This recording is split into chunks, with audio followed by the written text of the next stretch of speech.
Old man Jared. That's who you're behind the map. You're behind Very mask. nuts. Scooby-Doo. If I What the fuck? Shoes on this map are a nerf, because it Give me just means this. you can't get other items. There's like 2 parts where you can use them. Well,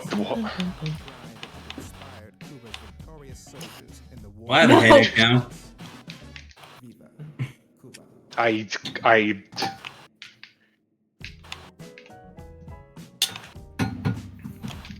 You know it's bad when I had to double check that everyone was on the 3rd lap. I'm gonna change characters. Who the fuck do I want to play? I'm trying to remember the stat line of who I used to play, and I can't remember who it was. Okay, now. I can't play Metal Sonic on this fucking map. I give up.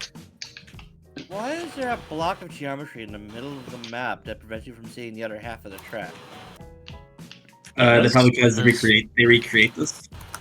There's no layering for the tracks like transparency, so you would just see an absolute horrid mess. Oh, yeah.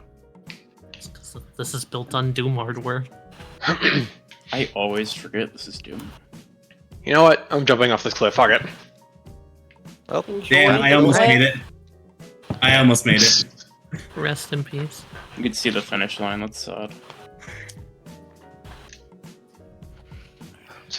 Blink, you should be illegal. Why? Bullying me after I got launched off the cliff and then blown up by an SPP. I did nothing to you personally. That wasn't me. Yeah, you took advantage of my weakness, and therefore I blame you. Yeah, well, you should be mad at God. I'm always mad at God. I thought you were Catholic. If I only could. I haven't entered That the arc is yet. finished. Oh, Speeb-Racers. Another flight's Nice. Brazilian. Nope, never I'm mind. still loading. Hello, Mario. Right now I'm Brazilian. It just randomly the Brazil flight. Yeah, it's popping up. Okay, it's randomly popping up for me, and I don't know. Yeah. why. See? That's a See? talking Y'all about. made fun of They me! made the... Well, yeah. Eggman. Oh my god, 3 Eggmans in a row. Kill you. Good luck. Look at us, the golden eggs. We're all yellow too. Do they have map mods? All of us made the exact same mistake. I'm just gonna start not drifting, because I think that's leading to my downfall. Already, huh? Wait! Fuck me. I'm in the sand. I am in the sand. Out of my Where am way, I? bitches! It's quite rude of you.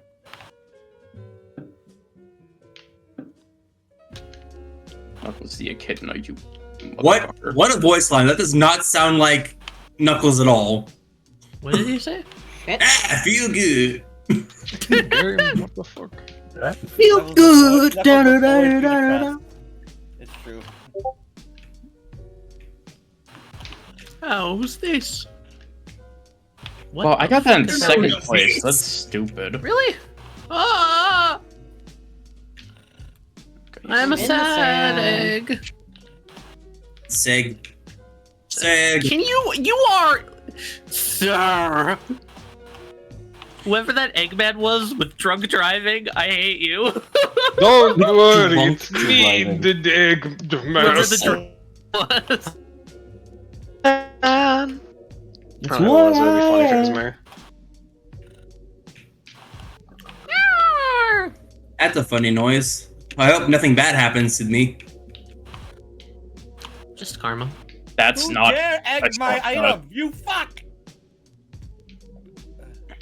Oh, you know. Just like your house, get all egged. Wow, that is much It's brutal. stronger than it is in other things. It's brutal, isn't it? It gets fucking nerfed in games? Why do you think I have been fucking complaining? I get hit by 3 of those a race. Oh, how did it make that jump? Ow, ow, what does that sound?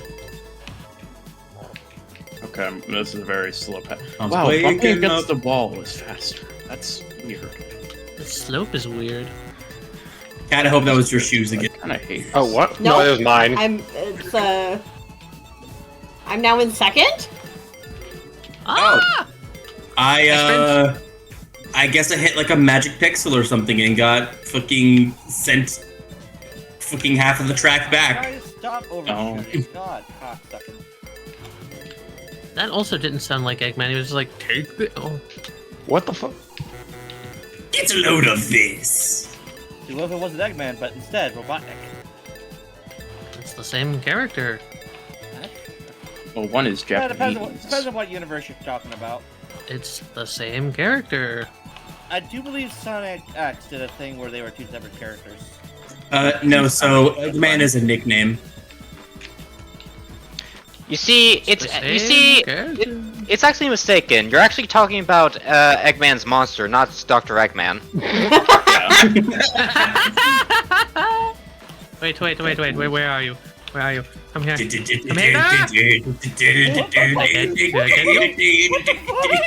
Wait, that didn't work. Wait, am I actually gonna get second? That didn't work at all. My plan.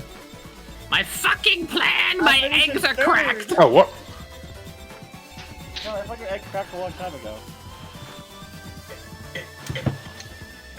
I don't even know if AOing is worth it at that anymore. It's not even an AO moment. That's not worth it ever, because that outs you as humorless.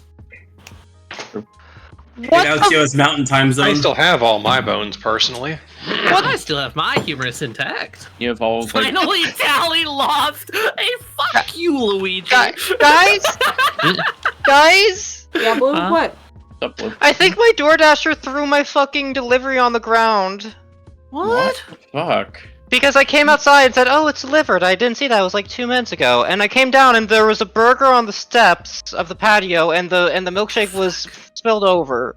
What a fucking Probably should asshole. report that and be like, hey, they What just a threw my piece of shit. Wee woo, wee woo, wee woo. Are you good? Yeah, it Yeah. works.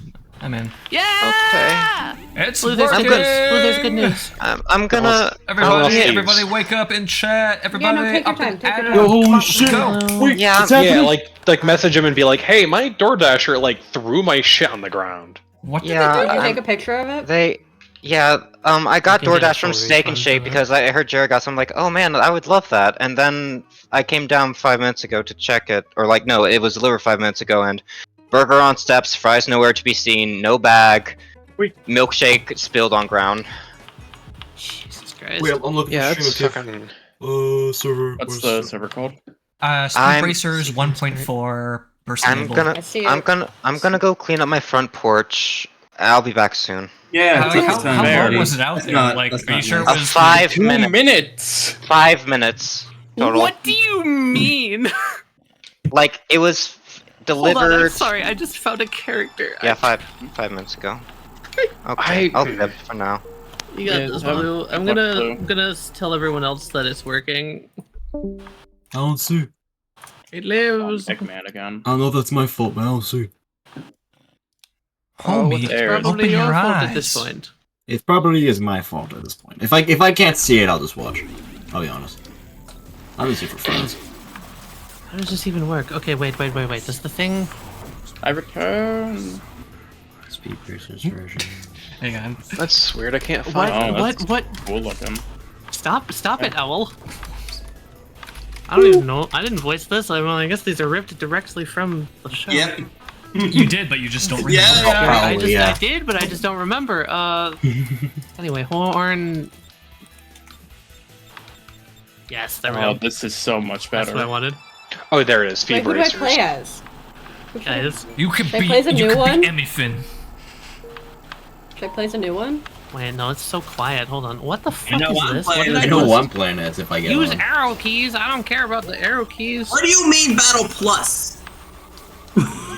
Did you know that Go to this was a multiplayer battle games. royale game? Fine, you'll live. Hang on, I gotta, Okay, sorry. this is who I want to play. I as. gotta play right. them.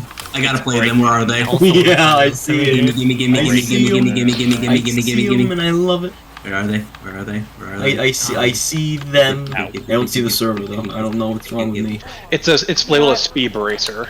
Yeah, Speeb-Racer. Yeah, me. Yeah. Can Again, I be it might in just the be my game, fault. I gotta find an Parker, what's accurate going on? Me in. You can't find server. Why? I don't know. It's their speed Different racer. machine, bro. You Are tried you able reopening your game. to? Are you able to see other servers in your server browser? Oh my I god! can see other servers. I see like 74 servers. Refresh. And Yeah, refresh it. You have to refresh it or it won't show up. Yeah, I refresh it like every few times I go through the pages. I mean like full refresh. Like go back to the main menu and reopen it. Oh god. Yeah, Oh my god, Tony, that was one of the took things that was way added. too long because I had to like double, triple check that I was doing everything right. And turns out I was doing something wrong. Good thing I triple checked. Oh. Yeah. Imagine doing something wrong. This is why it's not a good idea to mess with your router during high pressure. It I certainly should is drink and server. Let me in. Here it is! Well, you know, You you are Speeb-Racers, Mr. Gay. First enabled. So, Meephen has not only blessed us with 7 new characters, but Meephen's also worked on a custom horn sound pack to play those silly sound effects. Here, I actually have the, I'm in. Meephen actually sent me the full listing of them in DM, so I can get them real quick. Please, I would love to know what options are here. I guess I'm... You have an exquisite selection of cum, re, moosin, motherfucker, no profiling me, pyro, two-based, durga, yay, you are obsessed with girls, non-magic, ooh, you are Mr. Gay, and bees. Please! Beautiful. Oh my god, his tongue sticks out. 30? This is fucked up, guys. Oh, I love What is this. this? I don't What know is if you this Oh, what the map? hell?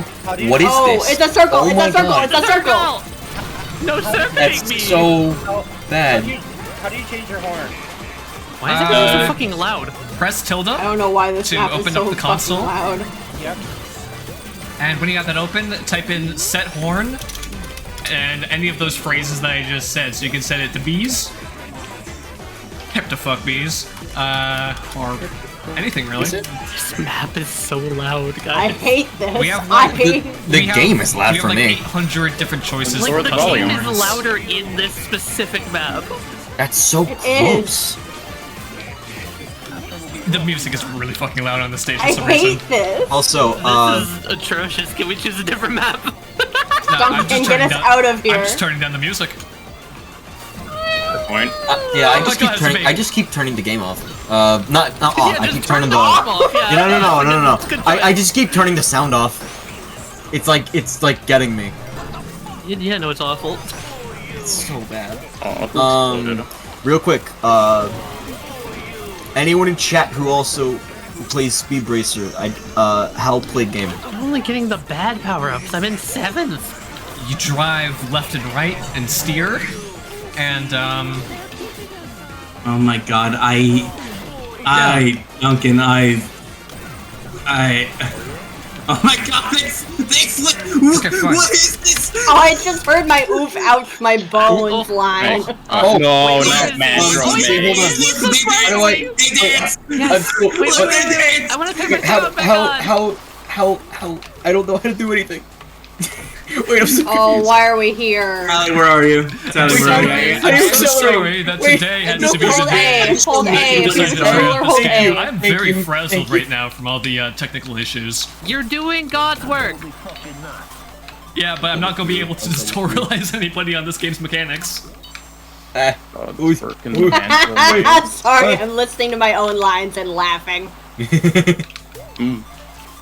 Felt that. Thanks for the shoes.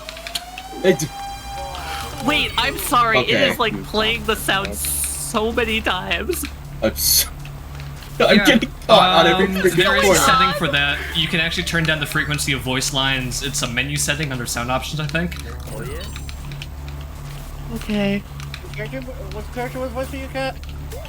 Oh, I voiced Charles. Charles Charleston III. His friends call him Charlie. Thanks for the shoes! Oh, thanks for Oh my god, this is. Do I this just keep stealing Parker's shoes?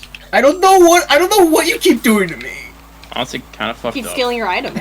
I don't even know how to use the fucking item. So was this supposed to like help with the confusion? Because I feel like I've been thrown into a fire. This Metro is. Maze? I feel like I've also been started to a fuck. This is going to bring us back down to earth. It's just This is simple. the It's just a few tutorial. turns over and over again. Nothing too complicated. Okay, This is the tutorial track. This is? I think This I'm getting is just- over, No. this is over a- everything. This is an everybody calm your shit type stage. It is? It is? Do you not Don't feel the mandrills soothed by make you calm? the calming gaze of the mandrill? Yeah. I mean, if he had a cowboy hat on, maybe. I remember when we explored this in VR chat. That sounds like hell. Was it a Fucking love nightmare Isle or of were Wilderness it a dream? It's a mandrill. Life is but a drill. Yeah. Life is but a dream. Shadooby. Did Num just say "watch out, rats"? Yes! Yeah. I love that so Sorry, much. these chuckle fucks recorded these voice lines like literally last night. Jerry Yeah. and I recorded the voice lines together, and they are some of our best work. So good. All right, Parker, I'm guessing you're Sonic. Yeah, I'm Sonic because I don't know how to change my character. Okay, so Oh, wait a minute. are Shit, you I got on 9 keyboard? seconds. Are you on keyboard or are you on controller? I'm on Alec. keyboard. Okay, you're gonna want to hit Probably escape. a mistake, right? Yep, go down to player setup, and you can select your character from there. You can also change Sick. your name. Alright, let me Change your take a name from look. Sonic too. Now I've taken my final form. I'm good. I You goobin'? heard the victory line for Num Encore, by the way. I found him.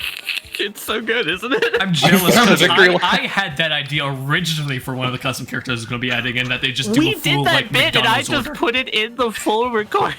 It was not One- planned to be One part of our it. voice lines is 22 seconds long. You guys are Charles insane. Charleston is luckily You guys are true. insane and do not respect noise pollution laws. Follow baby We win. don't. The nefarious crystal. Why are we getting time stops? And it'll be. 30 Wait, I didn't second change character. long What? I clip. wanted to We change use the character. world. Where the fuck is Charkley?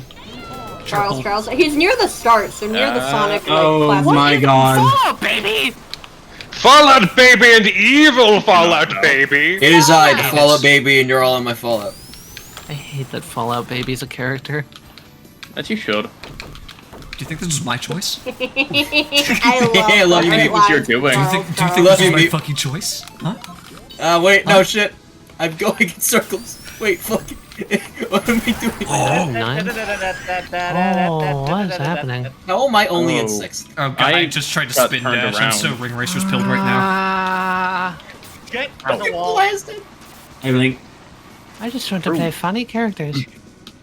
God, do we have the mod for changing character stats?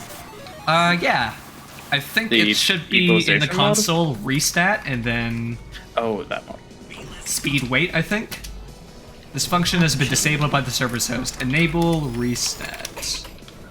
Because I love Did you just Encore. cough at They me? should be a 9-9 character. But my god, Restat. I'm not playing with a 9-9 character in this fucking game. This function has been disabled by the I am the server host, motherfucker.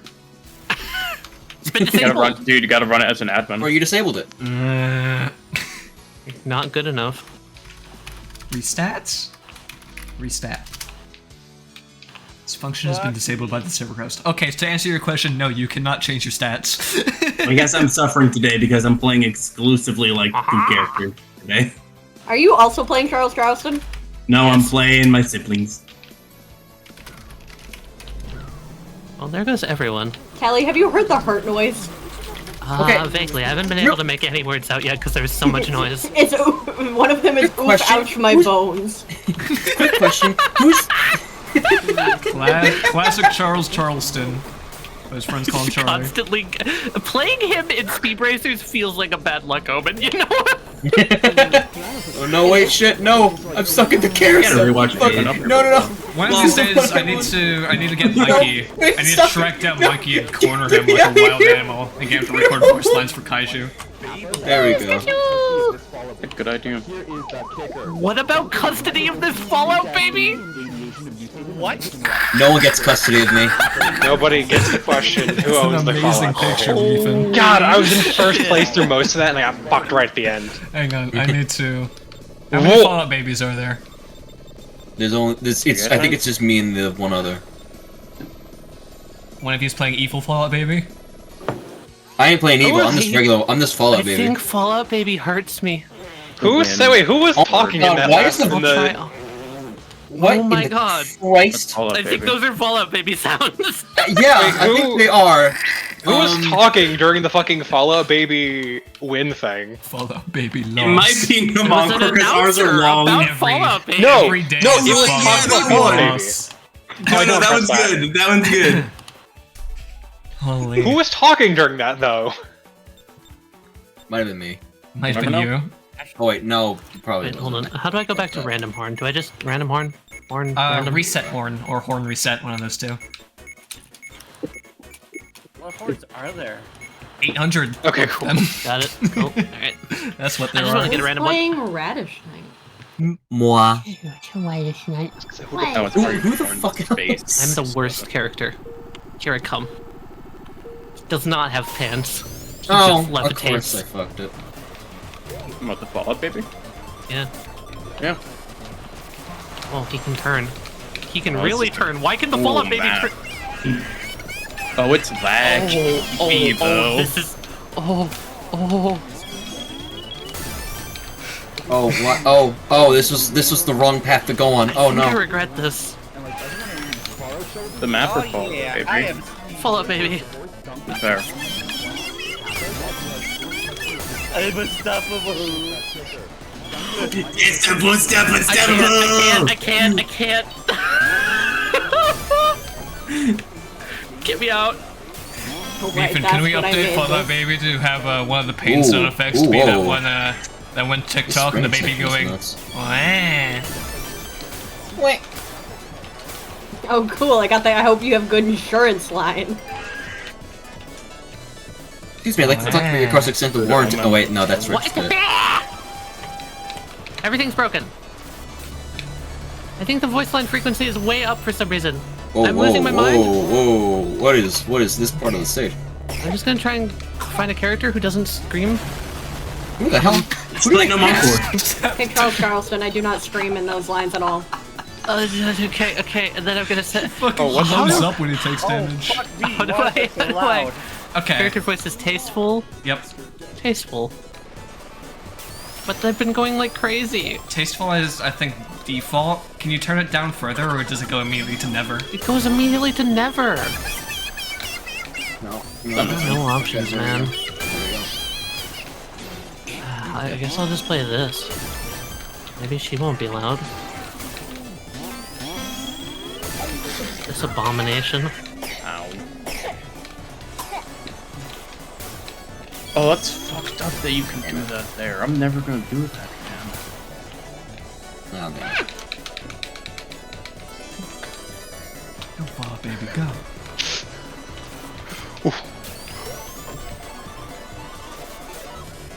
You are Mr. Gay. Ah, banana. Wait, what'd you? Check this out. I didn't even have anything for you to do that for. I forgot we recorded that line. I want to kill them. Jesus Christ, no. Yeah. It's right behind me. Sort of Fallout Baby noise, and I hate it. Who the hell is that fucking Technicolor fucking animal furry thing? Me, furry then. Oh my god. It's awful. Every line I recorded for her is me. That is. She is. You know how people describe things as Kafka-esque? She is Lumpy Touch-esque. It's a joke character that's secretly the most powerful. And I'm trudging through the fucking tar again. This is great. No, I think it's accurate. Ow! I'll be honest, I'm gonna take a break after this because I feel like I'm having a heart attack. Yeah. I feel lightheaded. My Yeah, I'm, like, hands are- lightheaded, my I feel like I'm hands are having a heart sweaty, attack, Like, what? I'm cold, I'm shivering. My skin's turning Signs. gray-green. No, no. Hey, That's guys, the wrong, I think I'm that's the about to wrong have a direction. heart attack. I'm gonna switch. What is going on? I'm switching to normal Fallout Baby because I think the evil Fallout Baby has a little. The voice line's a little fucked up enough where it's like giving me a heart attack. Oh my god, What the I fuck? need to hear Definitely him. is. What's? Wait, why do I have 9 need to seconds? hear The him. things are already. Oh wait, yeah, It's oh, because you enough guys people are got done. to the end. There you go. Yeah.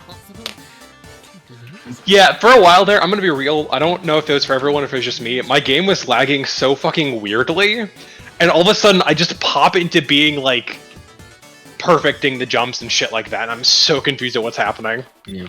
Okay. Ooh, Mighty Stadium. Real quick. I know how to drift. I know how to accelerate.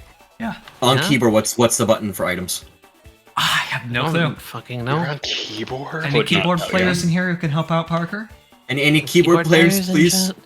Anybody any wrong people in chat from what I'm guessing? Anybody don't have $20 to buy a controller? Why is he so small? Who did the voice lines for Fallout, baby? I'm sure Meephen. I don't think it was Mikey or Richard. You know who it might have been? Space. Space I don't bar know. should be I don't items. know. I don't know if Meep would do this, but we have a friend in LG that does perfect baby sounds. So I don't know if he's that unhinged. I can hear them. I can fucking hear them. Like that? That's And I'm not okay. That's playing okay. as That's them. not okay. That's not our friend. Yeah. Oh. I'm not even playing them. I'm playing Shaquille motherfucking Hello. O'Neal, and I'm just I was cursed gonna. with Fallout, You're playing baby. Shaquille O'Neal. Why am I bouncing? What the fuck is happening? I'm so confused. I'm so confused. I think I'm being overstated. I don't know what's happening. I'm stuck on the same fucking turn. Where am I going? I don't know what's happening. Forward. How am I? What? Time waits for no one. Whoa! Did I just fucking Into the future. in the pooper? No, you are not doing that. No. Why is there so much Persona shit around here? What? You didn't see it coming? My combo. Blue, I swear to God. Yeah, our moves too fast for your eyes. Blue and Angel, I swear to God. Or Blink, Where am I going? I can hear Demon crying in the distance, and I know he's coming for me. I don't want to lose the race to him. I just don't want to be in the same place as him. Okay, now I'm getting the hang of this place. Game what? Now I'm like, no, I'm not. What the fuck is that? What the fuck is this sound? Who is that? What is that melody? What? What are we even fighting for? What am I fighting for? Chat? What is happening? I'm not even in game. What's happening? I don't know what's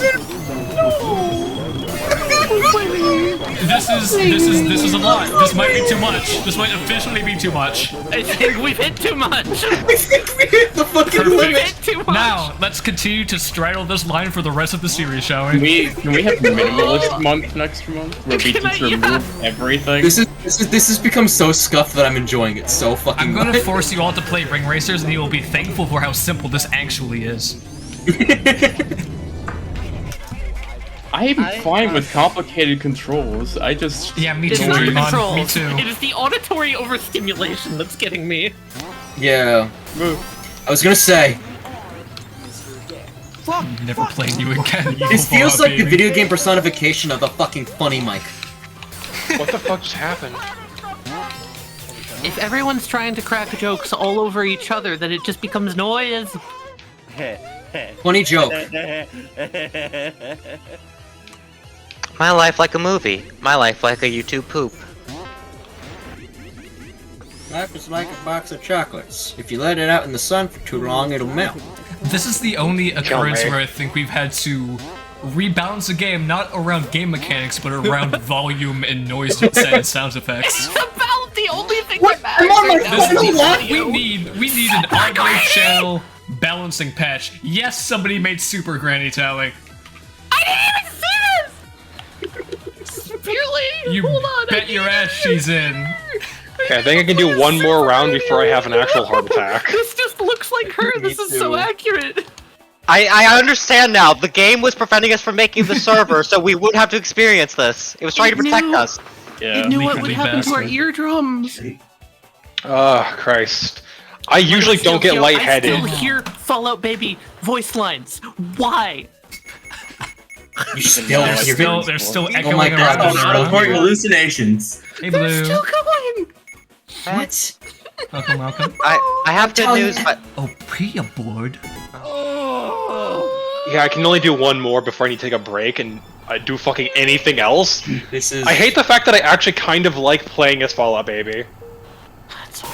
Yeah, you should be. Here's the thing, Meephen. You say that, but I thought I was a connoisseur of good baby videos, but apparently, like, every single one is an unfamiliar baby sound to me. How many fucking baby sounds are there?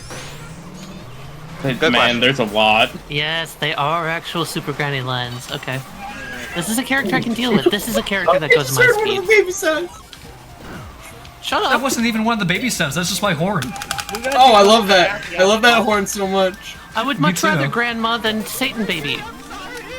Same. Please don't post What? any edits of W in the Super Granny subreddit, okay? Please, please, please, please. we Please, have to just keep don't. telling everybody Gotta- coming in. Gotta. It's really important. I hear him! That cut off demon scream. No, that's just, You know- that's just my horn. That's your horn? Yeah. How did that shark hit you? Oh don't no. Sharks are just good in this game. Slightly stoppable. Slightly stoppable. Slightly stoppable. I hear distant encore! Or tell a joke from the middle really funny distance. when he's far away. It's so good. It's so Because good. they're just doing banter in the background, so it's like they're just talking while they're. Most of their voice lines are conversations. I love them. It's so good. Oh, I've been squished.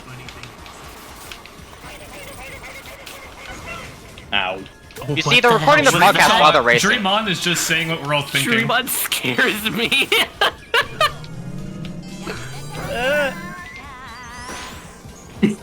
Oh my god! Holy. That explosion SFX. I'm sorry too, Mr. Mercury. I'm sorry for everything. Mr. Mercury! I'm coming for Who you. is speaking on a Spanish radio channel? What is Fucking happening? know. who do you What think the is hell is baby? going on? Because who else would it be?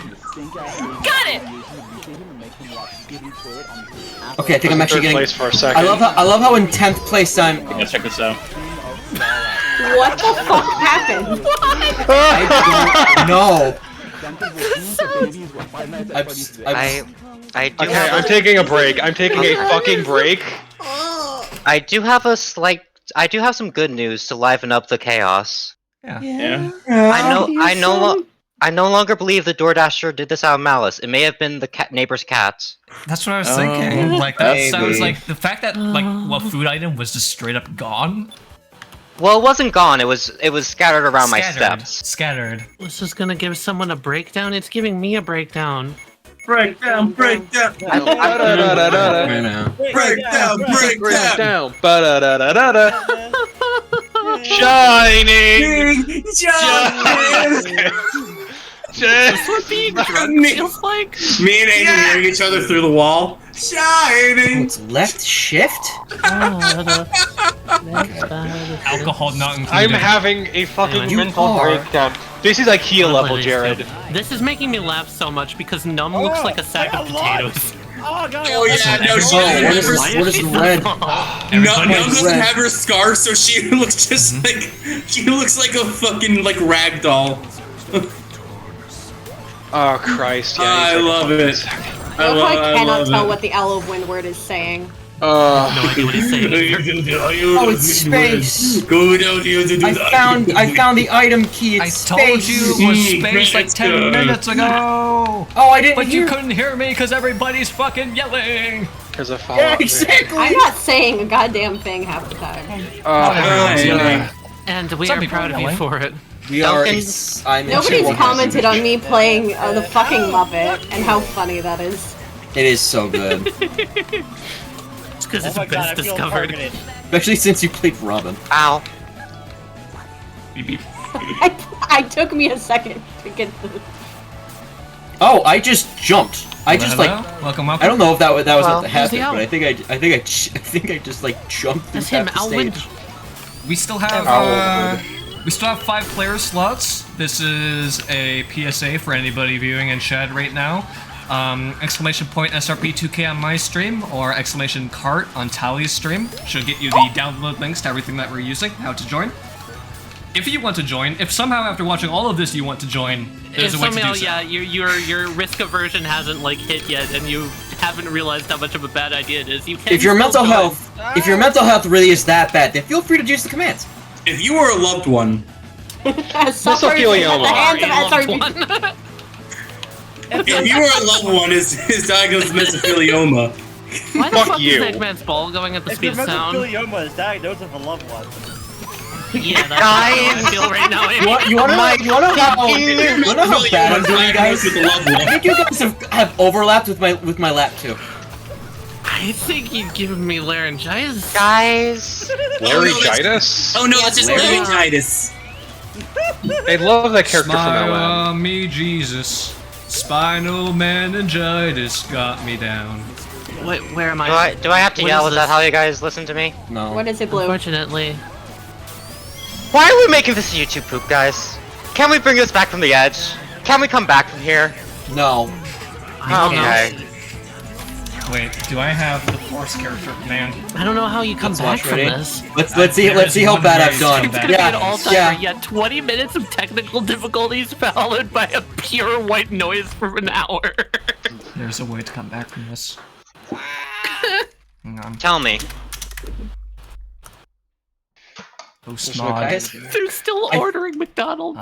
No, wait, it's not post mod. Is it? I am doing Might be so horribly, and I'm enjoying every second of it. Good. Welcome to SRB2 card. What is this? I don't trust that shit.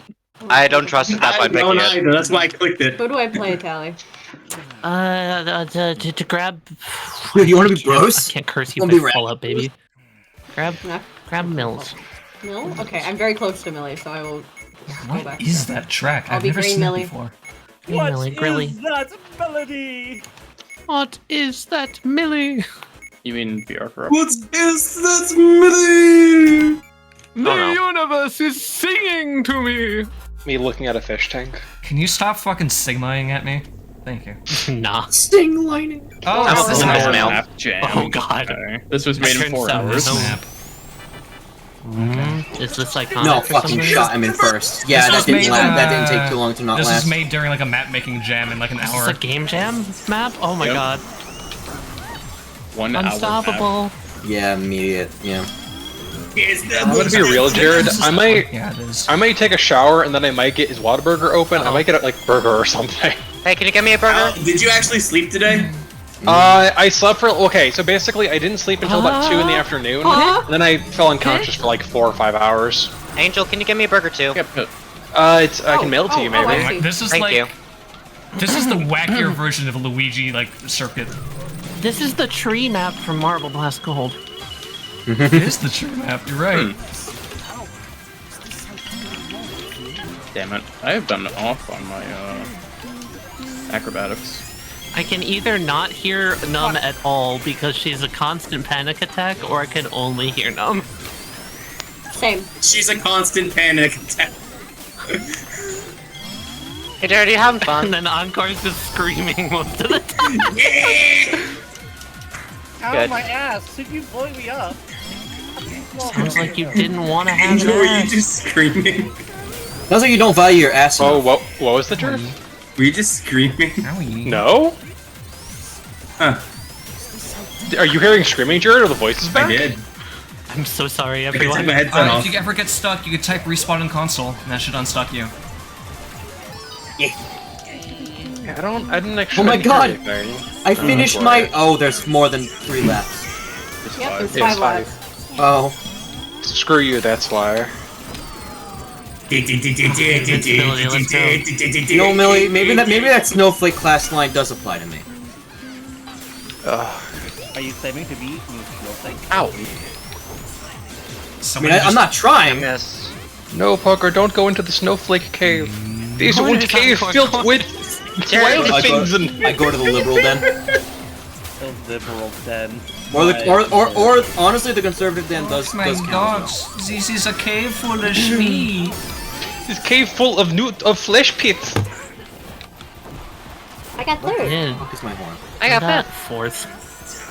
7. The worst part about this map is that when you get to the finish line with the little roundabout, you can choose to either go to the left or the right.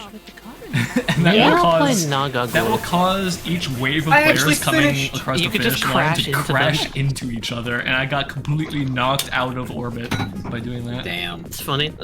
It's very funny. That was a crazy map. I really enjoyed that one. You know what?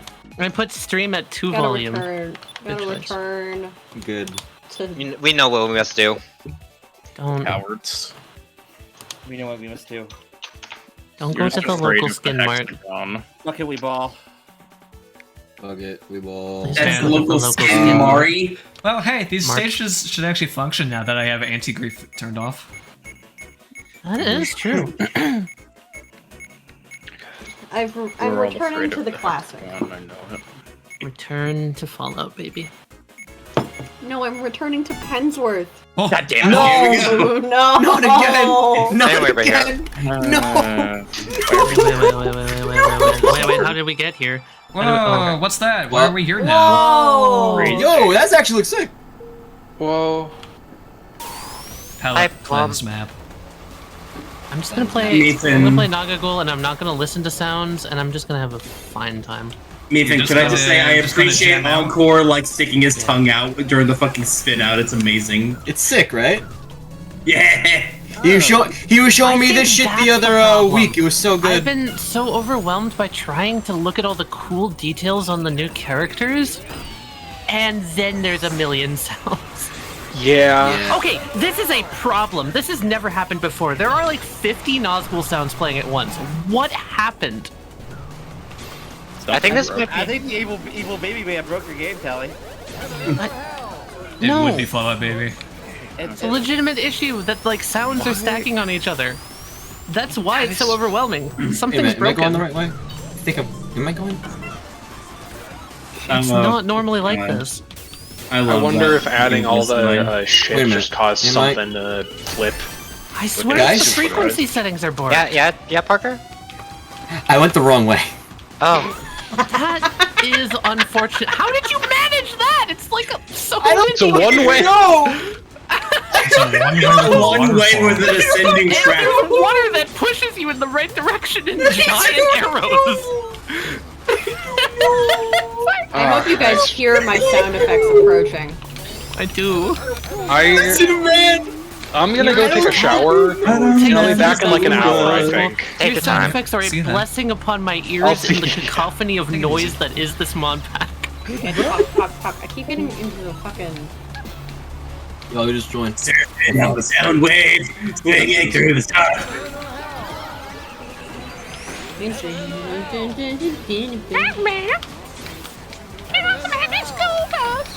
Don't touch me, please. I do not want to be squished. Oh, now I Bring up approach sound lap wave. 2. Swinging through Yippee. the stars. The letter N is here. Hate how grouped we are. Ed.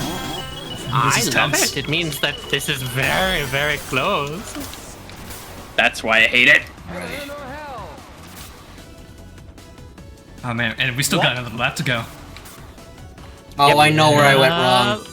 I know where And I you're went gonna have wrong. to get cussed out by Nazgul the whole time. This is such a cool track, by the way. This really got me inspired to try maybe working on some of my own custom tracks. It's one of my favorite tracks. It's a really cool map. Good track. It's got like it's got like the water conveyors. It's got the boost pad stacking. I It's actually, so good. I thought that There's the fucking the slowdown half there. pipes in Ring Racers were exclusive to Ring Racers, but no. I was testing a random stage and it actually has like this one, like the only area I've ever seen half pipe physics being used in a SRP 2K stage, like fully functioning half pipe physics. And it's so out of the way too. It like really caught me off guard when it happened. No, Mr. I Kill. hear Nazgul. Your ass. That's the only line that ever comes through on that. Stop now. Wait, this is bad. How did I get so far behind? I was doing great. I was in second at one point. I was doing so well. Where did Let's I go. just got launched out of the map. I don't know I see how. so far I got forward. hit by a random GG. star guy. GG's. Yeah, damn it. Fourth. That's fine. How are we doing, guys? One skeleton. It's just Once. I feel like today's stream has been symbolic of the tipping point, of the content tipping point humanity for Speeb-Racers. This is the line we must not cross. Season 1 yet. This must be the line we must not cross. This is our beta testing. This is the line we must not cross. Duncan, have you learned? My mortality? Yes. Besides that, have I learned to make maps? Not quite Like yet. a saloon. no, that's like a reasonable, cool thing you could do. Have you learned Have your I lesson? learned my lesson Fucking about lesson. custom content and having way too much complexity and depth in a single character when there are going to be 16 characters on a track and having them all When will you equally learn? have the same complexity of voice lines? Yeah, it gets a little bit much. Your Fallout babies have consequences. Especially like when we were all here in a the Discord call as well. The shovel Same noise. City! Oh, this is lagging. Does anybody else Yeah. Yo, Gungaga? Yep. If it starts lagging again, it continues to lag. Oh, maybe that was actually not the map. That was just Kevin, I think. Me? Gungaga. I regret having this horde. I'm gonna delete it. No. It's Me? so fun. Gungaga. Gungaga. It's not gonna do it then. Oh, that would kill me. What do you have against Gungaga? No, shark! I don't know. But it's triggering the instant response from the nerds, and that means it must be a bad meme. Me? Gungaga. See? There's no way they'd know it if it was actually something good. Vine Sauce meme's gonna pass from me. It's a Vine Sauce meme? Oh, Like a really old I love fucking killed Millie live! Or at I least the fucking love Right into the lava pillar, holy! 'cause, like back in the day, Vine Sauce did a YTP of that scene. Oh, ow. Gongo? Gungaga. What is it from? It's Crisis Core. Crisis Core. Thank you. I was trying to remember the name of it. Wait, what was Yeah, you it? good. Final Fantasy VII spin-off game. Yeah. Oh, no. What was it called? Me? Gungaga. Gungaga. Yeah. Guys, I'm so fucking Just a bad. couple of bros I bonding over got it. Gungaga. I'm gonna be Gongaga right. soon. God, I love this delicious fucking singing I remember that. I uncle. played Crisis Core like twice through. I guess you're not a true I Gungaga. love falling into the You're same not a lava true pit. Gungaga. 3 times. Gonger. Your ass. Yeah, I'd gong all over that. A gonger monger? What's happening? Look, Oh my God. Gaga, tell me. There is no down. There is only bounce. Oh. That's a pip. White. Hey, I'm like, There are 14 players? This is the most we've ever had. I think Wow, so. it's almost like we're I getting think our popular. previous record was like 13 or something. Yeah. Welcome everybody. it was bigger with came in Kevin. at the So worst technically we time. had 15 for Thou a second. are indeed here in stream, and not just random. To see the beating us up. I can see the world. Who wants to get on the magic school bus, motherfuckers? Sit down on Main Street. Let me in, Kate. Oh my God, Mort fucking died. I fucking love hearing Erie's voice lines followed by a from Okay. Okay. Yeah. Yeah. Are you sure you're all hearing well, predators? And there I go. I hear them. I'm just... What the fuck am I listening to? Guys, Porch. guys, What's up? do you think God's real? Well, yeah, God stays in heaven because he too. If God is real, I see no evidence of him. I feel lack of He evidence. really fucking hates me for some reason. Conversation end. No. L plus no God. Damn, r/atheism Wicked. wins again. r/Christian arc over. My Christian arc was started and ended with Fallout, baby. Now that's a quote. You gotta Caused quote the that. Fallout genocide. This must be how fucking. Oh, this is pretty, guys. Look, This it must looks be like it's how gonna be Oppenheimer soft and felt. nice. It's gonna be loud, but I like it. Cruising down the I'm not playing that anymore. Wait, it's soft and nice. Oh my God, my ears. No! Get off Fallout, baby, now. This is why we can't have nice things. Get off Fallout Baby now. I want to enjoy the rain. Nice shot, Kevin. Damn. Kevin got it cracked. Uh-oh. I should put fucking Molly O on Star Racers in this game. Yes! Oh my fucking god, yes! That would be worth it. The suffering? That would make everything worth it. I need to get back to figuring out how to do pixel art because I still want to do Lucy surfing encore as a thing. Like the fucking same stance he does when he's riding a steel ball, but it's encore. No. Like if Lucy was snowboarding down a fucking mountain on encore. Fucking Superman's playing while you do the skate trickies. My one regret from the series is that I never got to do that idea. Like, that was so Holding on to what I am, pretending I'm a Superman. Don't worry, Tally, I'm right behind you. I'm so confused. No, I just did like you're not the going coolest backwards. You're not going backwards, I would know. Everyone here's so cracked. So I don't know, carded up on a cracked. Friday. Except for me. God, no, Double carded Tally, up. How On a can you Friday not evening? handle this of all people? I mean, because I've had a long day. the position of straight man in this group's cursed with of people. Remember, I work at Walmart. Tally. The position of straight man to everyone's been in this group swaps with every new joke. That is true. I just wanted to make fun of Amy. Understandable. You are morally. You're morally correct. Hey, yo, hold up. I'm sorry. I'm sorry. Most lawful evil thing Blue has said today. Wow. Losing a milkshake changes a man. Wow, it's true. It's true. This happens a lot when people lose their food orders. They get hangry, I believe it's called. I'm gonna I make stole my. mine. I'm gonna make myself some ice cream, so I'm Somehow stop being a got bitch. I don't even know how. Guys, I I'm was gonna get to watch important. Amy so I can enjoy the rain while she tries to catch up, and I'll just enjoy the rain sounds because they're nice. Hey, chat. What was that quote from The Upturned? This is the future? Everyone's just breaking windows and saying they're hangry. Yo, Amy, you're Radish Knight. Let's go. Oh, Tammy Rose. Raj has just died in a fiery explosion. damn. Well, Actually, no, I'm just gonna keep playing Vard. I just want to change colors. What color Vard should I be? Sweet Orange. asteroid. pure Lots of pink. colors. Hot pink? Hot pink. Be hot, Vard. Pimp Vard. Yo, fucking think I girl got the boss close- Ford up so much. Girl boss Vard? Yeah, girl boss I'm Ford gonna up. remind How do I do everyone of that? Chip Slot. That for a moment. is for you to decide.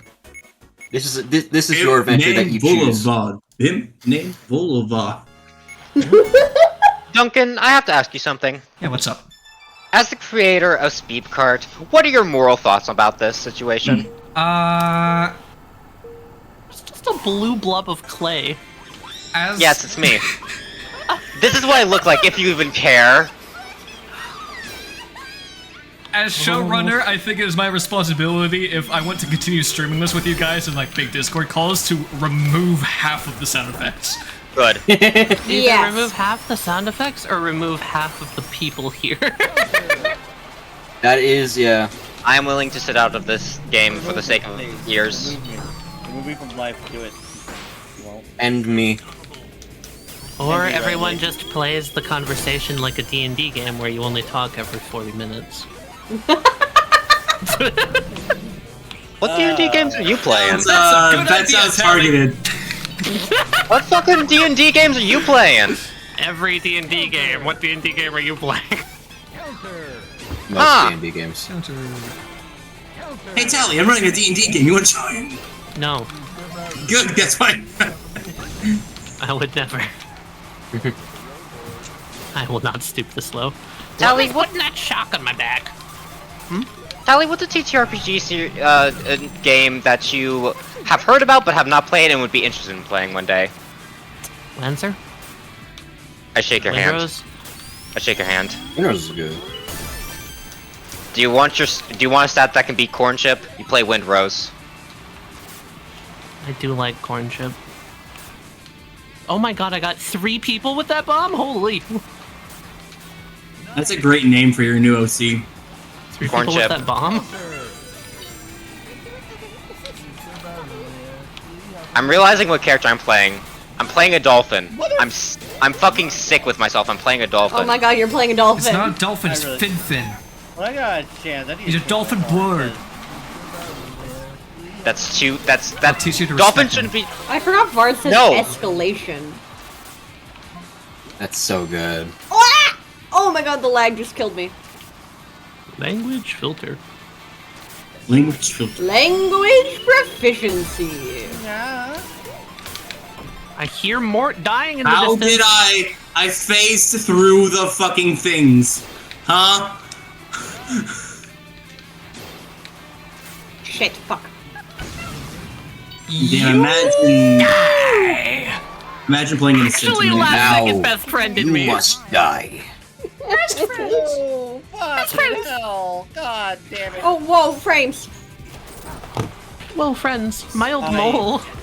Take everything right now. How did I get fifth? Guys, Duncan voice line. I hear whoever lives here. I hope they got help. I raise my hand. I say maybe not this round, but in a round or two, we have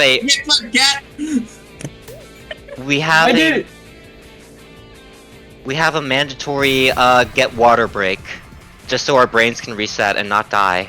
Agreed. That does Jared, sound what did smart. you Honestly, say? agreed. I knocked you all past the finish line. I've been done for like a minute and a half, like. Oh, look at this ranking. I'm not surprised. My problem was not falling into the green stuff. I like pandemonium. That looks excellent. That does look excellent. I'll chip in.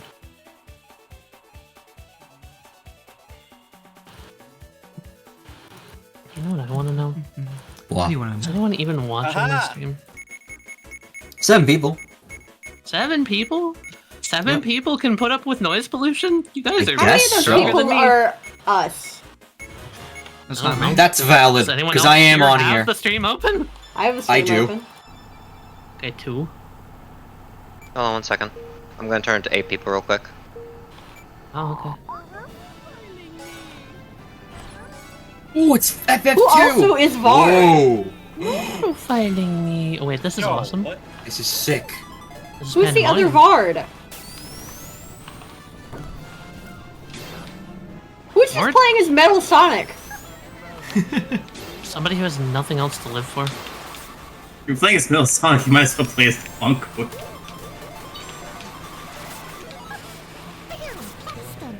What is this? Tally? Oh, it's a teleporter. Tally, you better break right now. You better break right now. I'm going to hit you. Oh, damn it. I didn't Better hit say the... break right now. Oh Say god. psych. Hang on. Oh, I'm going the right way. Okay. Speed. I'm so proud of my I'm Kingdom so Hearts ass lines bad. this Radish Knight. You hit my jaws, you bastard.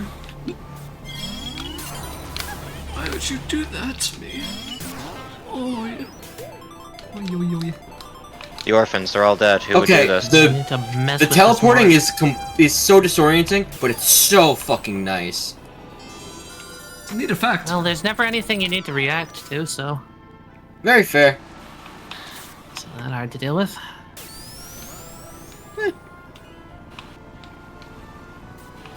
Why am I in 7th now? I missed 1 turn. Oh, I'm in 9th now. Jeez. I Oh, love playing yo. with people who know what they're Tally. doing. Tally's right in front of me. Oh, hello. I'm in 10th. I'm the Vard Don't behind murder me, you. please. Well, I'm getting frames drops for some reason, so... Oh my. Like That was a little funky. It's me. It's me. It's me. It's doable. We're so close. It's right here. Shit. This'll work. This'll work. This'll work. Someone's making monkey sounds. No, no, no, no. Get fucked. Get Get nannered. fucked. Why is there a hell? What? Oh, I'm so fucked. Oh, I Oh, how fucked am it I so hard. in 5th? Oh, never mind, I'm in 9th because I fell off the edge. Victory, baby! could not hop in like you wanted to, but I hope everyone is having fun. Tell Parker he smells like a burnt bagel. Why is his Wi-Fi dying? I don't know. I'm having a stroke. What else is new? I love So the here we Blues see line. a demonstration of the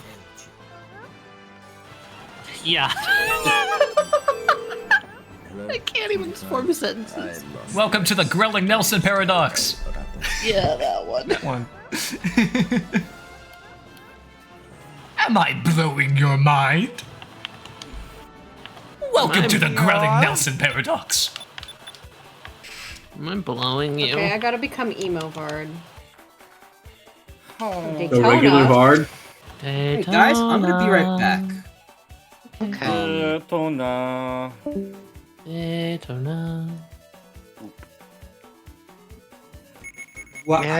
May I suggest after this next lap we take a small break? Sure. You can take a small break whenever you want. Mission. Of course, I have to keep the I'll server up. recommend it.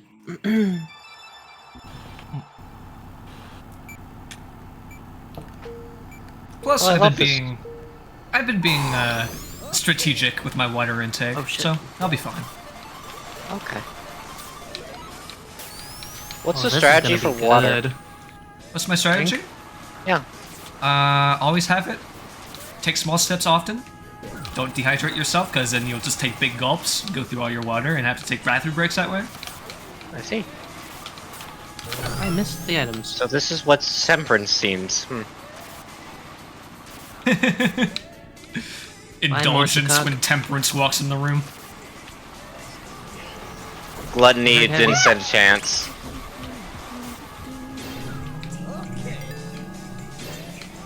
Man, I completely messed up that corkscrew.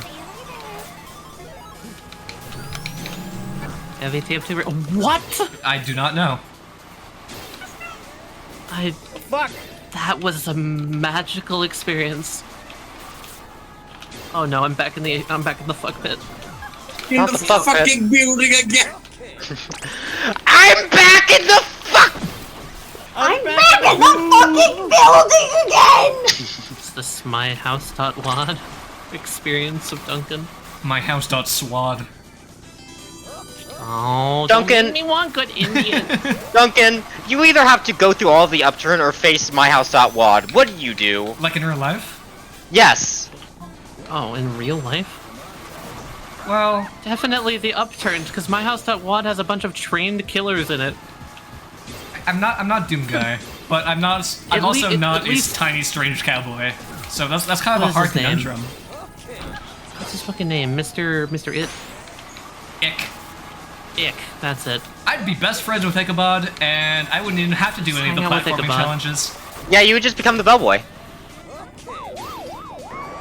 Hey, profiling me, please. If you had the option to become Ichabod's bellboy, would you? It's a shame about everyone dying. I guess it's really the best option I have. Yeah. Could also just go in the woods. Could see what's out in the woods. Yeah. Yeah, I'm gonna go get myself some ice cream because my brain is saying, you are mad.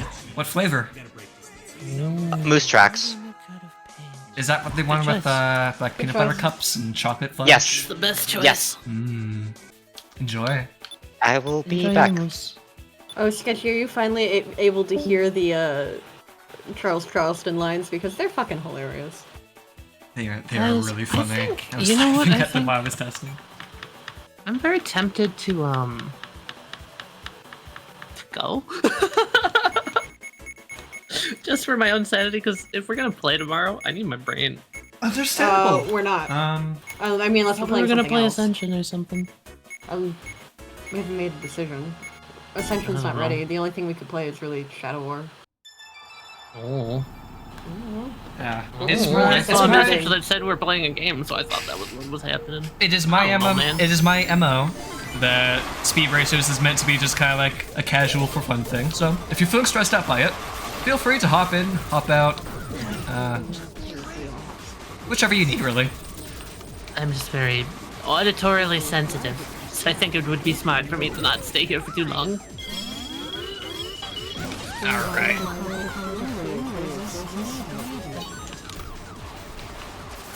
What about a speed limit? We found this. Oh, okay, that was apparently a bad spot.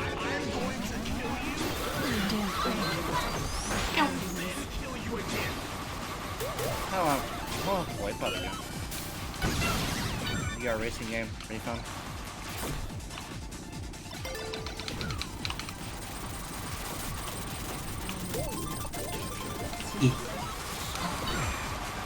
Whoever threw that, your mom's a hoe. You can see who in the chat. Not in the chat, in the left corner. I keep running into the fucking bombs.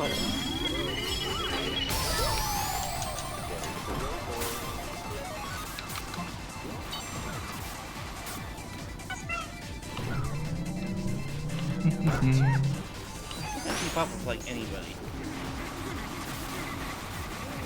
I think I hear two Charles talking at the same time. Okay, Are so there I two think Charles? I think I know what I'm going to be doing for future installments of Speeb-Racers. Yeah? Staggering content, I think. That sounds like a great idea. This was a lot all at once. Yeah, and I think it would be nicer having small patches And we where I can- could put more effort into doing like individual character reveals rather than just doing like a big wave all at once. In fact, there was so many today, it kind of overwhelmed me, not gonna lie, because I was like, oh, I want to like pay attention to the sounds, but also I can't pay attention to anything. You know what I mean? Everything, yet nothing. Too much. It's too much, man. So It's 7 people jumping on Fallout Baby all at once, man. yeah, but if like Fallout Baby was like the 1 bit for the stream, it would have been great. Yeah, I'd be okay with that. Okay, yeah, no. I think that settles it. I think that's what I'm gonna be doing. So for future patches, I'm probably so gonna be. big. That is, he is. He's big. He is packing. Holy. Oh my god, look, it's him. He didn't get in a car crash. Charles Charleston has gay. Why you looking like that? I really appreciate that you kept the pastels of the maid's art style, Meephen. It's really nice.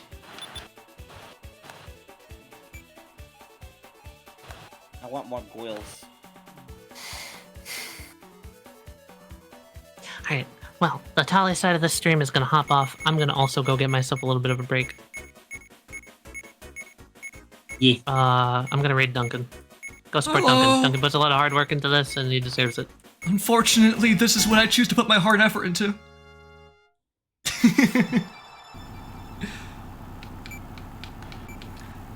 That's not entirely true. I actually took a break from working on this mostly this month.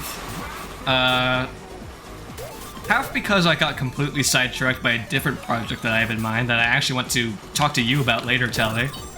Yeah? Yeah. Yeah? 'Cause it Is might the thing we were involve- talking about earlier? No, something that I just came up with this week. Oh. Oh, that's not a turn. But it is something that might be involving one of your TTRPG universes, so I wanted to talk with you about it.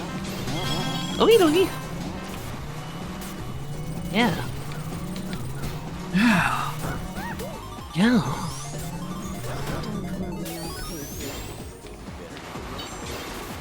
Oh, God. And nothing I can say about yet publicly because I have a bad habit of promising things before I actually have anything ready. I know how that goes. And everything that I have played is probably going to change. Plus, I would want it to be a surprise, because it's one of those things that's just so stupid, it has to be like an out of left field surprise thing we do. Yeah, it makes sense.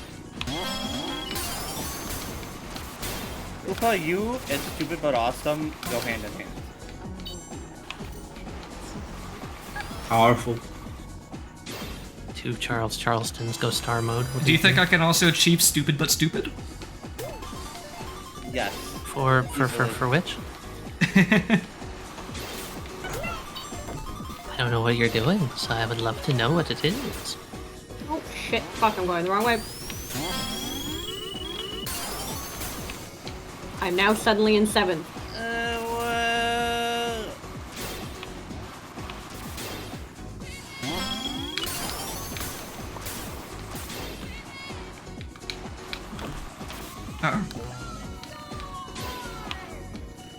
Hello, Charles Charleston behind me. Now in front of me. Charles Charleston the 7th, Charles Charleston the 6th. Yeah, Kicking my ass exactly. today. I'm going backward, shit! Here's Meephen gameplay official live reaction. Well, dang, commentary. Duncan, I really want to talk about whatever this is now, but if it's secret, I guess I'll have to wait. Yeah, wait you'll my have to. turn. You'll have to wait. Let's talk about like sometime this weekend. In case you don't do anything tomorrow, we can have a meeting. Okay.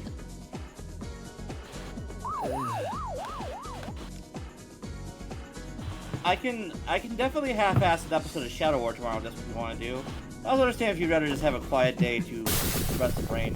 I have streamed 4 days out of the past 5 days. I think I need a break. I was gonna Alright, say, then. we also don't know if Mikey's available.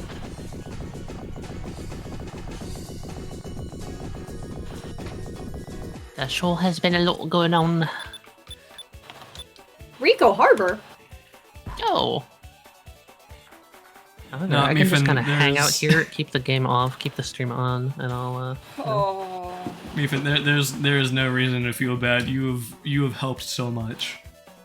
No, Like, I was worried that because I tend to often get sidetracked by different projects, like I did this month, that there would be like a content drought. Meephen is a miracle worker, you guys. They made so much stuff for this game, and they also were editing all of our YouTube shorts on the Sequence Break YouTube channel. this is quite true. Meephen, can I just say- Little miracle worker over there. Appreciation, Meephen, however. you're a fucking mad lad, and I love you. You're great. And you went to Puerto Rico? How was it? That is true. Meephen, I need more girls. This woman has a severe lack of women.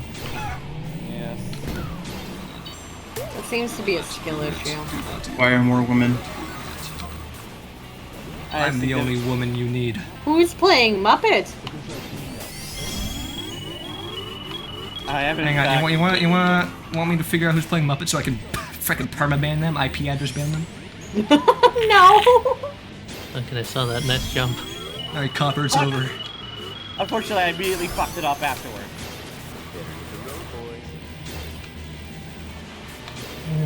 I guess I could just sit here, chill, and work on chess game, but coding while listening to this seems like a bad.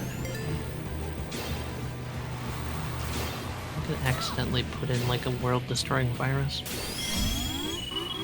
Hey, new final boss. Too. And if the final boss is like sentient, I don't know if that's a good thing. Oh, Kelly, I showed a friend of mine Learn Mortality, and he really liked Murphy.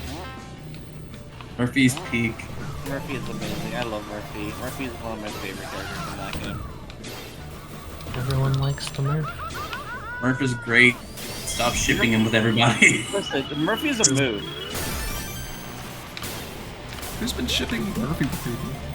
Quite a couple people. Really? I need to see some of the fan art. There isn't fan art. I'm saying there should be.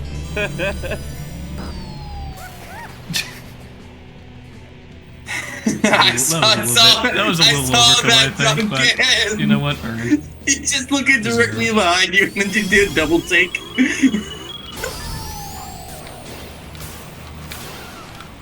Uh-oh. I am not used to this character weight class. Despite the fact that I've been playing him for like 3 sessions in a row.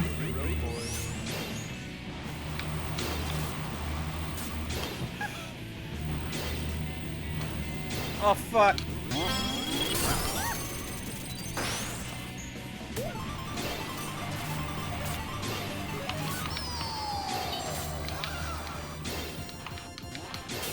I can't believe that Murphy is the Tumblr sexy man of Ellen.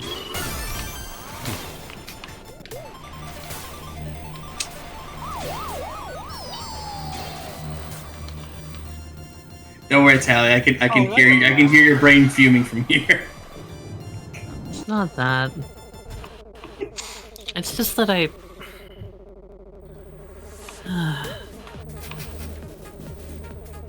Why did I have to... Why do I have to be involved in making things? Why couldn't I be the one that sex lyrifies a Murphy? Why do I have to suffer? Stopping you. Yeah, what's stopping you from making hot, sexuous fan art? Of Murphy? Yeah.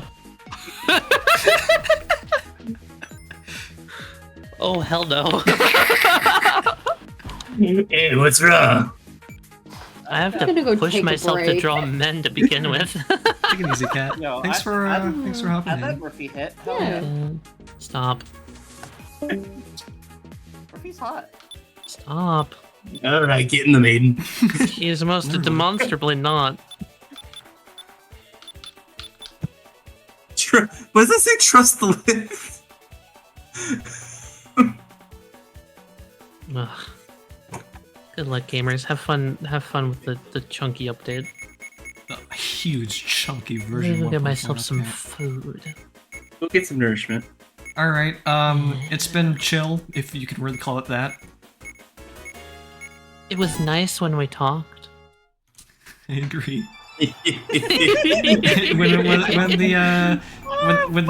when the tormented screamings died down,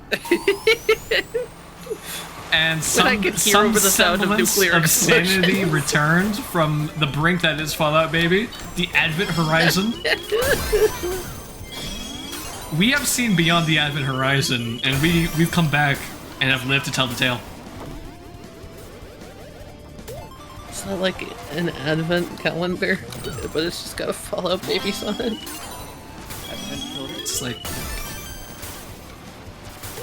It's like 8 crazy nights, 2 crazy babies. Jeez.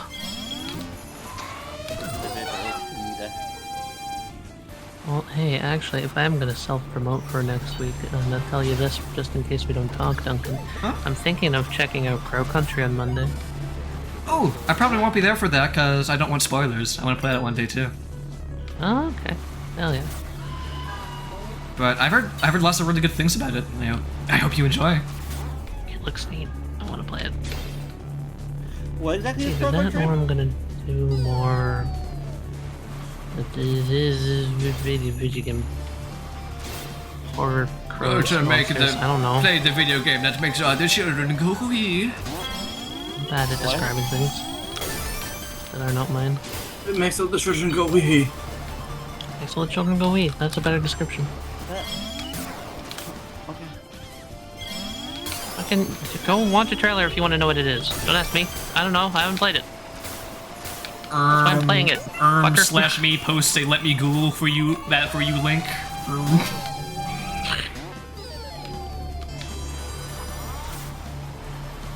Mr. Joe.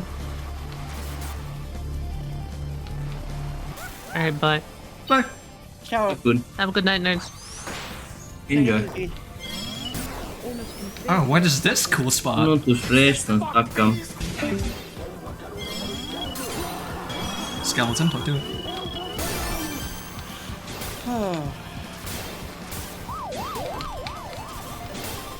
Wow, I'm so shit at this game.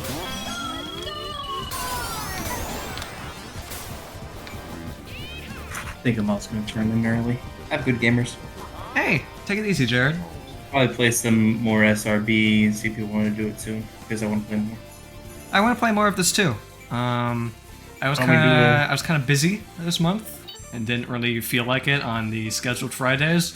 So I might actually turn this into not a concrete schedule thing, but just a whenever the hell I feel like it thing. Because even though we're not doing this on the last day of the month, still a lot of people were able to swing by, which I really appreciate. Yeah. Being able to play this mod pack with a populated server is great. I'm glad that this game didn't shrivel up and die into a tiny gray corpse after Ring-Racers came out. Yeah. Okay, have good. Goodbye. Time is it? That guy. Who was that cool cool guy. What?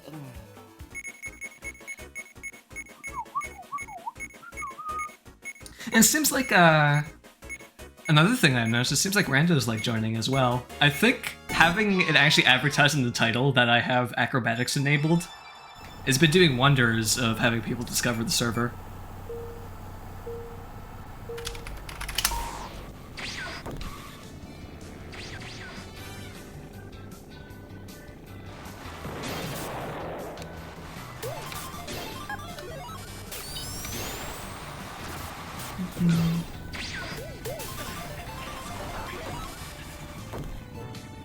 Also, if I want to get like a more of a community for this going, I think a good choice would be with host mod. You can have automated messages display in the chat, so I could like, you know, advertise I'm doing a thing on Twitch as well while I'm hosting the server. If people who hopped by and like the add-on packs wanted to come by and hang out, I'd definitely welcome that. Yeah, that'd be cool. Also, it'd be a good way to get more strangers into our other content, like fucking sick drug dealers that we are. Speeb-Racers as our gateway drug. Also, Koopa, did you see the latest thing I added to my list of game ideas? No, I didn't. So, I was, you just to look at it. I wonder if you'd be interested, because if you're not interested in it, I wouldn't mind having some help coming up with ideas and writing for it. Well, that is kind of my thing, being the guy with too many ideas. That would be marvelous. There's a certain genre of webtoon that I've been reading quite a bit of, and Yaoi? I find that no, well, actually mostly Yuri, but no, wait, there's one yaoi in there. Boy girlfriend. It's been Evildoer Yaoi? no. It's been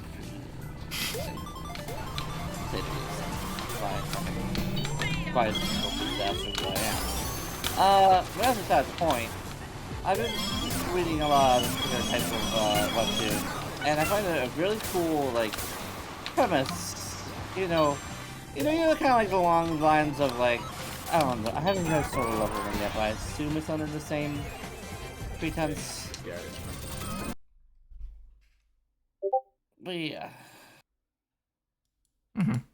I'm not sure whether I want to be secretive or not with it, now that I'm thinking about it. Who the flippin' heck is messaging me? Hang on. Tully. What is the Tully saying?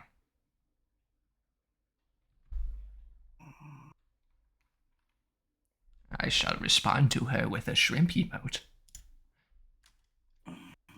She'll be scratching her head over that one for days to come, surely.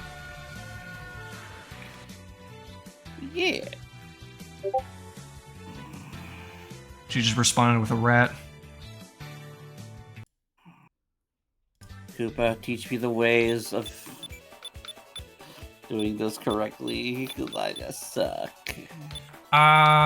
What's the secret behind speed? Speed. The secret? It can only be unlocked after 50 rounds training in the lab on Steampunk Gardens. That sounds like hell. It's what I put Blue through.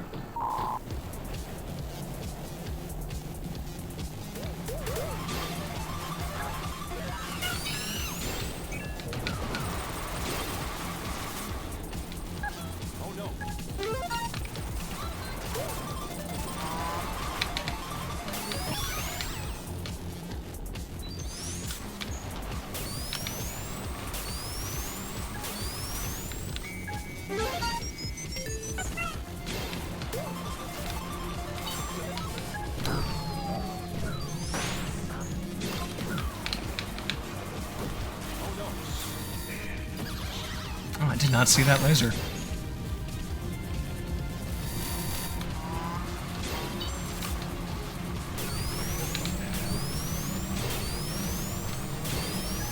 If I clutch this, no, it's over.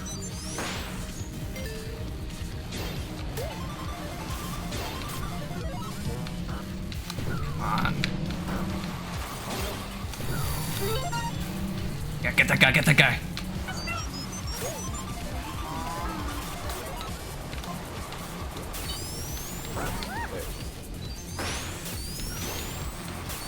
You know, in a whole, you're weaker than a snowflake class. Weren't there a few snowflake class enemies that were really fucking painful? It's true. Snowflake class is only a size categorization.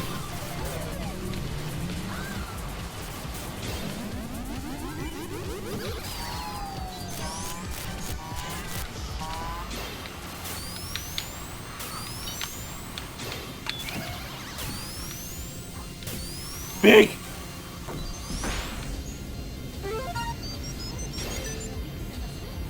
You probably won this one, Ninja Cow. I think it might be over for me. I went kaboom! Oh, I was looking at the wrong clock. The wrong clock.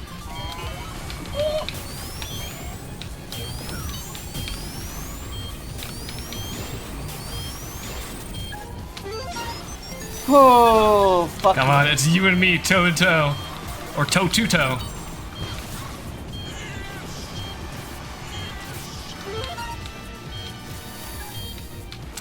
No, it's over for me. You just stayed 2 ahead of me consistently.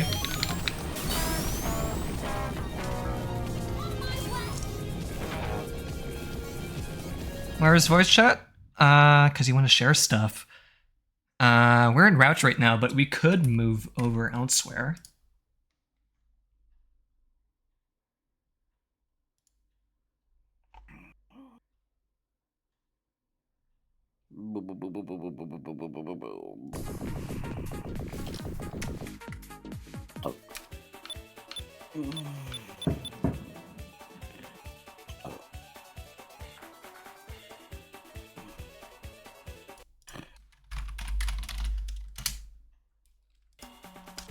Bro, not like this. So, Koopa, any new madness you found out in the Aether? New madness out in the Aether. What do you mean by that? Like, I always find the most crazy shit, like, for example, when you found, cool stuff I've come across? Yeah. Like, for example, what was it? The Half-Life Phalanx gnome. The gnome is too aware.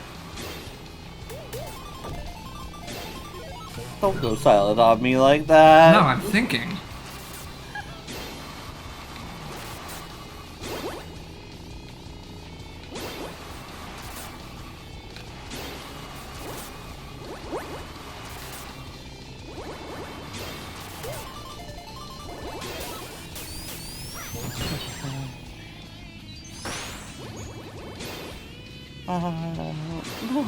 Kickstart my heart. I'm pretty sure I was like, ooh, this would be like a good thing when I play on like SyncTube one of these days when we do another watch party. But I forgot what it was. Go me. Well done.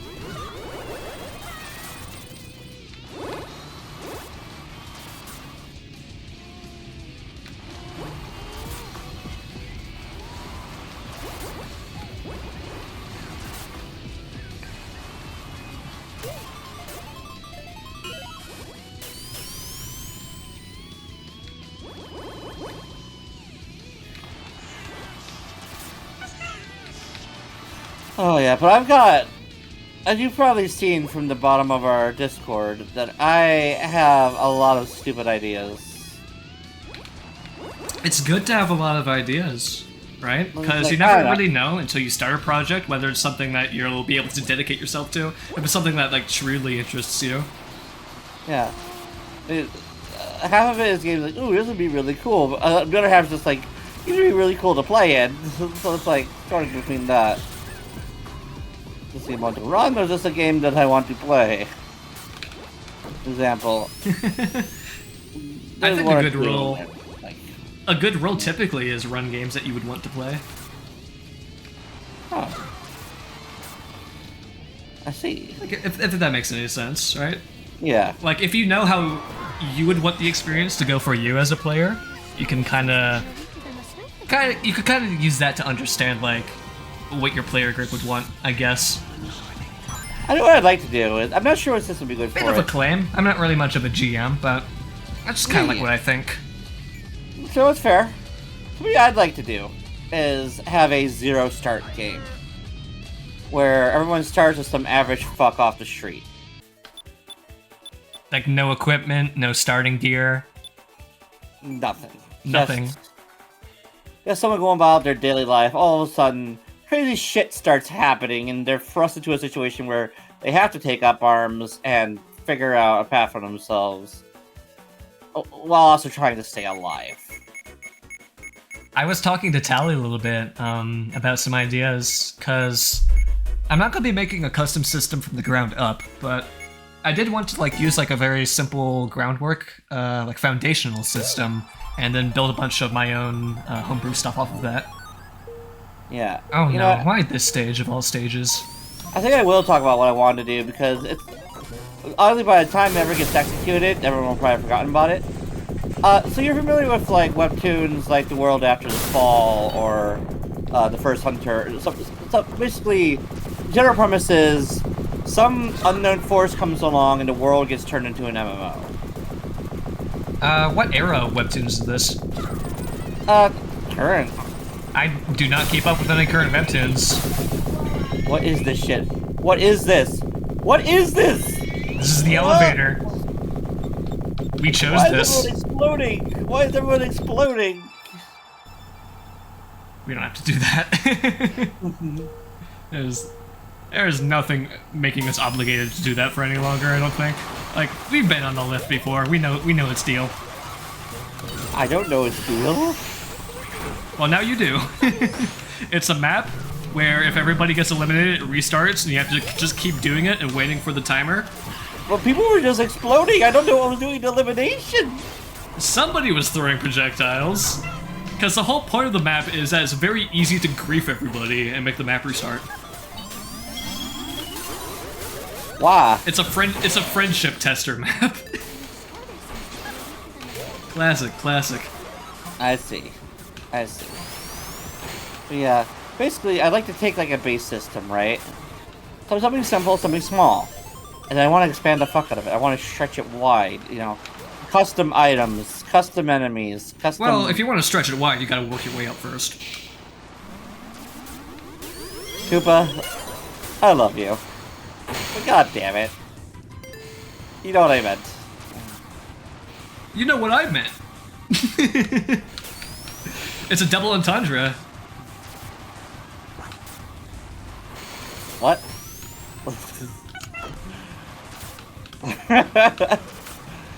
You forget, I is dumb. I'm saying that if you want to add a bunch of modular stuff onto it, it would be good to start and just focusing on one facet of the system at a time. Oh yeah. That kind of thing. I'm not gonna lie, it's gonna be a huge fucking project. But I feel like it could be a really fun thing.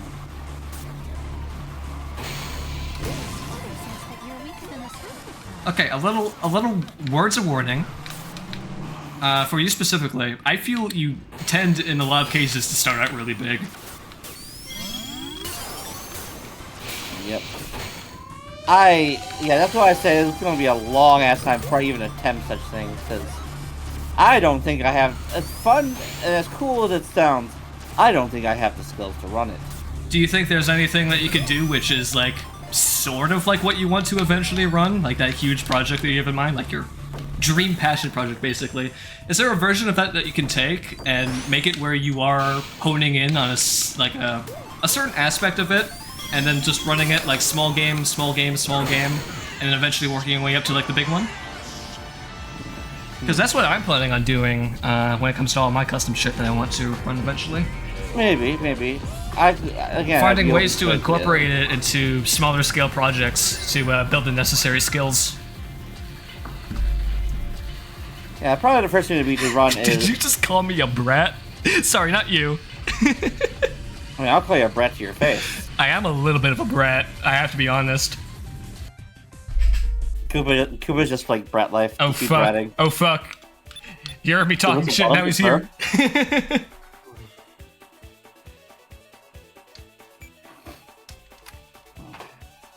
Koopa is a Bratty Bottom, confirmed. At least I think that's... No, wait. It's slightly different username. Okay, I don't think that's the chatter. But hey, chatter, if you are not in the game yet, I'm just gonna pop this in chat real quick. It's !SRB2K. This is going to give you all of the links that you need to install the game in our mod pack. If you want to say those words directly to my face in game, you are welcome to. God save you! You choose to call me a brat in the field of honor? Back when I was still streaming, which I need to start streaming again. It's been a long fucking time. But, words.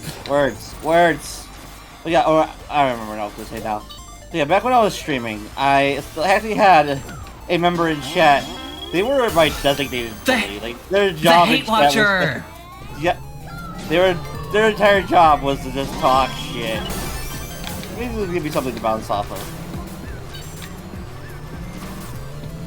Listen, you always gotta have at least one hate watcher. No, I agree wholeheartedly. In my exposure to Twitch and Twitch communities in general, I tend to appreciate much more kind of like the bantersome like relationship I see and dynamic that a lot of streamers have with their viewer base. Yeah. What I like is like the sense of building a community. A bunch of people gathering to hang out, chill, and who ran me over? I'm going to do horrible. Do not look at the hit feed. Kappa! Oh, I got stopped right at the edge of the fucking jump and couldn't make it.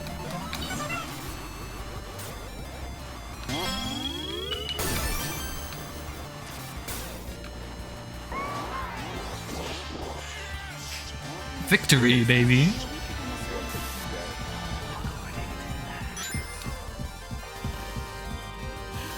Oh, God. No, I agree. I would want to designate a hate watcher if I were to try streaming more. Sometimes when you get the hate, sometimes you end up doing better. Like the Russian Badger was playing World of Tanks, right? And one of the people watching messaged him was like, "Turn left, you fucking rat." Went left and actually did really fucking well that match. That's where I draw the line. I want like I don't want backseaters per se. I just want someone. I want someone sparking up a little bit of casual drama. I think that's fun. True. But I do believe the Russian Badger said himself, the moments he was getting bullied was the moments he was doing his best. Your hair is sneaky. Take a shower. How'd you know? I need to take a shower. How did you know? I want useless hate. Listen, unless you get called at least one racial slur for fucking stream. Are you really a streamer? Well, all I'd have to do is just boot up TF2 if I wanted that. Honestly, insert competitive shooter here. Do I not have enough fucking... Oh my fuck. Oh my fuck. Oh, did I... Oh my god! Oh, you know? But you know, that's pretty much true of any competitive shooter, really.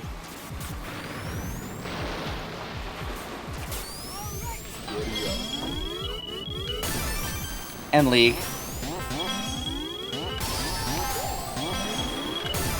The Koopa playing League. Let's expand that. I think that's pretty much true for any video game where players are pitted against one another.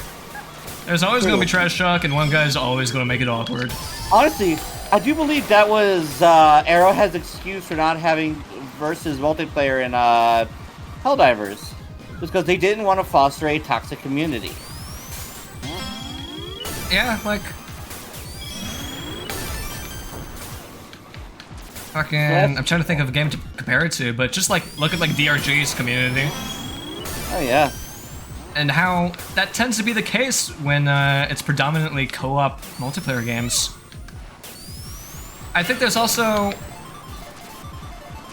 a little bit better in games with where it's not in, how do I put this?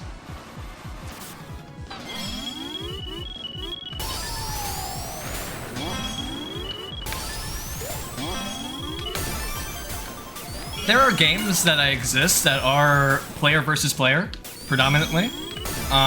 For example, Foxhole is one of them.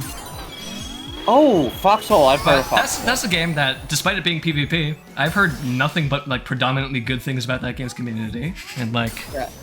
I do. the players' conduct really, and I think it has to do with something as like in FPSs, you have to be self-centered really. It's all about the self-centered climb of skill on an individual level instead of working with the team. In most cases. Isn't that one top-down World War II shooter? It's like a highly involved. Pretty much every department of war is represented. That kind of thing. Yeah, it's kind of like PlanetSide 2, except there's actual logistics that players need to take care of. Yeah, and like a war economy you have to take care of, and yeah, I've heard Frederick Knudsen talk a lot about playing it. It seems really interesting. Not a game that I would be able to dedicate the time to, though, unfortunately. Mm-hmm. I mean, there's another game kind of like it. Have you heard of Hell Let Loose? Yeah, I have actually. I've been meaning to pick that up. It seems like really interesting. It's also a very good Tom Waits song. Fair Or was enough. it Hell Broke Loose? Was it Hell Broke Loose or Hell Let Loose? Either way, Hell's loose. Someone take care of that. Hell is a little loosey-goosey. Oh god, I forgot about that. Anyone who starts on the left side of the starting line, you should probably immediately gets fucked. Memory check. Memory check. Yeah. Memory check. You have failed the vibe check. You could also probably go, like, you could thread that very tight inside corner as well, I'm pretty sure. Let me try it. Probably. Yeah, because there's a little platform there. Can I just stop pressing the horn button instead of the fucking brake button? God damn it. Okay, Who, what the what? Who the what the why the fuck? Toad fucked me up. Hey, Toad fucked me up again!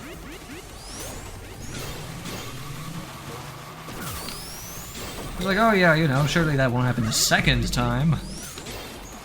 Oh. Brother! Roll! Christ to the cracker! Yeah, I'd really appreciate if somebody ahead of me can cut that same corner at the same exact angle that I always do so they can hit the toad before I do. Thank you.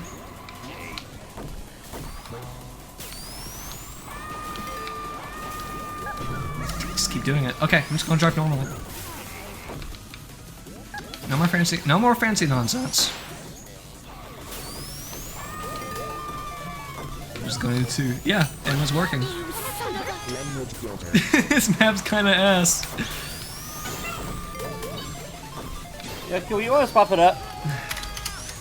There is no light without darkness.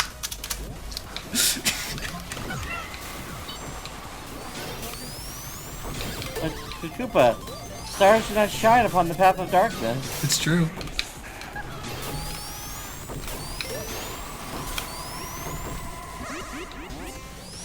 Stars do not shine upon the path of darkness.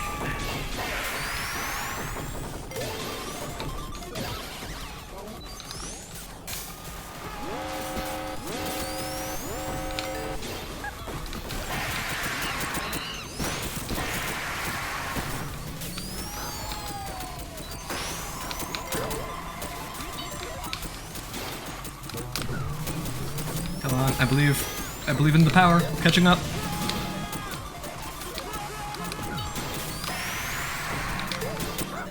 Second place, baby. All these fucking bobs! God damn it!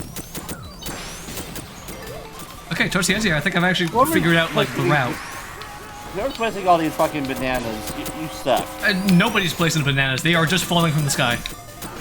They're just falling. And It's the map that hates you, not the other players. Everyone here is suffering equally, I assure you. Except for me, because I snagged first place, baby! Third, not bad actually. Yeah, after how the stream started, completely understandable. if you feel like just sitting in chat and hanging out there.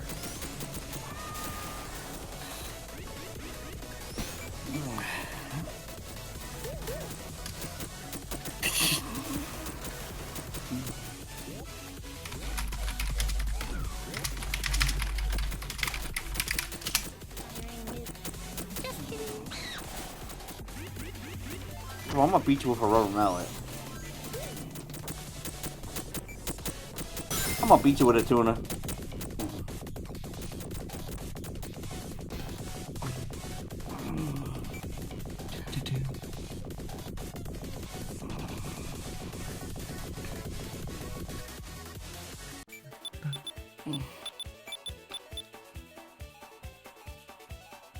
We could do battle mode. You could hit me right now. You don't even have to wait for the YouTube short to be out. Up on Melancholy Hill, there's a plastic tree. How much longer do I want to go? Well, I don't know, Koopa. How much longer do you want to go? I mean, as long as there are people in here playing, I'm good keeping up the server for however long. But there is one thing, however, that could possibly pull me away from Speeb-Racers, and that there's going to be a Smiling Friends Season 2 marathon on Adult Swim at 11 o'clock. Hey, what? It's going to be like in an hour. I might want to catch that, because I haven't seen any of Season 2 yet. Oh, wait, what show is it? Smiling Friends. I have not seen it. Did I? Surrealist humor, comedy show, like dark comedy show that's being run. The showrunners were Newgrounds animators back in the day. How dark humor? Is it like super prison bad? I do not know what Super Prison is. That's a good thing. That's honestly a good thing. No one actually showed it to me, and I was just like, oh god, what the fuck? Better give me those rings, son. I'm gonna go grab your rings. Just be careful. Oh my god. I come to blow you the fuck up.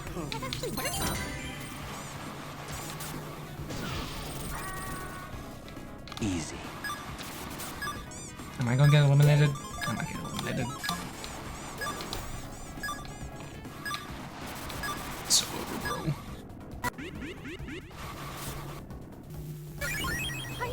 I'll just make that for the time being. Spinning and spinning.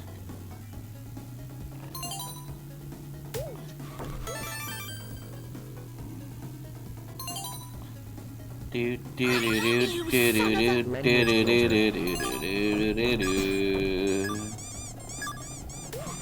If I did start streaming again, what do I even stream? You son of a language filter. That's a good question. A red-faced angry YouTuber told me that there are no good games anymore, or ever. Fucking Nier Automata? I've been meaning to finish that game. I just haven't gotten around to it.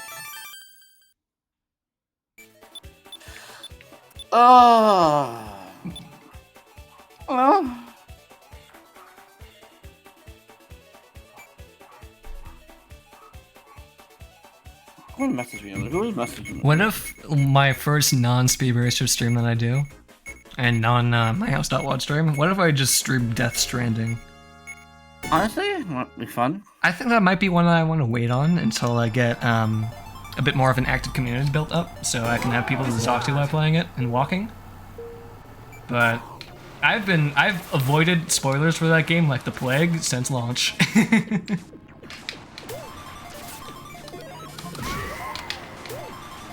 Also, if that was the person talking shit and calling me a brat earlier, you deserve that kitchen sink. If not, you also deserve that kitchen sink.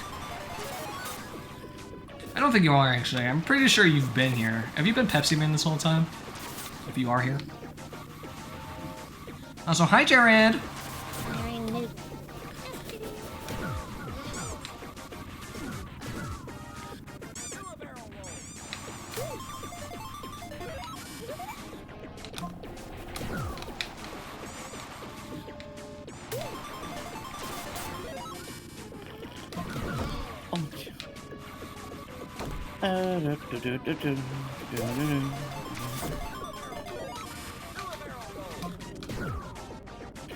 I am, despite playing this game so much, I'm still not used to the trajectory of these things.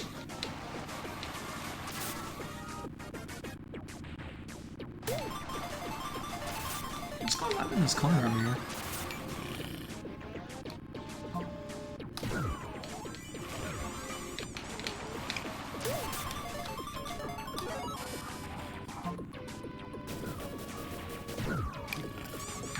That's like impossible to aim. I'm starting to understand. This map has these very handy-dandy reference points with these concentric squares. I'm kind of getting a feeling for the spacing now using them.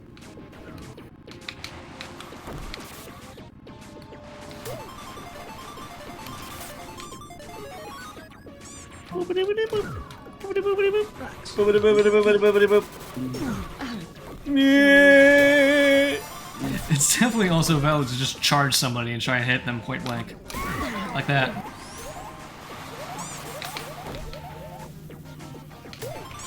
Rest in peace, fucking Meephen.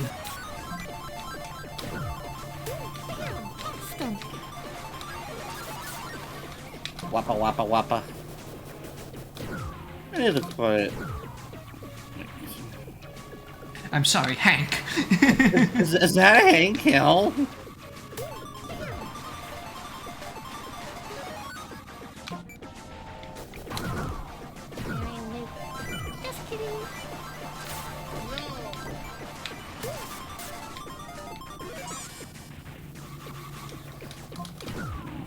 Ooh, almost. Oh, is it Jover? Yes, I see Jared. And how does that make you feel?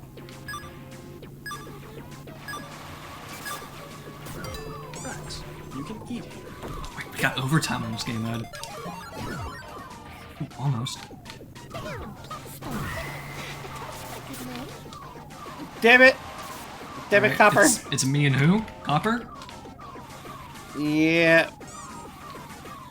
I need to get a sick. I'm gonna practice my Tokyo Fast. drifting. Tokyo.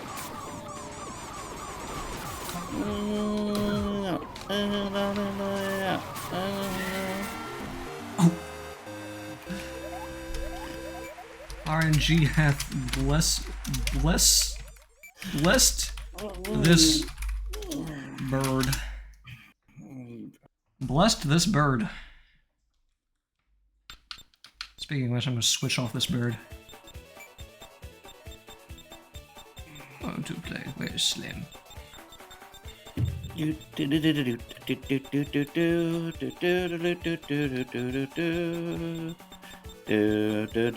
we used to have like Samus and shit in here?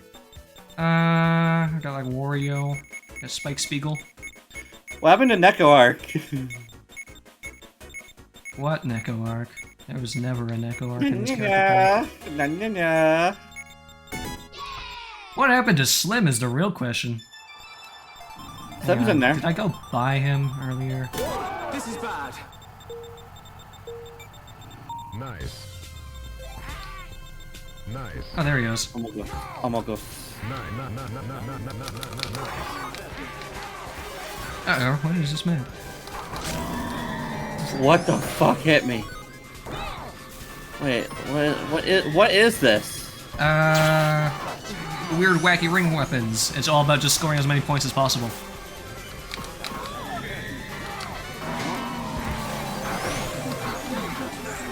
And pelting everybody with the tiny shapes.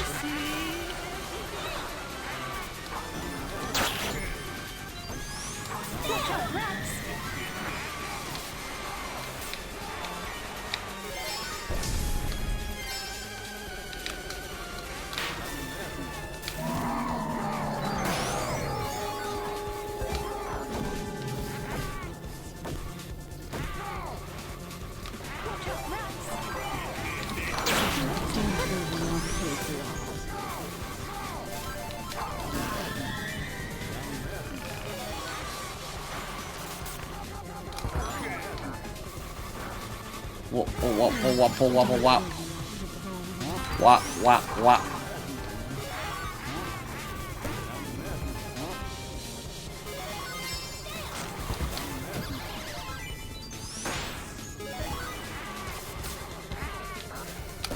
I have no idea what's going on. Me neither. I think this was a newer update to Battle Plus. I'm not entirely familiar with all of these items yet.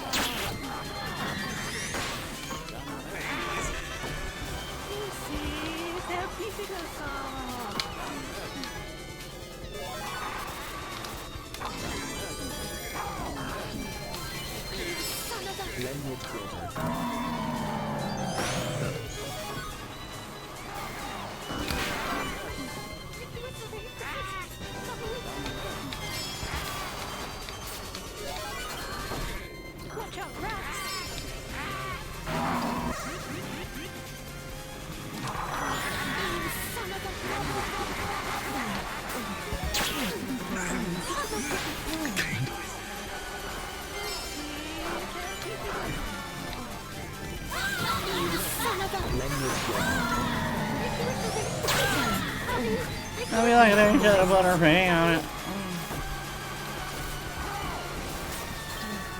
What space am I even in? I'm in 6th. I've not had a grip on this entire match.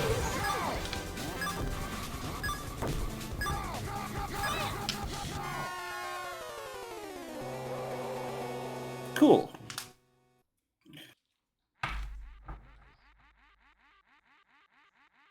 I have no idea what happened there. Apparently I tied with Jared for first place. Hey, Jared, shakes hands with you. Even though it said in big letters I lost. Yo, was that Harvest?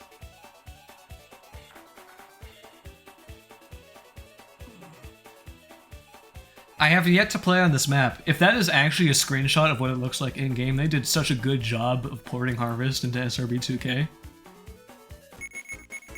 What is this from? This is a TF2 map. Oh.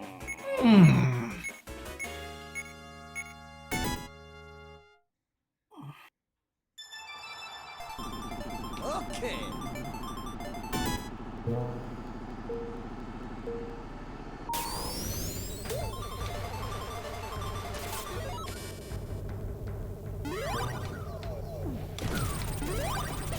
Okay.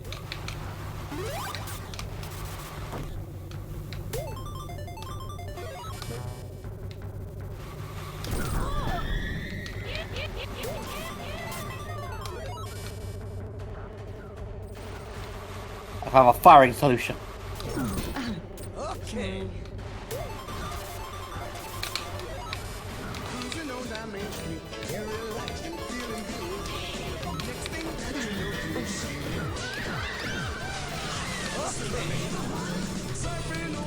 Uh-oh. Stay away from my ass!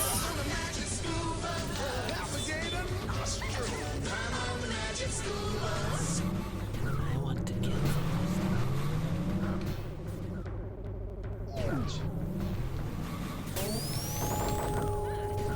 Okay.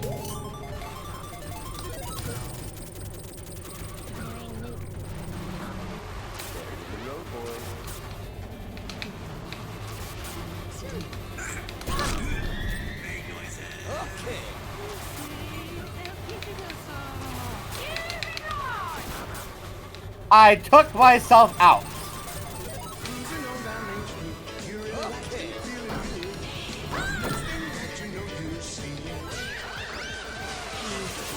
Alright, where's more people with like 3 Orbinauts I can take out?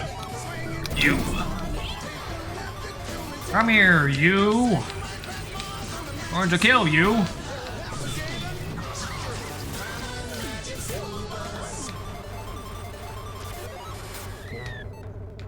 The wanted poster of Charles. Look at that motherfucker.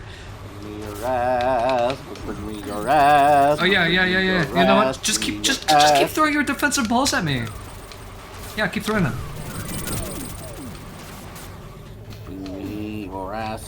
Bring me your I'm not sure entire why ass. you're wanted, but like I won't argue. I want your ass. I hope you have good insurance.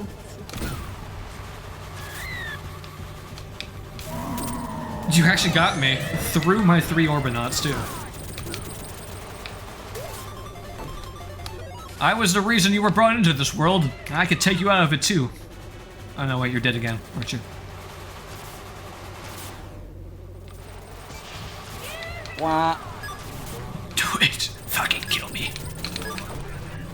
I'm trying to chase down Pepsi Man, but he's too fast. And there's people on my face all the time. Oh well. GG's. Pizza. Do you feel it? The anger, the hatred burning within you.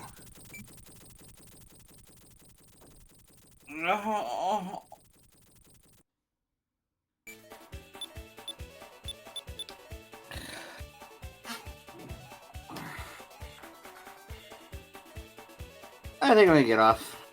Alright. Have a good rest of your night. I think my brain can only melt so much. Y'all have a good night. Take it at ease.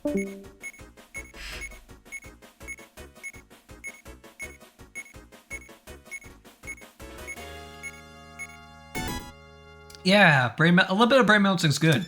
Just think about how hard you're gonna mentally Zenkai boost. This is bad. You know, there's that whole saying that goes like sadness and anger is due to the burden of knowledge, right? Ignorance is bliss and all of that. What if you could make yourself happier by melting your brain and losing your brain cells? Stay in that room there, Pepsi Man.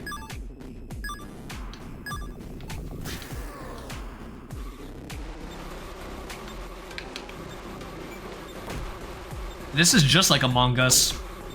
Or maybe not, I've never played it.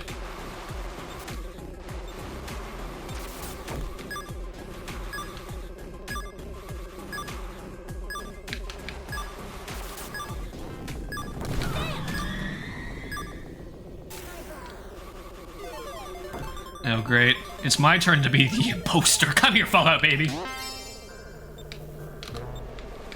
I'm going to uncreate you, motherfucker. Come here.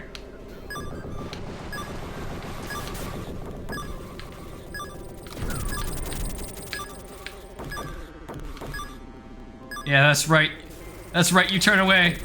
You run. Oh fuck, it's just me and Jared now. And mid-level boss too. Is you coming this way? You son of a... Do you mind? Uh-oh. Oh, Spiky Poo! Did you just vent?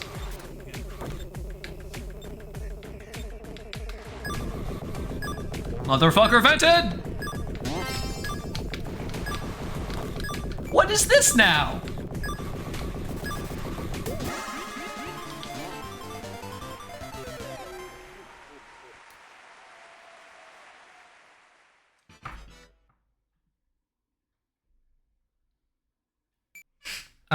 That wasn't fair, that was toxic. RDM, or whatever the kids say these days. Do people still know what RDM is?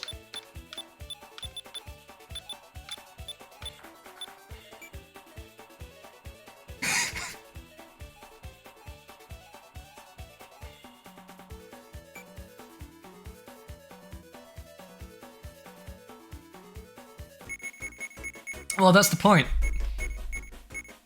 Most people didn't know what it actually stood for, they just said it if they got killed and wanted the admin to ban them.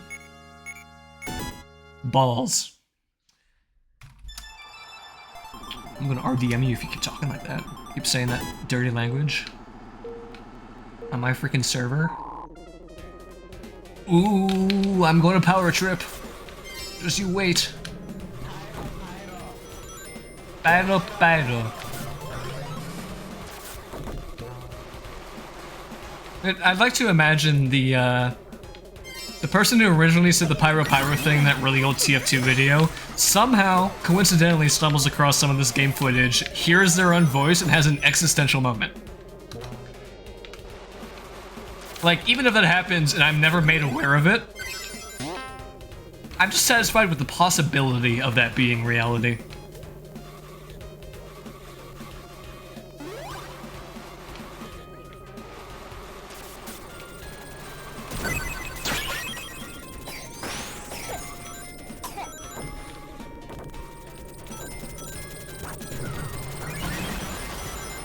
Oh my god, it's so loud. And yet, even after all of that explosion and fireworks, Fallout Baby hovers yet another day.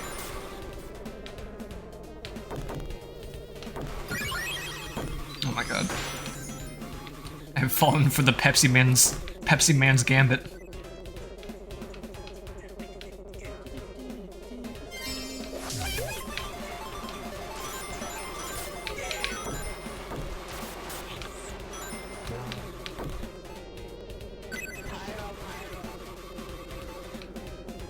Hey, you keep away from Slim's riches, you hear? Do I have to keep threatening you? What are you gonna do if I keep coming after you with this thing, huh? Do something. Do something! Scouter says that you're weaker than a snowflake class. Yeah, this reticle is not going away, buddy.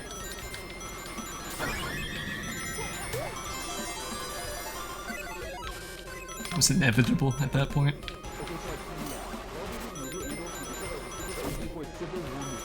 Everyone on these car shelters and they're forced to take care of these babies. The so-called divorced Duncan /101 Catholic that he has no custody of this quality. But here is the kicker. Duncan is microdosing the fake-ass baby radiation to mutate him and make him watch Skibbity Toilet on his Apple iPad. Training this baby to have a gamer Joker outrage and will make him the king of Fallout. Once this Fallout baby takes over, he will... Did I really say all of that? Like Pokemon and shit.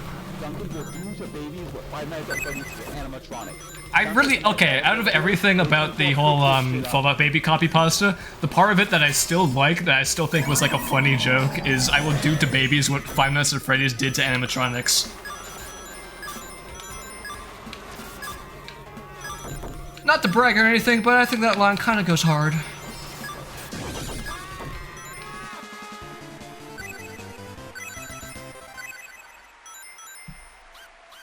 Cool. I felt like I was behind that whole round. Yeah. And yet I am still tying with Jared for victory.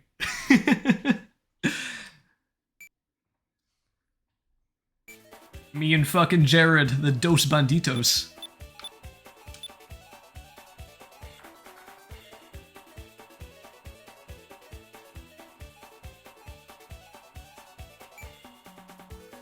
Dos Amigos. The Dos Two Amigos. Howdy, howdy.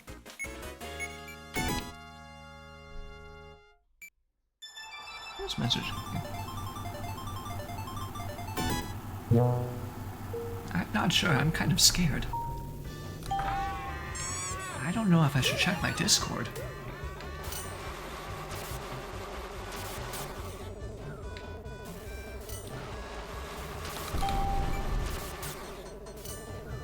Oh shit.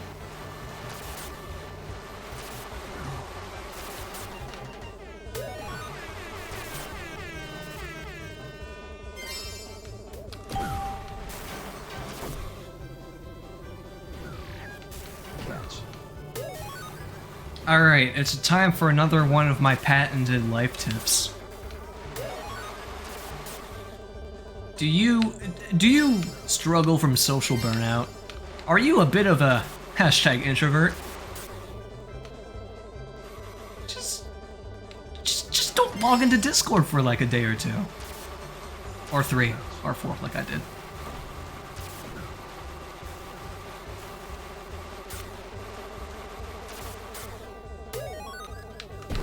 There you go. Life hack.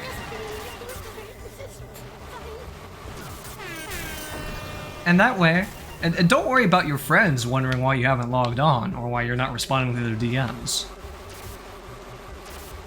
the the imposed fear of your possible death will strengthen your bonds. Because they will appreciate you more for when you are there. It's not crazy. I think it's quite wholesome.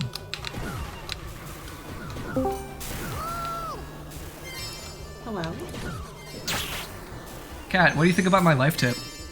What's your life tip? I didn't know. Don't log into Discord for a couple of days and don't respond to any DMs to make all of your friends think that you might possibly be dead to strengthen your bonds.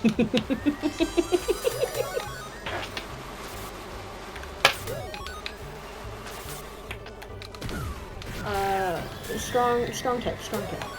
It's a good tip, and if you suffer from social burnout like I do, you get a nice little siesta. Just on the bonus. Just on the bonus, of course.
I'll put Charles in.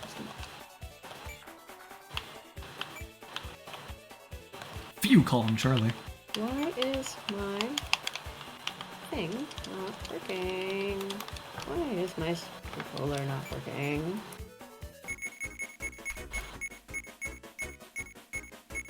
It's because I have not entered the game.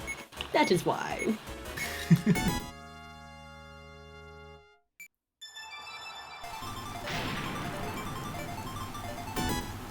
Egg. Oh no.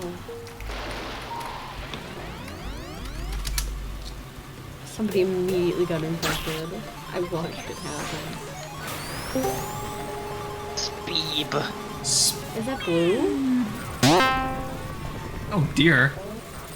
That was a very loud sound effect. Yeah, I heard that. Okay, I'm... Hey, Blue. Oh. I apologize if I cannot speak for a moment. The cats are trying to leap on me. Why is that sound effect so loud?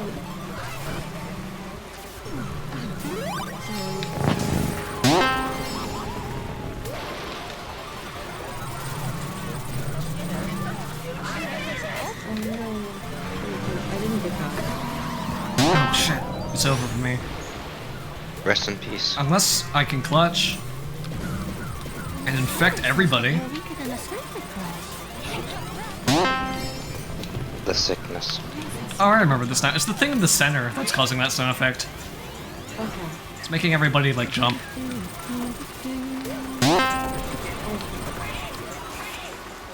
Who's left? Oh, it's you. I think. No, it's you. No? It's Millie. It's Millie. Oh, I see her. There it is.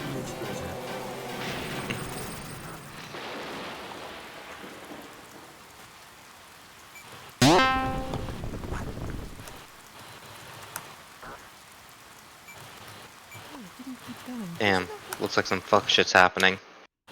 Some real fuck shit.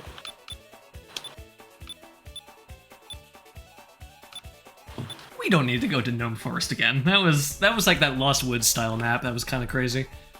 But what if we go to Gnome Forest again? What if? Well, that didn't stop people from voting for Death Egg in Ring Racers, knowing that it was a 12-lap race that took 8 minutes. What? Oh yeah, that's a real thing that's in the official game now.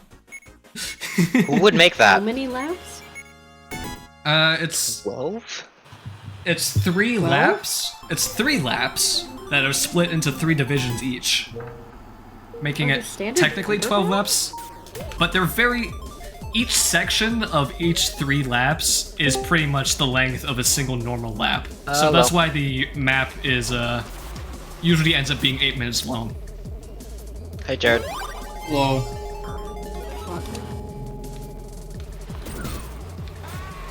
No kidding, you cannot have ice cream. Oh, the kitten wants ice cream. What if I've been a good kitten? I'm not stuck. Okay, I will refer to my cat as as their me given name. Pork, you cannot have any ice cream. Yeah, that's much better. You do not ignore the blessed name of Pork and Beans. Yes, the twins, Pork and Beans. Name Pork and Beans, I love them. Yes, they are twins. Pork they have learned that they can hide under pillows and fight under there. So I won't pick them up and pet them and call them babies. It's play fighting, so it's not actual fighting, I think. That's awesome. It's Osmond's birthday today. It Osmond's is? my cat. Oh. It's his 7th birthday. He's 7? So He's so big. he got to eat a tasty treat. What was the tasty treat? Just a cat treat. I see. Osmond was probably ecstatic about it. He can't have treats because he has a urinary issue. Oh, then he was very ecstatic about it. He's allowed one every once in a while.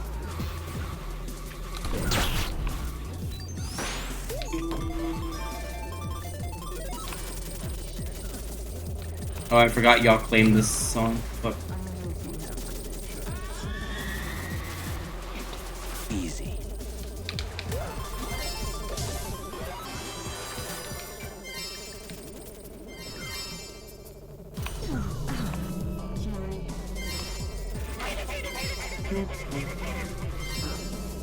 Dream on. Guys, help me. Really hates it.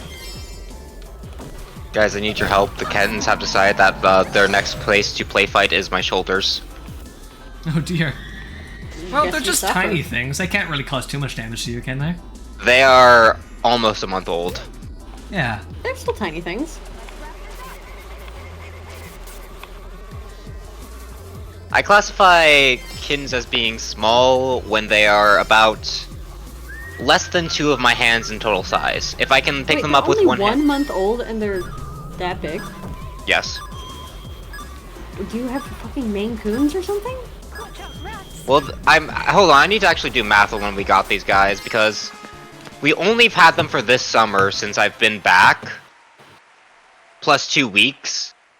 So, no, it's actually 2 months old. It's just that this summer's passed super fast for me, so far. Okay.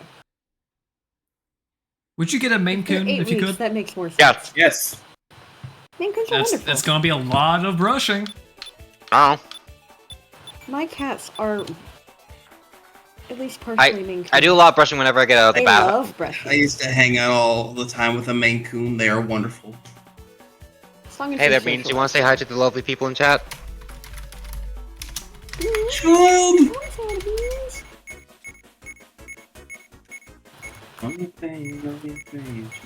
You guys like pissed off angry gamer? I'm more of an irate gamer type of guy. You gamble shit cube. Oh, why is it red? Oh, it's cause the stage is glitched. Here, how about I save our eyes?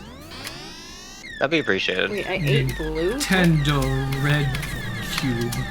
Man, I love the Virtual Boy. This is Wario Land 2. Finally!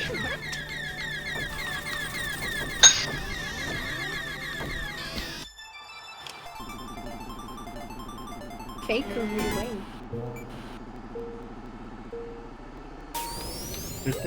Also, no, I have no idea why it's red or what add-on could be causing that. Dude, it's Nintendo Virtual Boy. Oh, do we all just have bombs? Oh, it's bomb mode. Have you played We dropped Mario bombs! Kart? Have you played Drop Mario Kart bombs. before? I know that some Mario Karts, like DS, I think, had a very similar mode to this. They all do. No, Cat, no, you cannot press my power strip. No, no, bad. No. All of them do.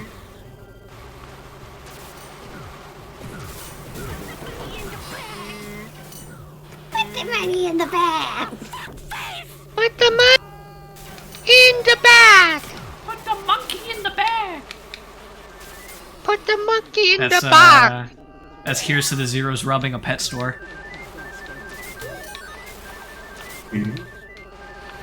Put the movie in the bag. That's Here's to Zeros robbing a Blockbuster. They don't know they've gone out of business. It's like a Renaissance fair, but for Blockbuster. Yeah. Do you guys think that in SRN verse they have Renaissance fair for like old shit like fucking 1980s, 2000s and stuff? Like hashtag so retro Burning type Man? stuff? Woodstock? I guess.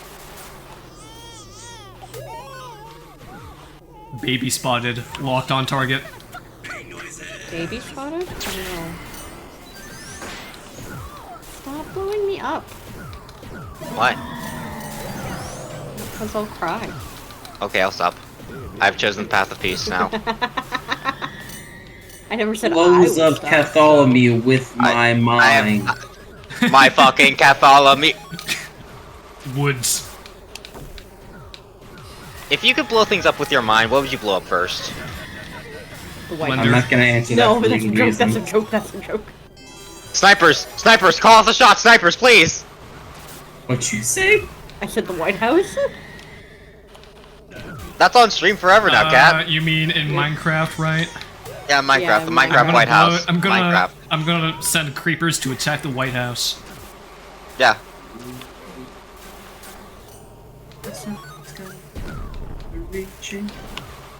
So, like, guys, I gotta ask a question. Yeah. Do you consider psychic powers magic? No. Depends on how the psionics are attributed. Like, if it's like a mutation in the brain, like it's genetic, like X-Men, no. But if it's like Yeah, it really granted depends to on, you, like- yes. But If it's like, granted or like you're born with it is a big difference to me. but like, you gotta admit, some of the X-Men are just magic, right? Well, like Cyclops is actually just a portal to the what is it? Fifth dimension, yeah. No, that's not what it's called. He looks at you and punches you with his eyes. No, it's not the Force. It's not the Force. Connect. Galaxy is something like that. What is it? Where's Wait, me how the you're one gonna time I go want to first? see him.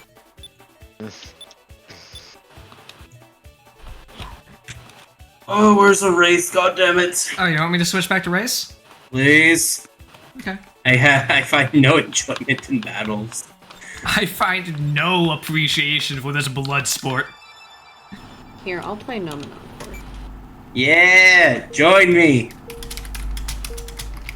If I hate how they handle, I'm gonna switch. You might want to switch immediately. Then they are 9/9 characters. Okay, and What the fuck does that mean? It means that they are they are max speed, max weight.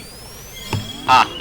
They are on constant ice physics. You have to drift to turn, but you drift really quickly. Why would you do that?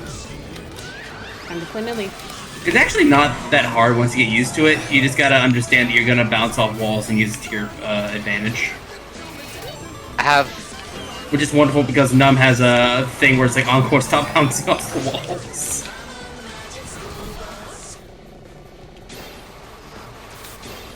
So, Lucy awoke Encore and Numb when he was wee lad, right? Yes, during the vampire apocalypse. Does that mean Encore and Numb had like a smaller versions of themselves? Yes. I see. I want baby. Me and Tally actually were, if we ever did like the backstory stuff in LM, which we never did, sadly. Tally really wanted to draw the smalls. Don't worry. That'll just show up for the fucking Vampire Apocalypse Survival campaign, where it's a survival horror game where none of you have sands, and the main characters see Lucy in the distance killing several vampires when he's just a kid, and they'd be like, his house. Yeah. All in his house? All in his house. Okay, no, what that completely contextualizes everything. He just Home Alone them. No. What? I love my little bastard. He's a totally normal guy, I swear. Did he fucking... Was he like Jotaro Kujo, where when he was just a wee lad he could kill? Could? Did. Yeah, alright. I'm so bad at this game. Yeah, no, Lucy, I'm trying to remember the actual number. 7, I think, or It's 5. either 8 or 12. Oh, I was way off. How old is he? 8.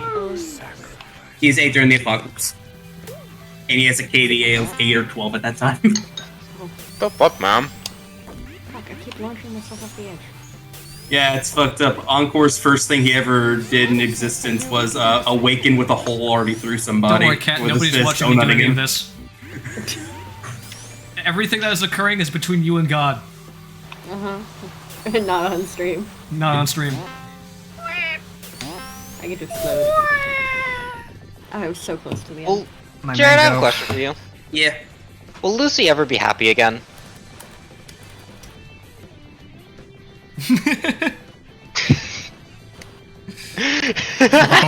Bro, the silence. I see. Monkey Island. It's not a no. That's the answer I love to hear. It might take a long time. Do you have therapy? I say side-eyeing Duncan. Hey, man. Nothing's weird about this guy. Don't worry. We're Don't worry. Obviously, Listen, he's already bonded with three vampires. He's already better than as he started. Don't That's worry. a lie. That's a huge lie. What the fuck? He's less racist, but he's not. But that's made him less happy. Correct. He's less racist and less happy. Oh shit. Correct. I love Murphy's song. Fucking shout out to the fucking AMV where the guy gets cheated on while he's a zombie, bites through his own arm, gets cheated on again, kills cheater wife, dies. Really, the Murphy I experience. thought you said kills cheetah. Well, that might have happened too. It might have happened for Wraith at the Breaks into zoo. San Francisco Zoo. Yep. Yeah. What? That didn't kill me? Listen. What? Listen, Jared. All you need to do is just go get some dinner with your good friend Elisar and meet his kids, as they're probably lovely people. I can't even I'm sure finish they that. are. You'll be able to bond over your vampire trauma. How am I in second? I mean, So like, Oh, I hear the fucking magic school bus. so like, Elisar He's coming. Sapinski allegedly existed because he was in contact with Lucifer. what do you mean? They were apparently pen pals, if I understood the lore correctly. Lucy knew of him. I see. Yeah. Kind of a big deal. You know. And he had exploits up to modern day, right? Pinsky? Yeah. Yeah. If I remember correctly. Okay. Like Lucy's read his like research papers and stuff like that. Okay. So Elisar just being a big deepfake experiment, he actually died during the apocalypse theory is out. It's The just what? a normal guy. I have not been paying attention to theories. You want to run that one by me again, Blue? One of my theories was that fucking United, for whatever reason, was keeping the idea that Elisar was alive for a long time, so they could whip out, their Elisar... I don't fucking know, man. That's And that just he a had actually regular died. guy. Yeah. I swear to God, if I hear that if somebody asks the question in the Q&A about, hey, what's Elsar's deal? And you guys answer with a normal guy, I'm going to scream. Because that's all I can do. That would be the ultimate twist, wouldn't it? Yeah. Also, I'm sorry. Ho just ran into my room, like going full speed, 110% on the speed. I can hear. Oh, she just did it again. Hey. Yeah, I can hear. What are you doing, you little creature? But It's no longer their birthday. She ran like a full lap around my table. It's no longer their It's birthday. not her birthday, it's Osmond's birthday. Oh. Ooh, Tower of Heaven. Ooh, Tower of Heaven. Ooh, Tower of Heaven. Ooh, Tower of Heaven.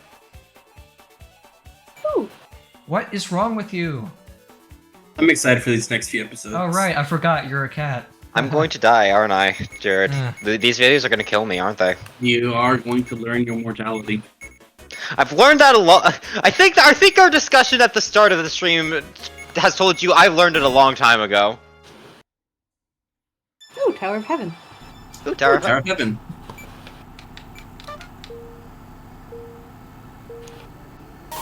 Yeah, I'm excited. I'm excited for some of the Q&A questions. Only some of them. Only some of them. That is a very veiled confession. He is not excited for some other ones. There are some that won't be talked about that I'm weeding out immediately. Kat knows a few of them. I've looked at them. I sure fucking have. Oh fuck me. Shout out to my fucking asking Blue, I'm question. saying Like, your whole question, by the way. no, please. Yeah, you no. typed it out. It's These there. are the consequences of my actions, aren't they? Yes. I've learned my mortality. Soundtrack in order to say it. Jared, I talk too much.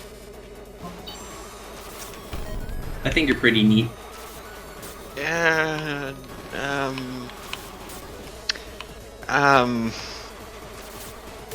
Well, nobody can be right all the time.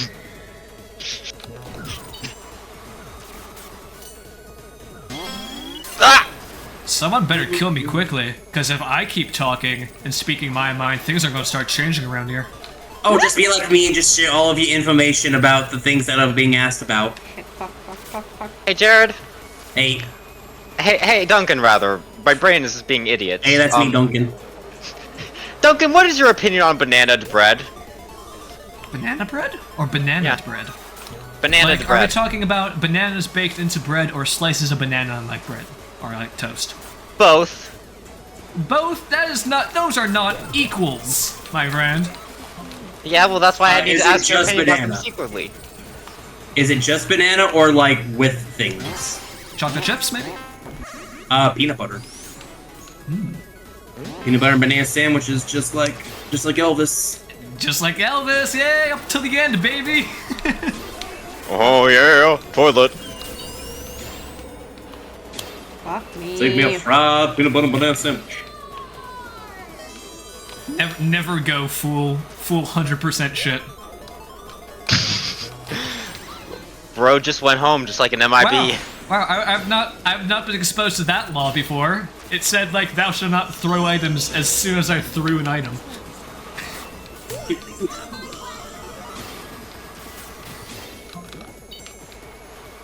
Aha, didn't say anything about dropping items. Spike. This feels like either Cat or Blue. I don't think Duncan listens to this band. I think you listen to Mr. Skulls. Yes. I'm gonna go see him live in like 2 weeks. Dude, fuck yeah, dude. I know Sketchy's real into him. Yeah. The cute girl at my work was like, hey, I don't have anybody to go. And I was like, that. Hell yeah, brother, get that bread. Or get that friendship. Get or that banana bread. Get the banana bread. To answer your question, banana bread, I like it very, very much. I haven't made banana bread in forever. I should. Not bananas on bread, bananas baked into bread as like a pastry dish. Let me see. I see? What do you see? I see that I can't stand bananas. Is that all? If I'm not careful, They're too I'll become slimy. allergic to bananas at some point. If you are not careful, is it like hereditary? I mean, No, it's just I have the allergy that can make me allergic to bananas. It's just a like amount of exposure kind of thing. Oh, is it like the thing where like I'm allergic people to become latex. allergic? Oh, so it's like the cockroach and coffee thing. Got it. What? Yeah, people who work around cockroaches a lot get an allergy to them. That is also the same allergy as like being exposed to pre-ground coffee. Oh yeah. Do you guys know you have that to there's you have to have fresh coffee. There's one tick that lives, I think, somewhere in the northeast of America that Is this apparently the one that it gives makes you allergic to meat? Yeah, the red meat allergy. I think what are they called? Like Lone Star ticks. Hello. Hello. What the fuck are you doing here? Oh, speaking of allergies, hi Tally. I had Speaking a of question. weird allergies. What's the question? Speaking of weird Throw a limit at Tally. I saw the message in your chat of this guy saying that you were disqualified. What happened? What? Just someone being a goober. Is someone being a goober? Okay, I It's figured. okay I'm that they just call so me a curious. brat because I low-key agree. I wanted to know if there was more to the story other than that.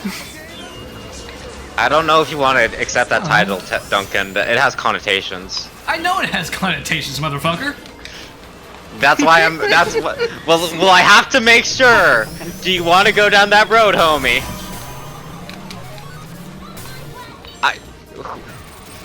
Listen. It's either I make this choice or they do.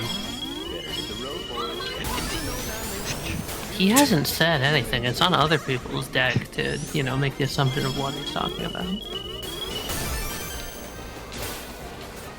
My brain has been very fucking not nice with the sentences it's been coming up tonight. I don't know what that says about me. It all started with the All banana I'm bread, saying is apparently. that if you're not, It all started with the milkshake. if you're not terminally online, Brad is a perfectly normal word. Yep. Used by perfectly normal people. Yep. Brad, as in like gratuity or like No, graduation? Brat as in like obnoxious. Oh, Brad. Okay, yeah. I'll say no more about that. Yeah. Let's step off this path. Y'all are just too fucking weak.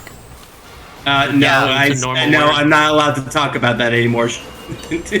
Tally, I've never been strong. Why aren't you allowed to talk about it anymore? Don't talk about it. Don't ask what Jared does on Friday nights when he's not gaming.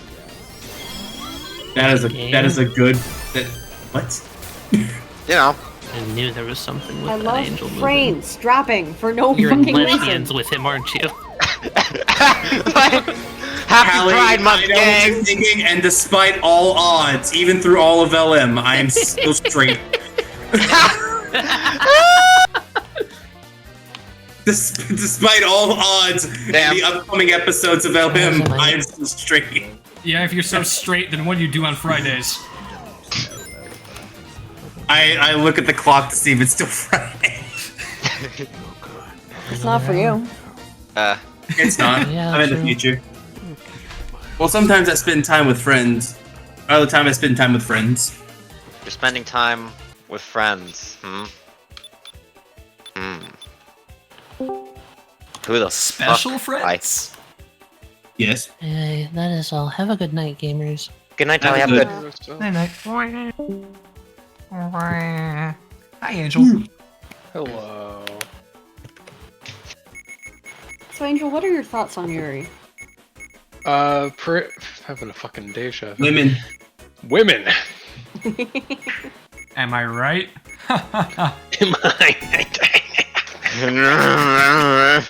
The one I hate fucking my pay a wife. few SMM. It's fun. It's a myth. SMH? Wait, do I go left or straight? Okay. Well, so you like- just okay, said do you you were like men? straight, so you gotta do it. What you gotta commit, bitch. I can be flamboyant if I want. He can queer bait. Angel sees how I talk to my other friends. I swear to God. Yeah, unless you go left gonna be real. Jared I'm talks so to his friends slightly homoerotically, unironically. Yeah, it's great. Slightly? Yeah, slightly. I don't know how he did it, Only but Jared slightly? discovered. Yeah, only slightly. It's weird.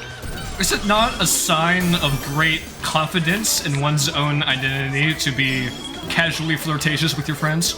I'm casually flirtatious with my friends all the time, Duncan, just not you. I just get called a bitch anyway. Yeah. I guess I'm not Cat's friend. Can I be casually flirtatious with you guys? You already are. Blue, we already had. What? I see how you're talking, Penny. Oh yeah, the tired guy.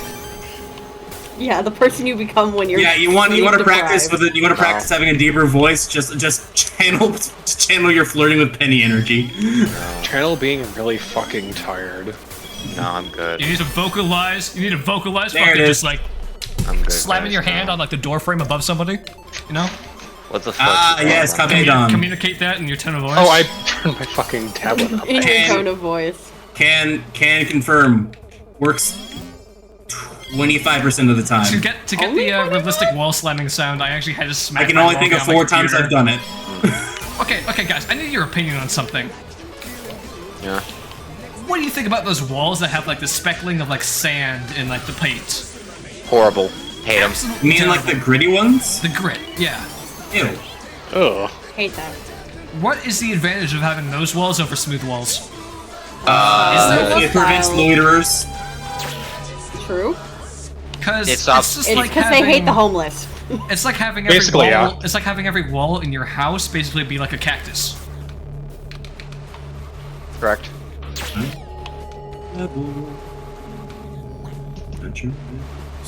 Don't worry.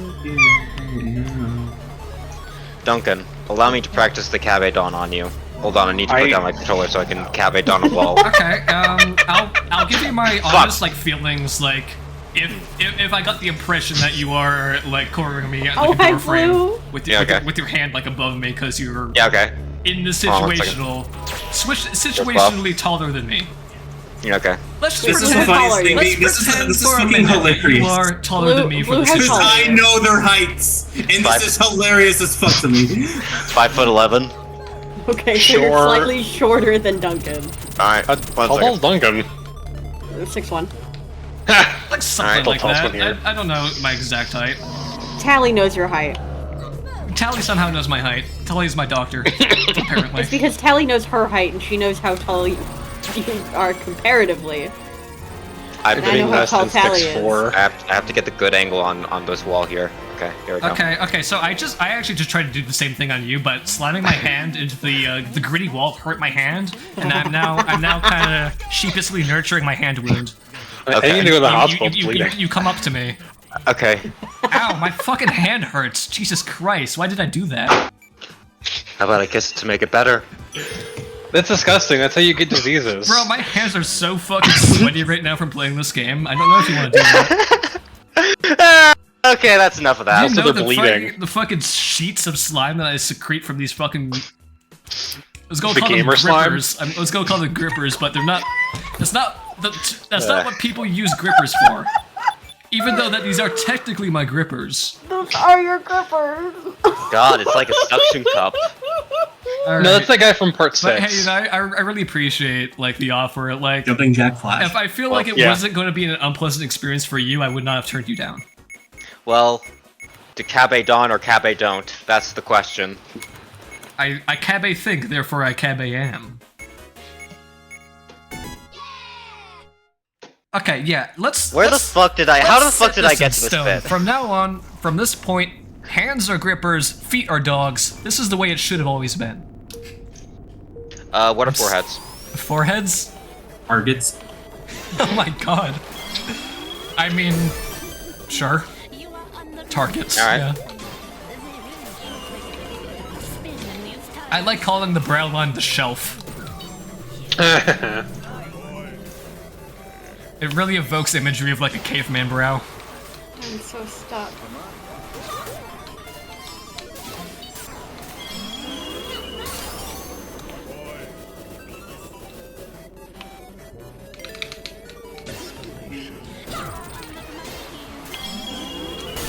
I figured out what tired blue is, by the way. It's not me when I'm tired, it's me when I have depression. Well, at least you're doing something constructive with it.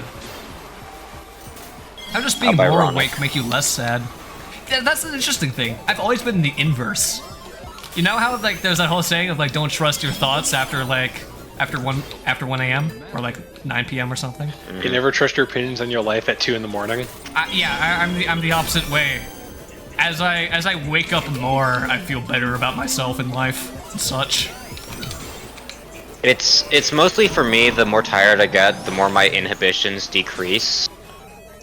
And when I have less inhibitions, I have less fear in my heart about evaluating my life.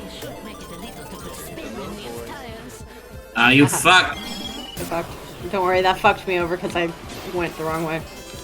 Man, it would be really nice to get like an invincibility or a grow power up or something. That'd be really cool, bro. Oh, cool. A single sneaker. What? You asked for a speed up, so gave it to you. Gonna look good for some mouse. Completely overshot it too. You're dead. You're dead by my hands! That sounds like a skill issue, homie. I don't know what to tell you. I still won. Oh, second. So maybe the sneaker did come in clutch, after all. Yeah, maybe the dog collar came in clutch. The what? The dog collar? Well, it appears you have gay Lamau. Arf, arf. If feet are dogs, then your shoes are the collars. Oh. This is Are you insinuating that I kick my dog in the face? The fuck did you just say? What are you, JoJo villain? Are you insinuating that I'm smacking dogs over here? The only dogs I'm smacking are my God-given dogs. Jared, did you give this guy hot dogs? Oh no, but he did ask about dogs. What type of dogs, Jared? Oh, like Pomeranian. Jared, how the fuck did you do that bit anyway? Spaniel? Those things are fucking amazing. They got the fluffiest ears known to man. Yeah, I'm taking out my headset. I can't deal with this. I think he's just secretly, like, deep down, very passionate about dogs, this Jared guy. Who's Jared? Jared is gone. It's only butts now. It's butts all the way down. My God. Yeah, some people ask if they're like an ass or a thigh guy. I'm a butts guy. So, like, when people ask what's your type, I usually go women, preferably models, weird names. I think it's funny that, unironically, I think buy me Santa suits. Predominantly, I think Larry does date basically just models. Well, that's what you do, right? Yeah, but the fact that That's he like actually is dating them. Like, talks to you like a model or something. I like to think that Larry just has a very juvenile view of the world. He doesn't, really understand like the sentimental value behind like these things. Outside of the courtroom, he probably has like the most utter confidence because he just doesn't have a fear factor. He's just not intimidated that they are models. He probably just like sees somebody like on the runway and like hands them their number in the middle of the show. Do you I think it's funny too that he's like unironically good out artist for him too. more in most cases. No, I think he just gets lucky every once in a while. You know the saying, you miss all the shots you don't take? He's taking all the shots. Actually, with probability manipulation, I'm hitting all shots I don't take. That is... Get a new power set. I'm proud of you. You keep hitting those shots that never existed in the first place. Look. Power of Ghost. By the power of using probability manipulation, I have never missed a shot. Ignore the fact that 90% of those shots are the ones I made.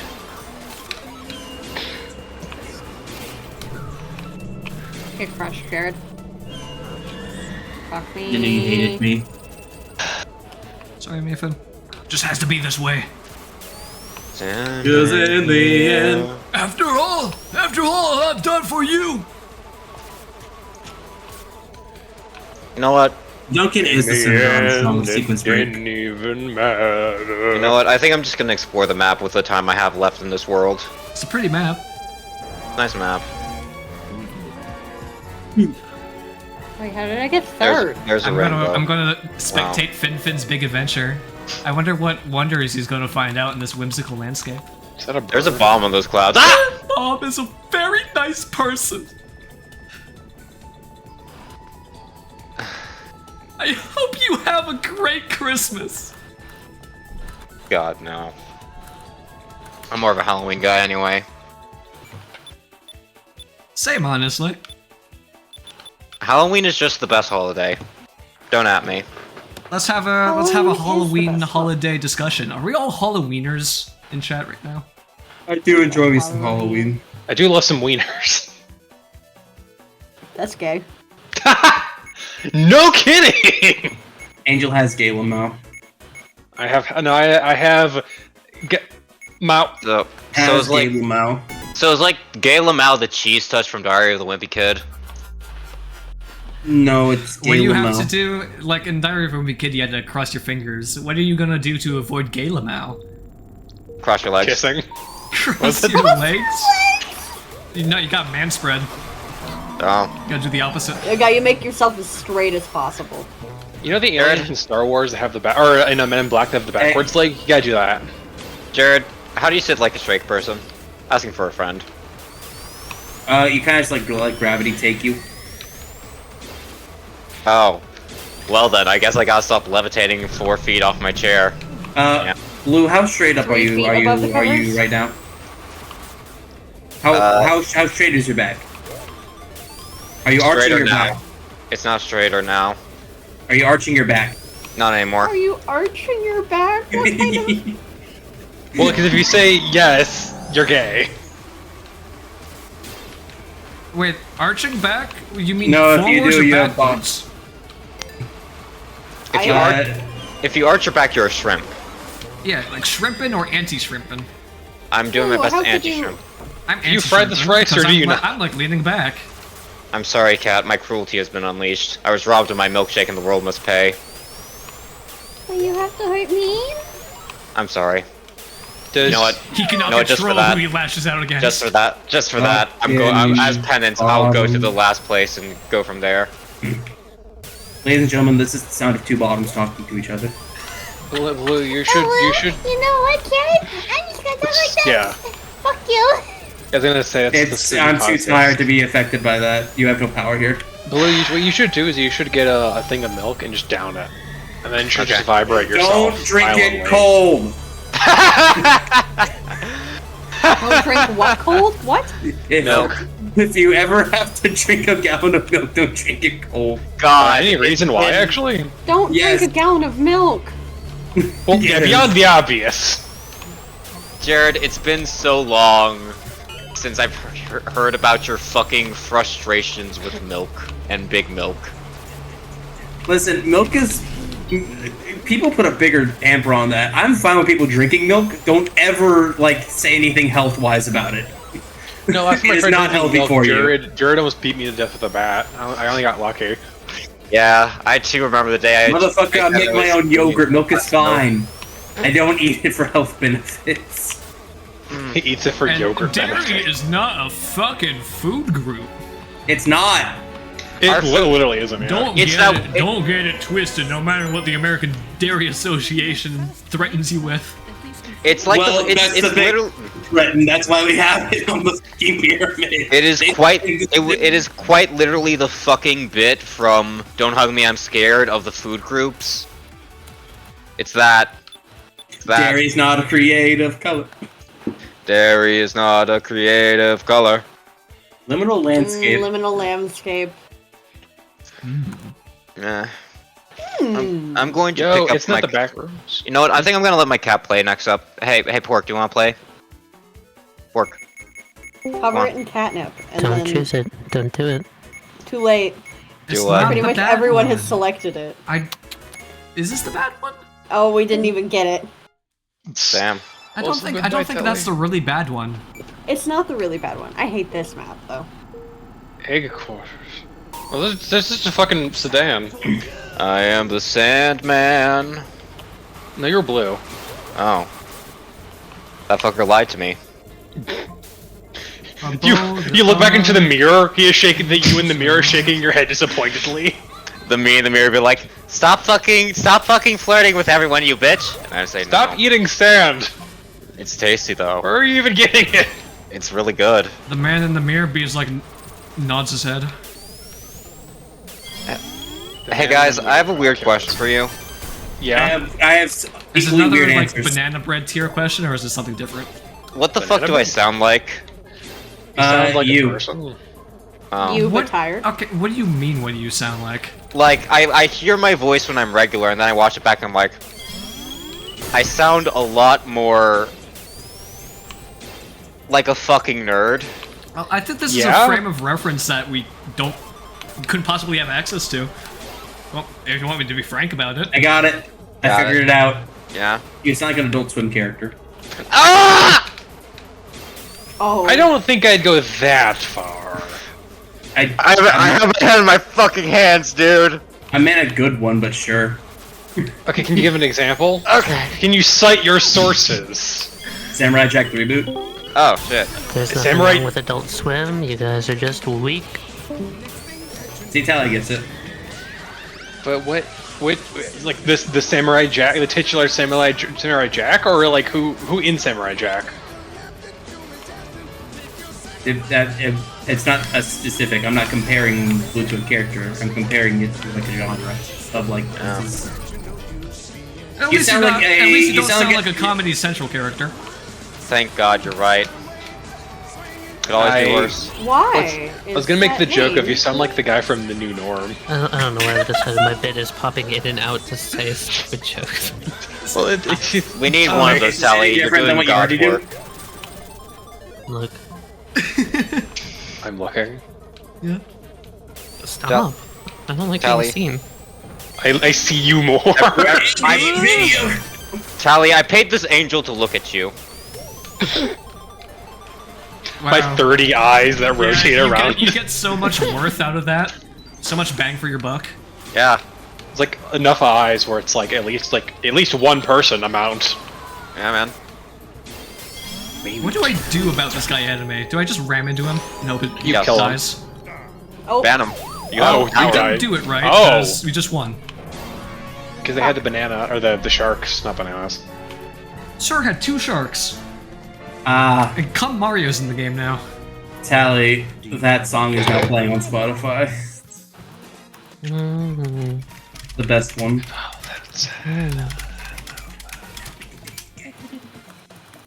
Alright, I got a brain scratcher for you all tonight. What was your first TTRPG character? Ah, shit. That was I know back when mine. I was a wee. That would be wee Fabio baby the boy. Dragon Shaman for 3.5. Was my first Ferdinand TTRPG Gladius, character the dwarf mage, also known as Picklebeard. Picklebeard? Was my first D&D character Kraylin the Creep? I think so. Cool. Was that your cabbage man? Maybe. So it's not Blue has gay I don't limo. remember. I just remember the I name. am gay. That's it. I remember the name. Sounds right. God. Mine was a monk, an elf monk, like fucking weird homebrew guy for 5th edition, whose name I think it was Jack. Oh my god, you were every mid-2000s first-person shooter protagonist. Maybe. I mean, the only thing I had with him is that they had Chex Quest. Chex Quest? What? I don't fucking know. No, this was when I was like in middle school, so it was like really bad and homebrewed, and I was a player, so it was really bad. I was a bad player when I first started playing. God, I just had a fucking realization about revolting. myself. Yeah. The first 2 characters I ever played was a miniature barbarian who was big, dumb, with a heart of gold, and the second one was a fucking twink of a Yuan-Ti snake man, arcane trickster rogue. I have never changed the characters I play, it's always been the same thing. I hate it here. The only person can change you is you. I just... Oh no. I'm down at the beginning, aren't I? Yep. Yep. Yep. God. Who the fuck is Come Mario? He's Come Mario. Formerly known as Joe Mama. I think I found the brush I'm gonna use to draw with, guys. Look. Oh, what's the brush? I wanna Is it the see. Markiplier brush? my god! Hold on a second, I need to find this. I was looking at a pencil brush because I want to see about changing my brush from the base brush to something new. Just because I've never Yeah, done that use before. this one. You got it. Yeah, I'm gonna use this one. It'll be perfect. Just make it really small. They'll never I never love tell being me you're able drawing to a bunch of see My people. favorite Well, was when they ironically- made a photorealistic Mona Lisa coming out of the painting with the Shaquille O'Neal brush. Yes. The fucking what? Unironically, people do that shit. It is hilarious. It's like somebody used the Among Us brush. I don't. And they used it as a texture brush. But because of the size they did it at, and the way they did it, you couldn't tell. Unless you were like looking really hard. I think science has gone too far. It's not gone far enough. No.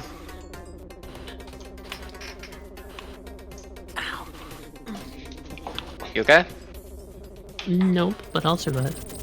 I hope survival. Never understood that kind of humor. What? I've never found the word piss to be funny. Like, ever. You What don't, do you- you don't what think do you it's think is you funny? don't think it's goofy to be called Piss Luigi? No. You don't think the same thing would be funny if you just named yourself P Luigi? No. Or a Luigi P? I think I have It's a not descrip- laugh out loud funny, it's just mildly amusing. I think I have. Or wee Ouija? I think I have a. We. I think. I think I have. Funny. Yeah. I think I have a description for why Gen Z humor is the way it is. You know, like how That's not some. even Gen Z humor, that's Oh. just humor. Piss Luigi? Dude, people have been making jokes like that since the internet existed. People Really? love Piss Luigi.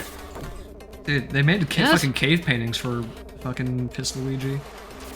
Okay. Back in the Neolithic Listen here. Guys, there's a pit that you can fall in on Yeah. this map that doesn't kill you. Oh, Oh. do in console, do respawn. Where's this? Okay. No, I think you put me at the start. Well, I definitely knew that hole was there. Awesome. Back to the beginning I go. Okay, when does Wait, enough? did you also fall in a hole? Well, yeah, I was at the top of the stairs. I had no way of actually seeing it or knowing it was there. Allison Shane starts playing. They're the ones that did down in the hole, right? Or no. You know what? Or I'm actually just going to keep us here for a little while longer because everyone voted for this map. They saw the thumbnail and I was like, yeah, I'll play on that. Yeah, we saw the anime girl. We knew the fate we were picking. Yep. Much more fucky brushes. I can't find the macro brush. Oh, is that downloaded yet? Is that it? Look at him. Real brush. Okay, you cannot tell me that the name Come Mario with that racer avatar is not the funny. I'm too tired to be confused. And that's Oh, it's how not a the brush. humor It's a comes from. 3D model. No, it's a brush. You can use it as a brush. Why can't? Hold on a I'm second. not Do I need playing to this map fuck around? Duncan has given up. I've had enough. although it is funny to condemn you all to your fate. Oh, it's because it's not in. It's okay, not funny for some when it's reason the your fate, file, the actual name itself isn't in English. So if you look up mackerel, it doesn't show up. I'm gonna have to manually find it. Manual macro. Forgot I had the glaze. on mainstream, guys. I always forget that I've not used it, but I have downloaded the glue glaze brush. It's totally used for glue. Oh, yeah. You mean the glue brush? brush. Cusco's glue brush? Specifically for Brush used for glue? glue? Yeah. Oh, yeah, the glue brush. There's something no, similar no. on Twitch, an emote called Spilled Glue. I'm good. I don't know. Oh, yeah. Cusco's glue brush. Specifically for glue. Look, I'm slowly learning to do Patrick Warburton, and I'm only gonna use it for evil, I hope you know. I mean, like, if you use it for good, I'd be mad at you. Every day I You play know, Sigma as a day closer. I love Sigma. Same. Do you know that, I'm more of an Epsilon kind I've of guy. completely forgotten his name. Guy who did Kronk. Patrick Warburton. Patrick Warburton. Thank you. Listen, you said it, and then it left my brain. It is a lot of syllables. he did a thing for Disney of he's like the tour guide for like one of the rides. It's really kind of funny. Oh, good for him. It's Soren. It's basically you're simulating flying all over these places, all over the world, and it's really fun. It was really fun. See, it's not a Lord of the Rings ride. I got Yeah. it. Okay. Disney doesn't own Lord of the Rings. That's Universal Studios. Fooled me. That's fair. I thought they were the same person. Don't worry. I only know this because I went to the Universal Studios theme park for band class. Universal Studios theme park exists. Yeah, the Simpsons ride is there. I forgot the Simpsons exists. Good. I'm sorry I reminded you. Damn you. How is this brush sponge? Fucking die. Do you think I sound like brush sponge? Okay, let's do this. Let's do this question again. You said that Blue sounded like an Adult Swim character. Do I sound like a Simpsons extra, like one of the kids in the background? Yeah. Yes. I mean, if you do adult. your little kid voice, you definitely do. You know the one. I don't know how to even do it. It's really easy to do. You just gotta suck your What? balls back up into your body. How? Fuck it. Okay, I'm being Fuck it. insane. How the fuck do I get this macro brush to work? It's still on the mackerel. I'm still on the goddamn mackerel. Okay, so you see his mackerel brush? Hold on, I haven't actually installed it. Maybe there's some tips and tricks to mackerel Because it's just a 3D, it's just a model, like a picture yeah, of a fucking mackerel. Picture of mackerel, huh? Don't cry. Is that not a mackerel? But it's got an image of it being used as a brush. Do You can probably add it as a brush. I've been trying to figure out how No, to you do can't.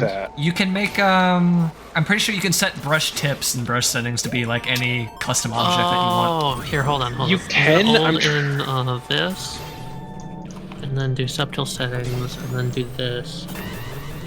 Where did they go? It's not in textures, is it? It's in brush tip, like Duncan said, and then you change the material to an image material.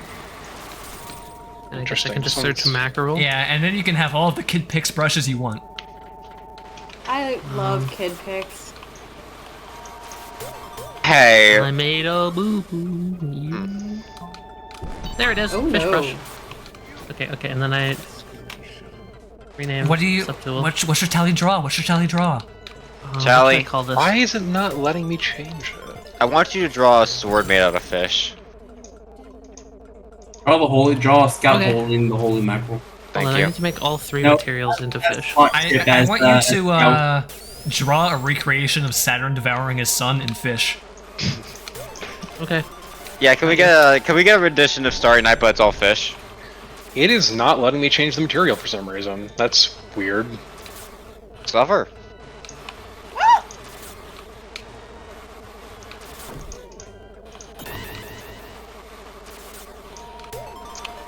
So Oh, I got there a- it is. I had to go to set dual brush. Okay, that's weird. So I got a weird question, because you all are more experienced with the earlier internet than I am.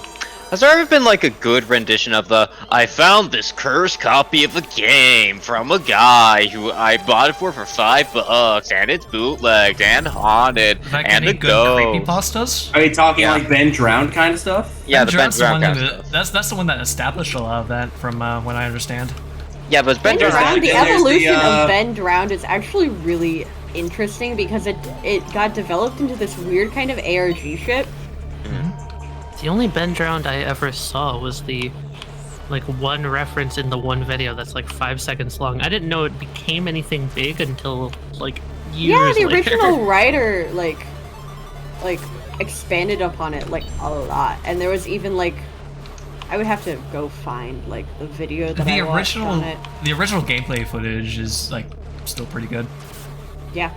I think The, like doing like the whole like hacked copy thing.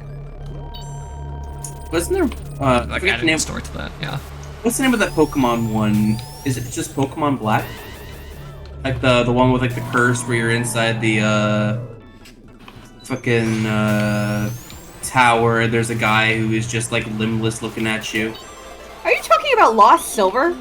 It is Lost Silver. That's what I'm thinking of. Thank you. I was gonna talk about Lost Silver. I love Lost Silver. I think it's really kind of funny. It's not like the best quality one, but it's definitely one that helped establish the genre of creepypastas. Okay, if you want my real answer, is there actually any good things that I would consider to be like quality creepypastas? Yes. Emesis Blue. Oh, that's a good Nemesis one. Blue's excellent. I am not Nothing brave enough to familiar. watch that all on my lonesome, unfortunately. If we're talking good creepypastas generally, not just like the video game genre, Yeah. I've always adored Russian Sleep Experiment. Oh yeah, that one. Listen, hold on, I'm gonna become a spectator just so I can talk about creepypastas because Awesome. my childhood, This is what I like, want. 2012 Alright. to 2016, I was I- so entrenched. Is in there a way to creepypastas. is there a way to share a clip brush with someone else? How do I do this? Yes. If you hold on a second, I'm trying to remember the exact So property. I have made a fish brush, and I want to give it to Angel. I also have made a fish brush. If you right-click on the brush and go to Export Subtool, you should be able to basically get a file that you can send to people. Okay. Give me 1 second to make this a little better. Here. And then I've got one for you. The If interesting unironically thing, create a brush, I kind of like. the interesting Yeah. thing to me that I think is worth understanding about creepypastas, I don't think that any of them are really good, because that kind of goes against the idea and definition of creepypasta. The idea that it's amateur horror stories that are meant to be spread en masse. I guess How do you like say that across the internet?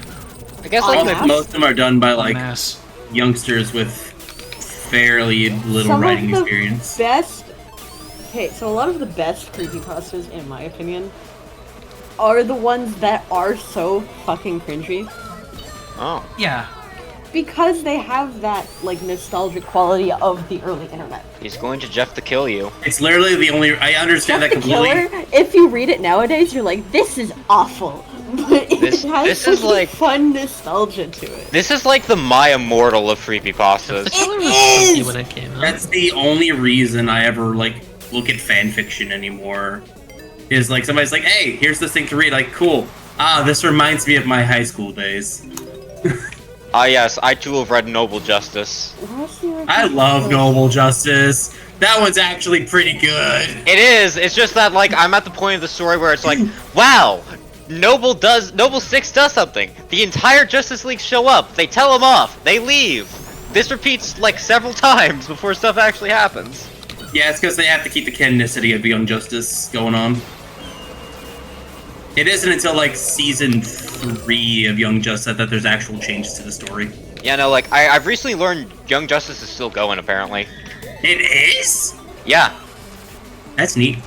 Yeah, apparently there was an arc where Superboy was presumed dead and everybody mourned him, and Superman had this really touching scene where he had to tell his son that his uncle isn't gonna come home anymore. Oh yeah, I've seen that clip. I didn't know that was Yeah, newer Young- shit. Yeah, that's Young Justice. Okay, I think I've got it. You got it? Yes. Okay. Fish And then acquired? right click, and then we'll save export subtool, and this will for field fish brush. I feel like fanfiction will always have a soft spot in my heart because there's like 5% of it's actually worth reading, I think, because it goes with an interesting concept. Like, for example, hey, here's this neat story about like fucking what if X character was in this series and actually unpacks that. That's a Put this in concept. resources downloads. Here you go. Hello, Here you go, Bink. Angel.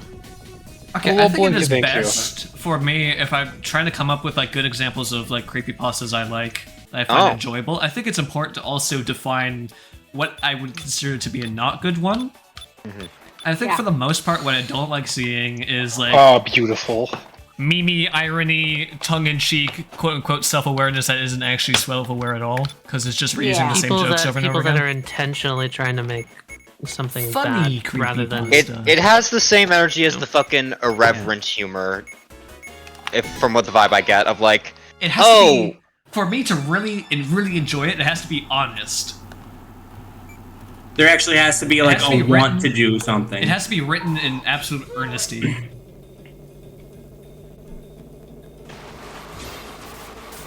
Can't be. I remember reading one in high school that was actually like a really good Halo fan fiction. But they actually did kind of like a psychological horror thing where before isekais were big, it was a guy who got turned into a jackal. Oh, and he had to survive, learn the culture to not die. And then it was the whole thing of just the stereotypical, hey, the Spartan sees me trying to communicate with them, and then it goes on from there. But it's like very existential. It's very. Oh my god. What's a jackal again? What the? It's the guy with the funny faces. That like. It's the guys like the funny, toothy faces with the shields. They go, yeah. That's them. That, very you know how little that narrows. You know how little that narrows it down. You could have said the grunts for that, and I would have nodded my head. Shout out to the grunts who have the saddest backstory ever. You guys want to know when, like... I could never play Halo. I just feel bad for them. Yeah. Their whole world got glassed, so man. I would like to know things get. Oh, if we want, I have a good way to define like a creepypasta that I'm like, this just feels like kind of quote-unquote mocking the genre, which is the variations of most of the variations upon Slenderman. Where you get like the Slenderman family. I like Menderman. Slender Dog. Yes, a Fenderman. Hey, Slenderman, I gotta ask you what's this the guy. third one? There's 4 of them. Sexual offender man, one of them. Offenderman and Trenderman, because there was a hipster one. Right, I forgot about that. I just remember sexual offender man because I thought that was funny. I mean, that's a real danger out in the woods. Yeah, that's a real creepypasta. Fun fact, if you walk towards a sexual offender, you get, like, staticky vision. My first exposure to creepypasta, I guess, technically this counts, and I don't think people consider this anymore as something that counts, but the repost this message in 7 days or you'll suffer a heart attack type thing. Oh my god, yeah, chainmails. Oh yeah, which it counts as a creepypasta by definition, I think, and probably predates some of them, in a sense. Because some of them. When you're It's young definitely a and naive genre. and like 8 years old, you legitimately Abigail, believe the that shit on the evil internet. doll is gonna come and claw your eyes out if you don't send this to all your friends. Oh yeah, you fucking smile dog or whatever the hell. Listen, Smile Dog, the actual like creepypasta is so like just solid because it's so simple. Ooh, it's this creepy picture. Oh shit! Oh, you never want to see. You know what that just You reminded never me want to of? look at it because otherwise he's gonna What kill remind you. you of, Duncan? It's so simple. Kat, are you familiar with Who's Lila? Oh fuck! You know who's my Lila? God, yeah. We should totally just like Who's Lila. Oh god, we no, should that's do that. actually God, not yes. this one. Okay. Huh. Also, I'm gonna post what I drew with my version of the brush coming up soon. and your version, Tally. Yeah. Did this in half a Halloween's second. coming up Oh in wow, 4 yours months. actually looks like. Oh damn. Mine, the one I did, I fucked up, and it actually kind of looks like a brush I might use. Yeah, that It does look looks like a like cave painting. graffiti. It's kind of cool. It does Yeah, look like a it's cave fucking painting. You're right. They both have that texture. Actually, no. I know what mine reminds me of. You know the Mario Party minigame with the jackhammer where you're like digging out a creature? Yeah. It looks like that. It looks like you drew a face in Windows Desktop Destroyer with the hand axe. Yeah. Yeah. Oh like my slash god, I marks. remember that. Oh my god. I actually used that pen for something though, just because I I kind of forgot like that was it. a thing. I got a weird question. Yeah. Weird away. Is there a line between something being a fanfiction and being a creepypasta if it is something like Ben Drown? Like, where do you find the cutoff line for that? By Creepypastas definition, are spread. all creepypastas are not necessarily fanfiction, now that I think about it now. They don't have to be connected to anything pre-existing. They can just be on their own. Good question.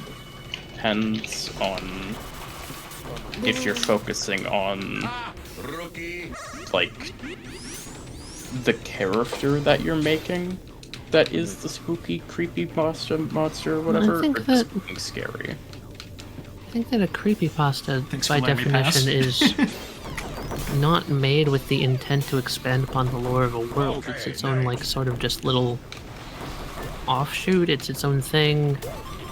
It's not identified as fiction. It's identified as, I don't know. feel like it's all in the presentation, you know what I mean? Yeah, it's not something that's creating a story or creating something to work off of. It's just, what if it was this thing, but spooky, or like, what's a spooky story? It's not like it's trying to create its own, you know, continuum or anything like that, or add things pre-existing. Where I draw the line is that I don't think I would find a fanfic at a garage sale. I think you can make every single creepypasta. You can make fanfic of a creepypasta. Yes? Yeah.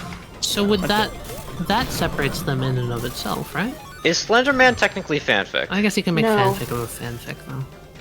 Slenderman is, at this point, its own entity. A lot of things with creepypastas, I think, has to do with the entity. Yeah, they like transcend So, like, Ben the original Drowned, story. it's the ghost. It's the fanfiction. Like Ben Drowned was a weird works- YouTube video originally, right? Yeah, it was Yeah. a weird YouTube video documenting a haunted cartridge. But I think the thing, like, clearly defining them is I hate those kids. Creepypastas are intentionally trying to... How do I phrase this? They're trying to come off as being real, potentially, or without Not being like a even that. manufactured story. Like, a lot of, like... Like Slenderman was a Creepypastas- picture. Creepypasta, yeah, Slenderman was a picture posted to the... Was it something awful? Or It was something awful forums, yeah. Okay. In something Everything 2000, starts in April, something awful. April Ain't that the something, truth? April 20th, 2009, I think. Yeah, that sounds about right. It's April 2009. The I don't know time when the exact first date. games were coming around. Oh, the games came out like years after. 3 years after was 8 pages. Yes, I know. I was not going to be that specific, but if you want me to pull my Slenderman knowledge, it was 3 Well, I months. looked it up myself, you fuck. And I mentioned it when I we were was watching there. Marble Hornets I the other lived night. it, my man. See, I lived through all this Slenderman stuff. Was well aware. Played the game. Never heard of Marble Hornets. Didn't even see it mentioned once. Don't know how. Yeah, I never saw Marble Hornets It's until... because 8 pages, the one that got big, Man, is very separated from Marble Hornets. Man, I Based shouldn't on have. the image rather than Marble Hornets. I shouldn't have spec'd into Minecraft Well, Kid. I should have spec'd into it's based TF2 on or the pages from Creepypasta Marble Kid. Hornets. They just took the pages and ran with it, yeah. Oh. Because very early on in Marble Hornets, season 1... Or no? Oh. No, they I didn't. guess they didn't. No, Okay. it was just Slenderman behind a crowd and then also at a playground. Those were the two. The playground one. That's And then the one I remember. people started like clamoring onto it and it got big. But the pages were first seen in Marble Hornets when Alex was scribbling them in season 1. I feel like And the they kinda took pages that are note. also a reference to another horror thing. Because I know I've seen that before, but I can't like put my finger on what it's a reference to, you know what I mean?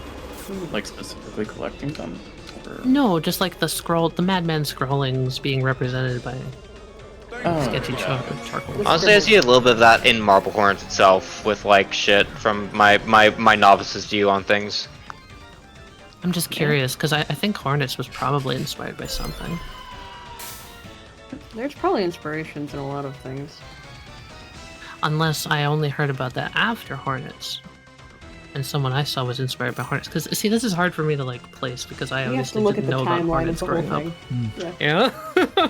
I think I'm gonna. I haven't heard of Chill Slot Miha. I think I'm gonna hop off a cart game, but I'm gonna hang in VC. I need to lay down for a second. Yeah. Splashdown, splashdown, splashdown. Appreciate you, Blue. I'm gonna wave I think the dash big at Blue. thing, Thanks I for think I playing, can Blue. phrase it now. The big thing between creepypastas is creepypastas sometimes use like fandom as ways to ground themselves in reality, but not necessarily but they don't necessarily need to. So, but that still, there is a Venn diagram, and sometimes creepypastas are fanfiction because you could theoretically classify Ben Drowned as a fanfiction because there is a Legend of Zelda fandom. But you don't because it has defined itself so separately and because it has other elements outside of the writing surrounding the fandom. Do you think there's a bit of like social like zeitgeist phenomenon going on here, where it's like if you remember it, that would constitute as it being a creepypasta rather than a fanfic? Not all the time, but sometimes. Like with Ben Drowned, like that's iconic these days. Back in the day, you could almost say it was like the word people might use for it might be closer to spoof or skit. Or creepypasta was Playground. You under the truck. Fuck if I know. I'm trying to remember. I know I didn't see that for 2007. Yeah, I was gonna say it was like pretty. Well, guess I'm wrong. Okay. Oh, I think it was coined, but I don't think it was famously used. Like it was a thing that was it existed, First appeared but it wasn't in applied often. 2007. Is it like a copypasta joke? Yeah, copypasta joke. It's a fuck up of copypasta, yeah. I was trying to remember seeing someone saying "scary spaghetti," and that's where I first learned about it. It's like a great way of putting it. Hey, do you think that's enough? Like sharks and SPBs and everything, you guys? No, you're just Creepypasta.com was this good. created in 2008, though. Wait, really? Is that old? What'd you say? Creepypasta.com was created in 2008. Well, the Really? I thought that was a newer Creepypasta thing. Wiki and Reddit's r/sleep were created in 2010. I would have thought it would have Okay, started in here. 2011 for some reason. No, That seems like a Creepypasta's modern, old. revival of internet culture. Is almost what those feel like to me. Interesting to know they've been around for a while. They've been around, yeah, for... What is Ted the Caver? What? Ted the Caver? Ted the Caver. I've heard of that. Horror story by Ted Hegeman, self-published to an Angel Fire website in 2001. This presented as an online diary of a man who excavates an unexplored cave with his friends. As he unearths the passage further, the entries become increasingly unsettling. The story was widely shared on the internet, where message boards constantly debated its authenticity. Some users thought it was true by virtue of the many images and technical details. You guys know John Titor? No. No, off the top of my head. He's sometimes considered the first creepypasta. It's very similar to the thing Kat's talking about right now. It was a forum post by a man named John Titor who claimed to be a time traveler, and the guy listed a bunch of real-world events that were going to happen, and all of them came true. Interesting. Could have also just been a Simpsons writer. Well, he's legendary for that regards because no one ever identified who it was. I think there's obviously a bunch of debunking of the case. I'm sure it wasn't actually a time travel and all that, but you know, there's a lot of cool mysticism surrounding him. Like they made predictions, right? Yeah, they just got really fucking lucky. The Rage was first created in 2005? I don't know why, but the idea of somebody making all these guesses and be like, this is gonna be true, or they're gonna like figure it out instantly, and they start one by one coming true. Modern day Nostradamus. Yeah, they had the test note. They didn't know it though. Yeah, and it's just like, oh shit, wait, hold on a second. Hold on. Machinima announced plans for a live-action web series created by Clive Barker, titled Clive Barker's Creepypasta. But then, following the shutdown of Machinima, the series was never produced. When was Machinima shut down? He had a story about traveling in the past to get a very specific model of an IBM. There was also a Russian sleep experiment film, conceptualized but never released, never materialized. I think it's funny because isn't the image that everyone connects to the Russian sleep experiment, isn't that like a slightly edited photo of a Halloween decoration? Probably. Either like that, it's either that or like some art installation. Was it telling? It looks As like a spider web. creepypastas tend to be. Spider. Oh yeah, like the harpy lady. Yeah, Momo. You guys remember the harpy lady? SCP-173. I love 173. I guess SCP technically is creepypasta. Yeah.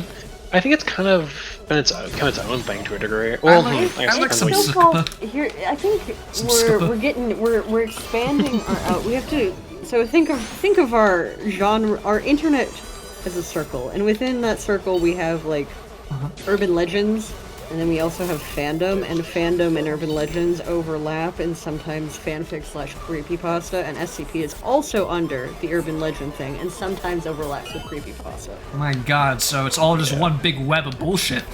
Yes. Yeah. Well, I feel like creepypasta might be not creepypasta. SCP might be slightly different because with the creepypasta, there's to a degree an intention of making this seem like it's quote unquote real. But with SCP, like nobody's like goes in there and is like, yeah, this is totally real, you know. Also, might be conflating what some of them could be definitely construed as understood. This girl showed up when I searched for the rake. I just wanted you guys to know. The rake? Oh, I forgot the rake existed. It's her. Oh yeah, the rake. The rake is older than creepypasta.com. Yeah. That's wild. The rake is older than Slenderman, which doesn't surprise me. The rake can probably drink.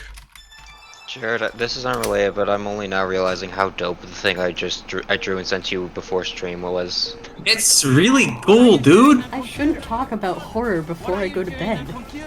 No, talk about horror. funny. That's how you get the best dreams. True. Yeah, it's how you get the feeling the shadows are watching you. You know, unironically watching, like, Marble Hornets that one night really fucked with my sleep schedule because I was like, alright, I'm to sleep. And then I stayed awake for like... How did you get more? What is I wish Marble Hornets scared me. I feel like I missed out on that. It scares the shit out of me. I was just enjoying how goofy some of the stuff was and appreciating remember the where work you left behind off? it. You're on 74 specifically, I think. Yeah. 74? No. Yeah. No, we're on. No, We just finished 49. Yeah. Or 49 was? I thought it was. No, we're 74 videos in, I think.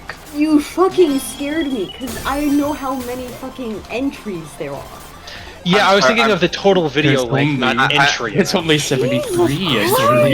Cat, I'm sorry, but Cat, I'm sorry, you haven't been recording in the time that between the last watch session and now. Yeah, they restarted for the 15th anniversary. Yeah. But they've added more videos, Kat, and they have you in them. One.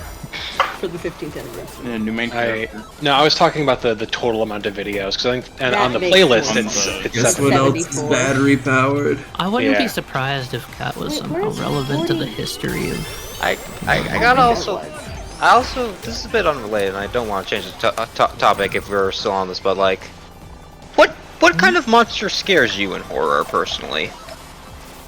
women. I don't get scared by monsters. I would beat up 47? Lethal Company Nutcracker. I would take on in a fight. I would duck underneath his shotgun and I'd kick him really hard over. They can aim down now. You crack his What nuts. scares me in a horror film? I think. But unseen monsters that are primarily just imagination, psychological horror. Gets me. Yeah, I've got too much of an. Not to sound like an asshole, but I've got too much of the artistic eye now. When I see a really great horror monster design, I'm like, wow, cool. Yeah. Instead of like, it has to play off of like some kind of vagueness, or I think one of the conceptually horrific rather My than problem with visually designing LM. horrific. I think one of the Yeah, favorite things kind of. that, You saw me with water dry. I can make shit scary, but I don't know if it's actually scary. Me, Jared, over here fanboying on every fucking design. That's okay. I think horror ultimately is for a lot of younger folks. Anyway. I'm also the kind of guy that used to watch Saw and like super gory movies with my dad, and we would laugh at them. Oh. Well, that's just Saw's writing is just actually funny. No, I'm talking like the gory ones, like Saw 3 and like things that are like that gory.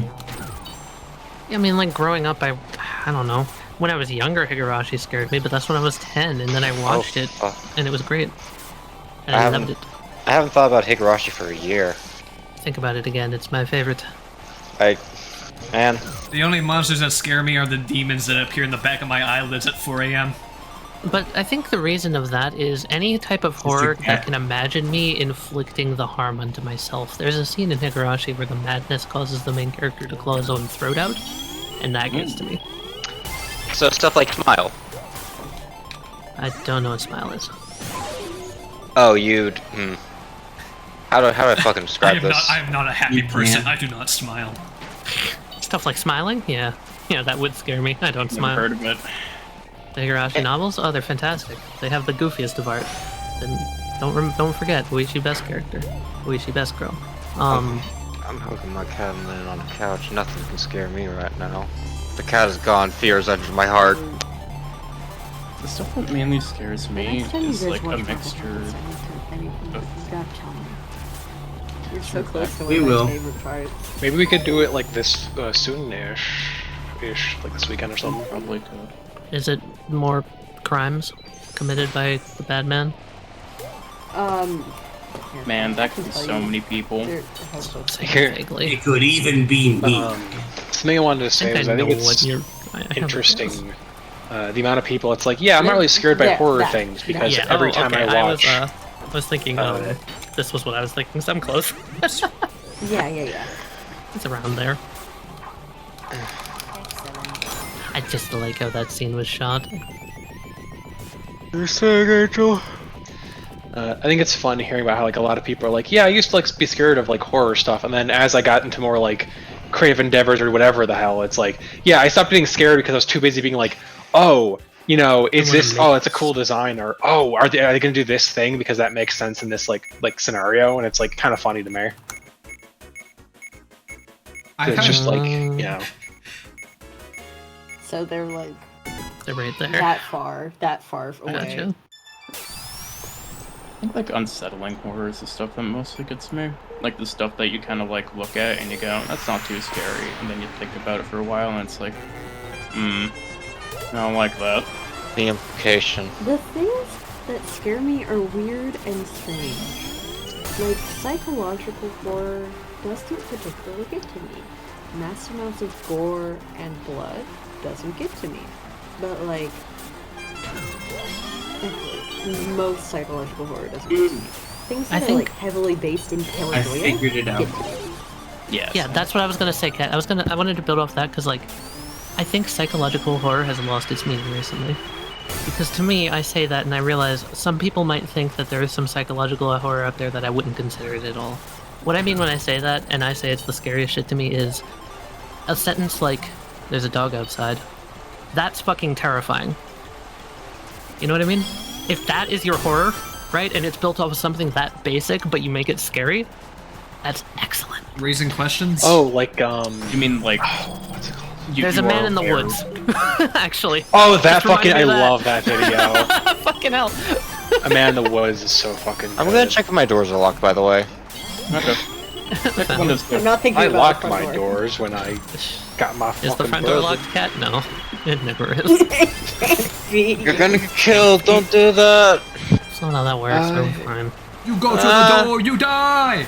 You know, Wow, I what's... If you unlock a door, you die. Where's But the... like, the first time I watched Marble Hornets, it got to me, not super heavily, but a bit. Dog and For Nightmares. some reason, actually, I know exactly why, but the Doctor Who episode, The Waters of Mars. That was pretty good. Yes, that one nice. Heavily.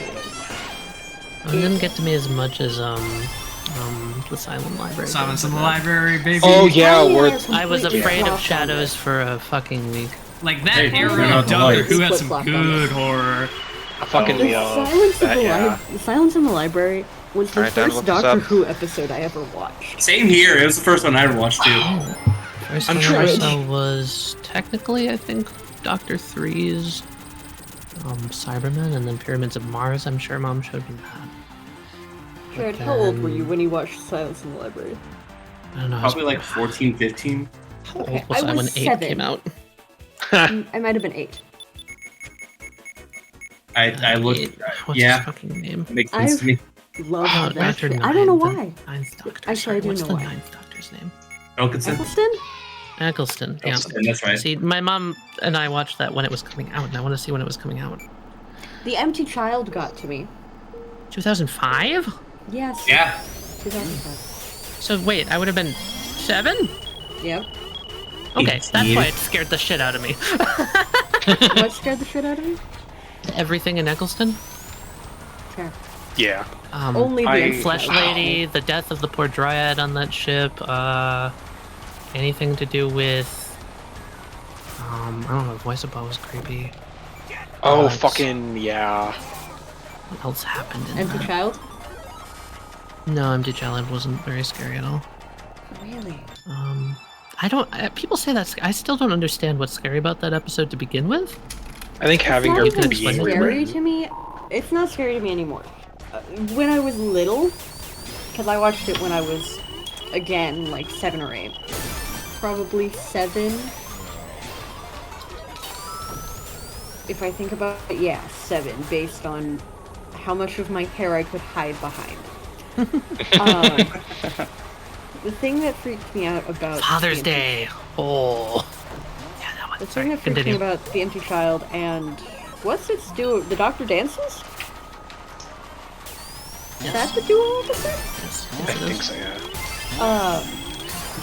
Was the idea of I have a really vivid and tactile imagination.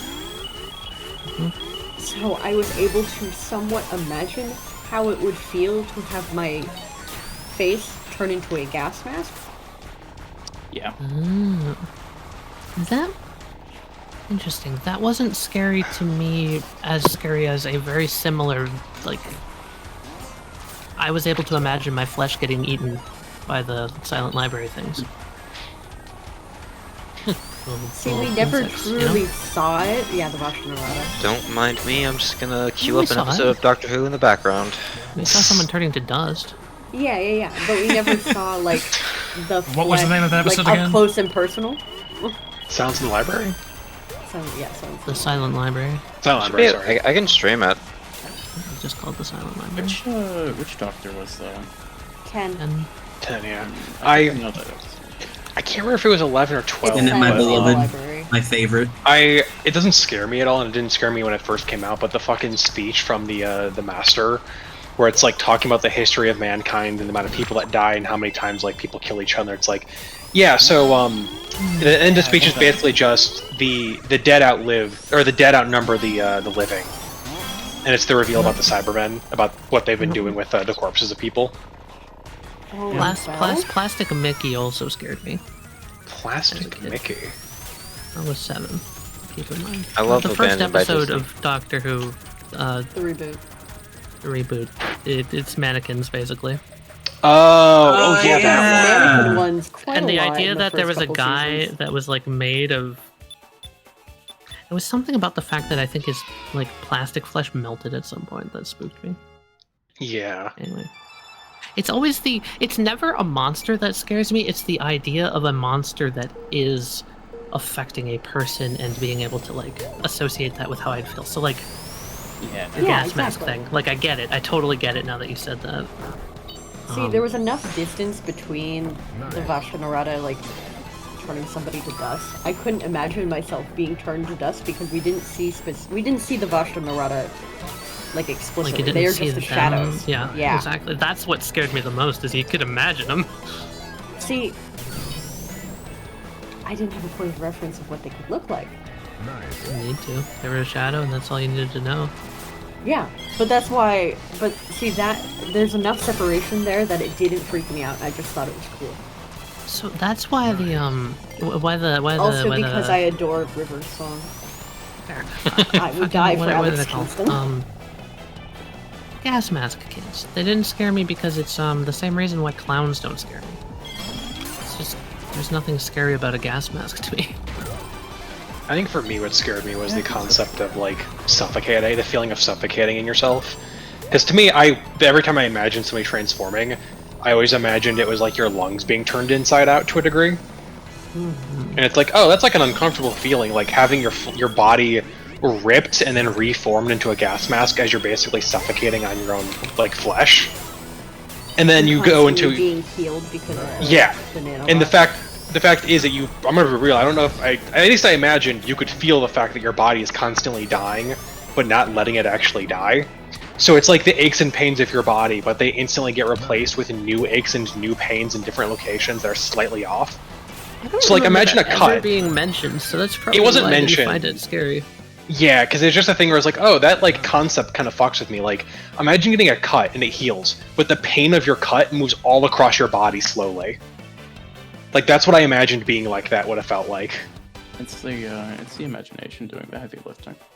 Yeah, doesn't make it All like of these, necessarily. I think that's like the takeaway here. Oh yeah. If it's something that evokes a lot of imaginative thoughts, then it's good horror. Welcome, welcome. We're currently talking horror and creepypasta and the things that scare us personally. I still think The the Weeping thing Ancients also got to me when I was a kid. Yeah, those are just good, like, generic horror in every way. The first Weeping Angels episode is so good. Oh yeah. God, now I kind of want to We're rewatch not going to talk about the first, the Weeping Angel, the second one. I think it's the second one. Yeah. Which one is that? The one where Amy gets a angel in her eye. That is the scariest shit in the world to me. Oh, because it's the whole The angel in the eye where you can't close your eyes? Terrifying. No, you have to close your eyes. That's the thing. That's the thing that kills it, right? No, I'm pretty sure it's like every time. Was it that? I don't remember. Yeah, one of those. Because Amy slowly half the episode with her Right, eyes right. closed. Because as long as her optic nerve isn't like optic nerving, the angel can't crawl out of her.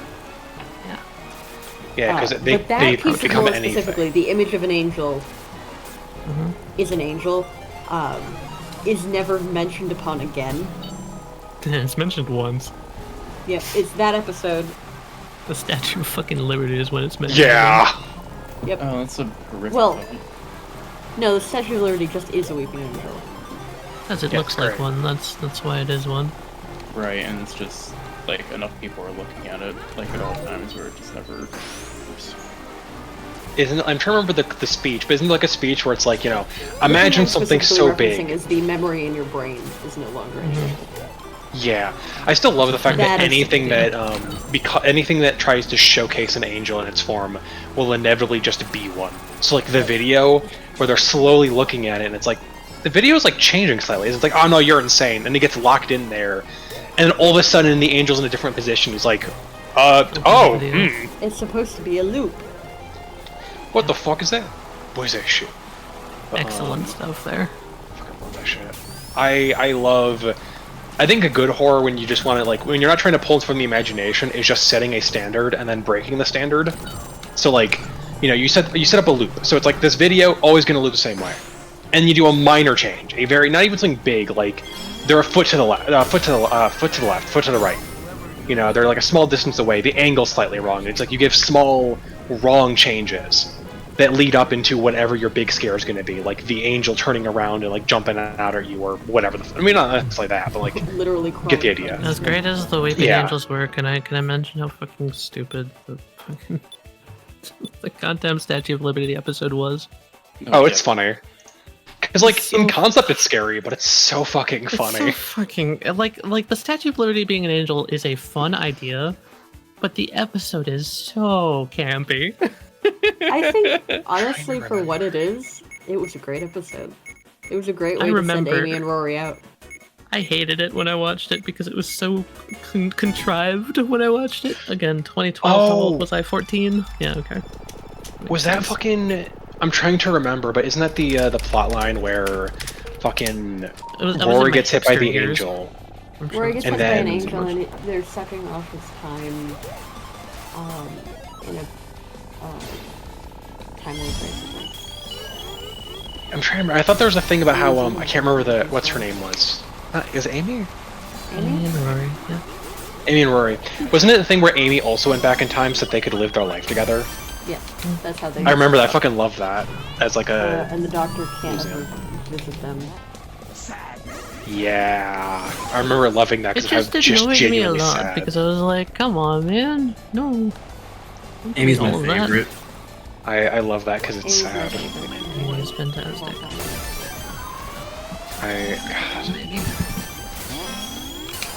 I love the Doctor when it's just like, because a lot of times like silly funny things, like the scary things, but also in the end all be all just sad.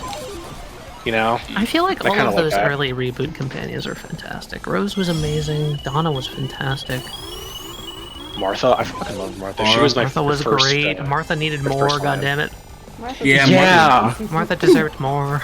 I started on the first Martha episode when I started watching Doctor Who forever ago because I didn't know there was anything before it. I love Martha with the Olympic Torch episode. That was Martha, right? For What's what the episode?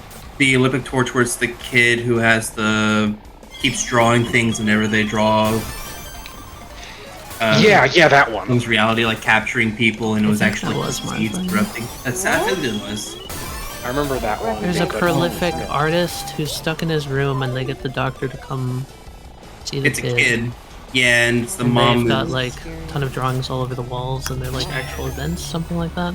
Yeah, it's because he's drawing them. Either because he's drawing them and making them, and the aliens, quote unquote, are making it real or whatever, or the inverse of the. I'm trying to remember what it was, but I remember something like that. Since I've seen it, but I It's know what you're aliens talking that about. they float through space, and all they can do is tell stories with each other, so they make those stories reality to enjoy themselves as they're floating through space. Yeah. Seeds.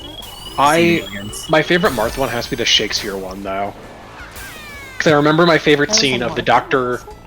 I'm trying to remember. I thought it was a Martha episode where basically they go to Shakespeare and then it's like. Yeah, the Shakespeare one is. I was thinking about the other one. Oh, okay. Because I love the Doctor being killed, quote unquote, because they're like, I'm gonna stab you through the heart and you're gonna fucking die, and he's like, oh fuck my heart. He's like, hold on a second, wait, hold on. The other one kicked in. Okay, I'm good. And it's just like, what the fuck, man?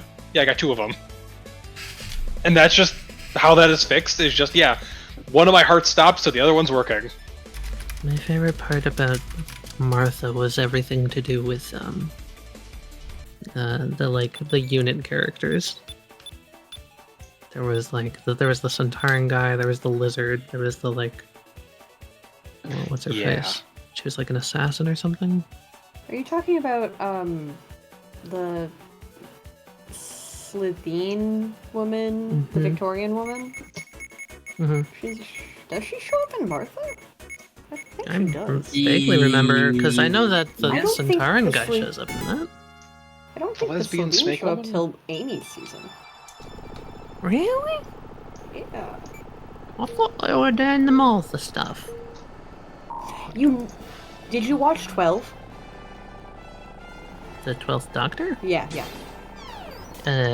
Which one is that? Peter Capaldi, right? Yes. Okay, you might be thinking of Bill's season. Who's Bill? Amazing, wonderful lesbian. Oh! Right. Got barely any episodes also. Yes, also got only 1 season. Okay, I'd forgotten But she I existed. don't think... Hold on. Oh, right, her. Oh, yeah, I forgot that was her name. Okay, yeah. How could I forget that? I think I remember her. She's the one that I'm trying to remember what happened to her. Oh, sorry. Did I mix up the Slitheen and the Solarian? Black Hole Hospital, Angel. Black Hole Hospital. Oh, I'm trying to remember that. It's been so long since I've seen Doctor Who. I need the to most rewatch it. traumatizing fucking episode. I don't know. I saw that recently. I need to rewatch Doctor Who at some Maybe point. That wasn't that recent. When the fuck did Capaldi come out? Capaldi was like. I watched him while I was in college. Yeah, it's been like years since Capaldi. I'm trying to remember because there's been I'm trying to remember the 2 latest ones because I remember seeing. Oh, that's what I thought it was. I thought it was that, and I was like, oh, I remember. I don't remember how that ended up being, but I remember that concept being so fucking good. That's very good. God, I need to. I remember the latest stuff for Doctor Who is like the writing has been bad, but the people have been playing like the Doctors and Companions. They've done a fucking fantastic job. Remember hearing? You're talking about 15. I think 14 Doctor Who has never been like God's gift to writing. It's not, but like it's not like okay. I'm trying to think how to phrase it, but it's like nothing has been of the same. I couldn't watch that. It was really boring to me. Well, I think that's the thing where that's the writing. It missed the writing, missed like the mark of the older stuff. So like, Whittaker was really good. I remember the bits I watched of her, and she was like pretty good. I actually genuinely like great enjoyed actor, her. but she the person's fine. I just I tuned out after the first few episodes. I personally blame the writing in the very least. I thought she was a pretty good doctor. It was just that the writing. Yeah, it's the writing. I'm trying to remember what happened with the writers. She seems fine. My issue with her is she didn't seem like the same character at all. Yeah, that's where they took the change too far. Like, if you're gonna make a female doctor, which is already a drastic change for his character, make sure that you keep the Doctor's personality clear. And it didn't feel like the Doctor's personality was clear. That's what my mom's been saying about the most recent Doctor too, is like, really? apparently he doesn't feel like the Doctor. I don't know. Capaldi felt the most Doctor. I like Capaldi. He is good. I'm gonna have to disagree with your mother because I've been loving 15. Yeah, I've only actually heard. He's great. She's just saying, what she said is he doesn't feel like he is the Doctor. He feels like a different character. I've not seen it, so I can't say for certainty, but I have a feeling if it's anything like Whittaker, it's probably the writing being off, and the writing is, like, getting the wrong vibe across. Because, like, the writing, at the end of My mom's been Capaldi... following Doctor Who since she was a kid, so I trust her opinion on it. Yeah. I really need to watch the... I want to restart with the reboot and go back to the new stuff at some point. Just because I've been meaning to do that forever, but I've been so busy trying to get it. Wrong. I don't remember exactly what she said on it. How dare you? I'm gonna have to write a 10-page essay on why that's bad that you don't remember this one thing you talked about probably maybe once or twice. Sarcasm done. Here. Also, I think thinking on Doctor Who has solidified my favorite type of horror. The thing that genuinely scares me is the monsters that are able to unpersonify you in ways that are like Was not there someone standard. in this chat who I'm supposed to be avoiding saying stuff about Doctor Who around? That would be Penny or Penny. Yeah. Yeah, Penny wants to have Because the crazy thing my mom's like super excited about, which I also can't believe they fucking did, the bringing back Sutek. Oh, like what? Is that from the original? That's from the original. Yeah. Okay, I'm trying to read it. One of the best episodes of the classic Doctor Who. Yeah, Sutek is back. The thing that I've been hearing with the latest Doctor Who season, other than the fact that it only has 9 episodes? 8? Is that the stories need more time to breathe. It's got yeah. It's got modern It's because TV they're... It's not that it has modern TV, like, bullshit. It's just that they weren't given enough episodes to write the stories. That is modern TV bullshit, that's what I'm saying. Yeah, modern TV is barely ever has more than like 12 episodes now. They don't actually give time to do shit. I mean...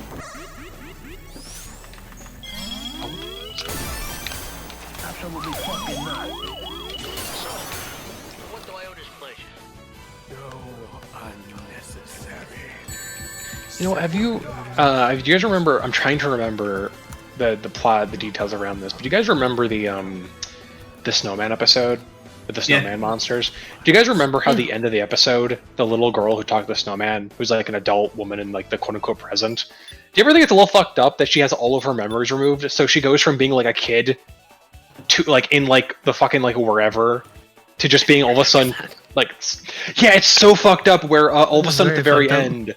The Torchwood or whatever organization's kicking down the door, and it's like, motherfucker, we're fucking get down, you know, we fucking found your ass, and then she's just like, hello, like what's going on? And she's like talking like a kid, and it's like, oh, it's kind of fucked actually when you think about it. Of just like, you know, she's now a kid trapped in an adult's body with no memories of anything, and there's nothing that can be done.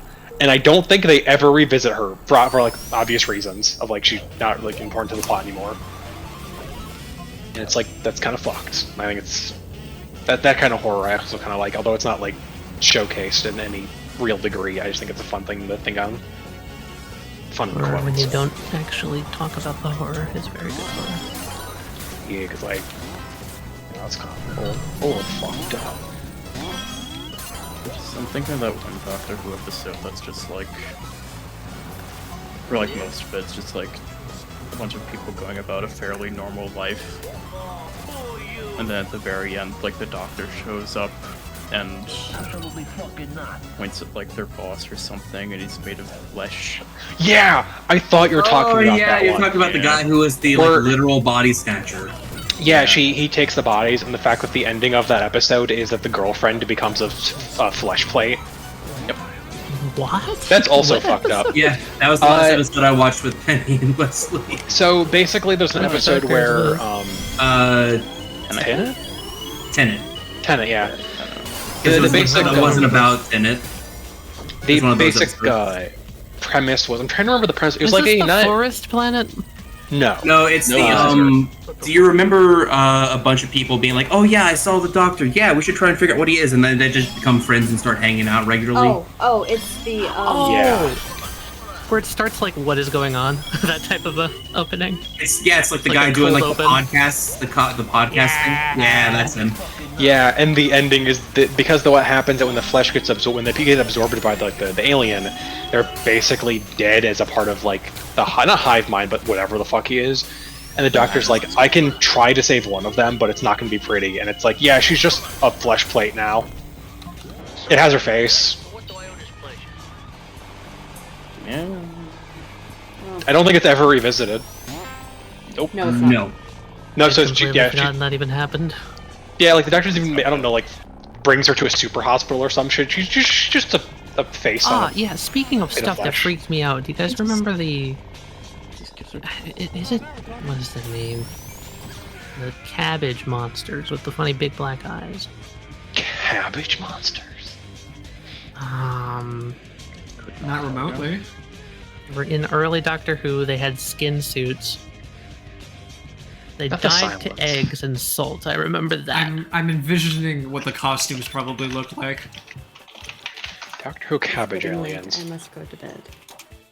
The Slitheen. They're called Slitheen. That's their name. I googling that, and that's the first thing that pops up is Slitheen. These guys. What? Damn! What do you mean? They freaked me the fuck out because of how they died. Because I could imagine the idea of, oh yeah, your body just pops if you touch something normal.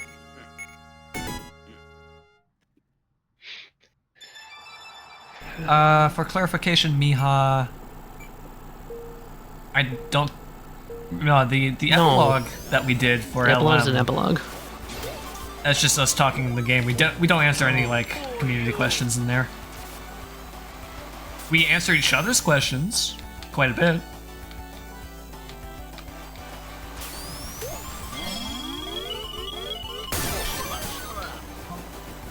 Yeah, I'll be reading those. Indeed. Oh, we do Q&As on live streams, so no. It wouldn't be that.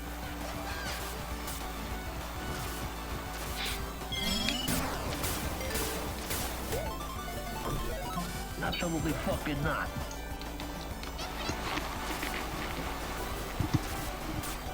What the fuck you gonna do? Balloon! Absolutely fucking not. Oh, what joy to be a Tony Soprano in a tiny little block fort. Absolutely fucking not. You want to know what real horror is? Imagine a scenario where you're shrinking until you're smaller than an atom. The Ant-Man 2. I love that one fight in Part 5, and also parts. Well, I guess not the Part 6 one technically. You don't like Goo Goo Dolls? No, but Goo Goo Dolls doesn't threaten you to shrink you to like a micro scale. You get set to like a certain minimum size. Is his name the Absorbaloff? Is that the actual name of this monster? Probably. Yeah. Oh my god.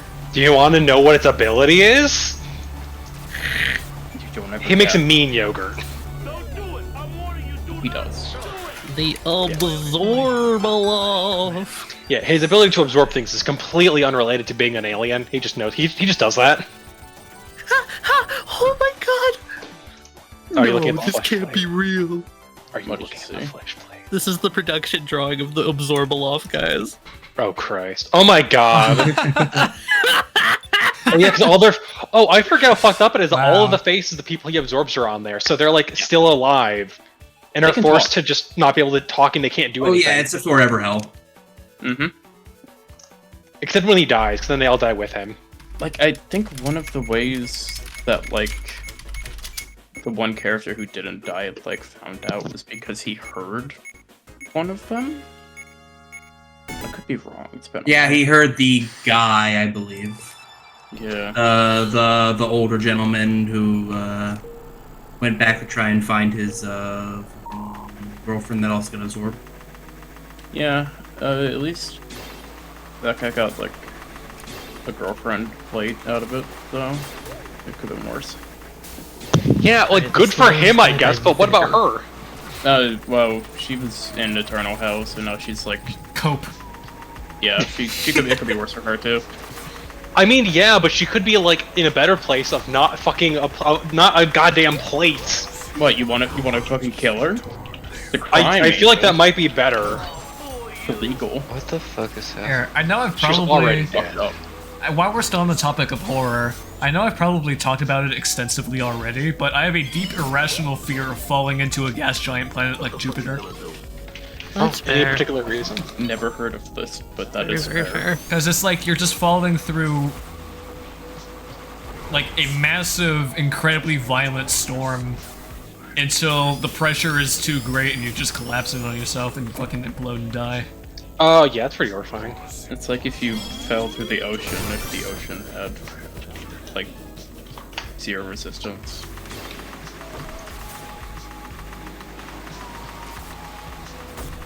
There is something that would catch you if you were falling into Jupiter. It has an ice core, I believe. I want to play Elden Ring, but I'm tired. Yeah. What the fuck would you even be doing in Elden Ring? Riding a horse. Getting maidens. Okay, I take it back. That sounds pretty cool. Yeah, no, he's got a point. Horse. Aunts. The horse has horns, which is objectively a very cool horse. It's a pretty cool horse. Look at my horse. My horse is amazing. So easy. Ooh, that's another thing. There is, I don't know if it would hold up anymore, but when we do media shares one night, I want to show you some horror videos that actually got to me. Yeah, I love to this shit. Also, I'm gonna post the slab because I've been looking for it. Do you guys remember there was like a horror like creepypasta trend a while ago that kind of got memed the hell out of the idea of 2-sentence horror stories? Yeah. Well, before that became like a big meme, some horror narration channel had a video where they collabed with this artist who animated a bunch of 2-sentence horror stories. You can tell from the quality of the animation that this is clearly somebody who's like a beginner doing it. And it's probably one of my favorite examples of outsider art I can think of. Because it is so uncanny, the video is hard to get through. It is incredibly uncomfortable just visually. Oh, is it the one I think you're thinking of with the voice? Like the doppelganger? It's the video where it's based off the 2-sentence horror where it's like, oh, I heard my mother upstairs, and then I hear my mother in the room next to me. But I believe it ends with that one because they do like a longer animated thing of it, like a whole sequence. Yeah. You've seen that one, huh? I've seen that one because it's on Twitter, and it's genuinely kind of horrifying because it is. Like the animation and the monster and the way it moves is so fucking weird. Like weird, like one weird. Of the first stories is one where somebody is waking up being buried alive, and the animation on the guy's expression and his desperation as he's trying to claw out of his own casket is genuinely fucking chilling. Yeah. And so much of it is communicated because it's not communicated because it's an amateur doing it. It's very limited in its portrayal. And I think it's telling that that the uncanniness was the main contributor to the horror of that episode, or not episode, video. Because specifically, I remember they came back like a few years later and did another one, and by then the artist had improved like substantially in the quality of their animations, and it just was not scary. Interesting. Oh. It's a very like less is more. Yeah. It was. It's again. I'm gonna bring it. I'm gonna do tribute it to one of my favorite quotes from House of Leaves. that in most situations people will demand for experts, but few are lucky enough to get an amateur. I think it's just like one of those magical situations, right? Things just kind of worked out for the creation of that video. All the right elements just kind of fell in the right places to create like this really uncanny feeling. It's like the quote where it's like whenever you're fighting somebody, you never have to worry about fighting a master because you will always know what they're going to do. But if you're fighting a novice, you have no clue what's next. Yeah. Alright, nerds, I'm gonna go to bed. Good. Yeah, have Enjoy yourself. Have fun. Yeah. Who was that? One stupid rat creature. Oh, 5-head. Just go blink a 5-head. Yeah. Jared, what? You gonna do something about it? I'll be disappointed in you. Yeah, what's something new?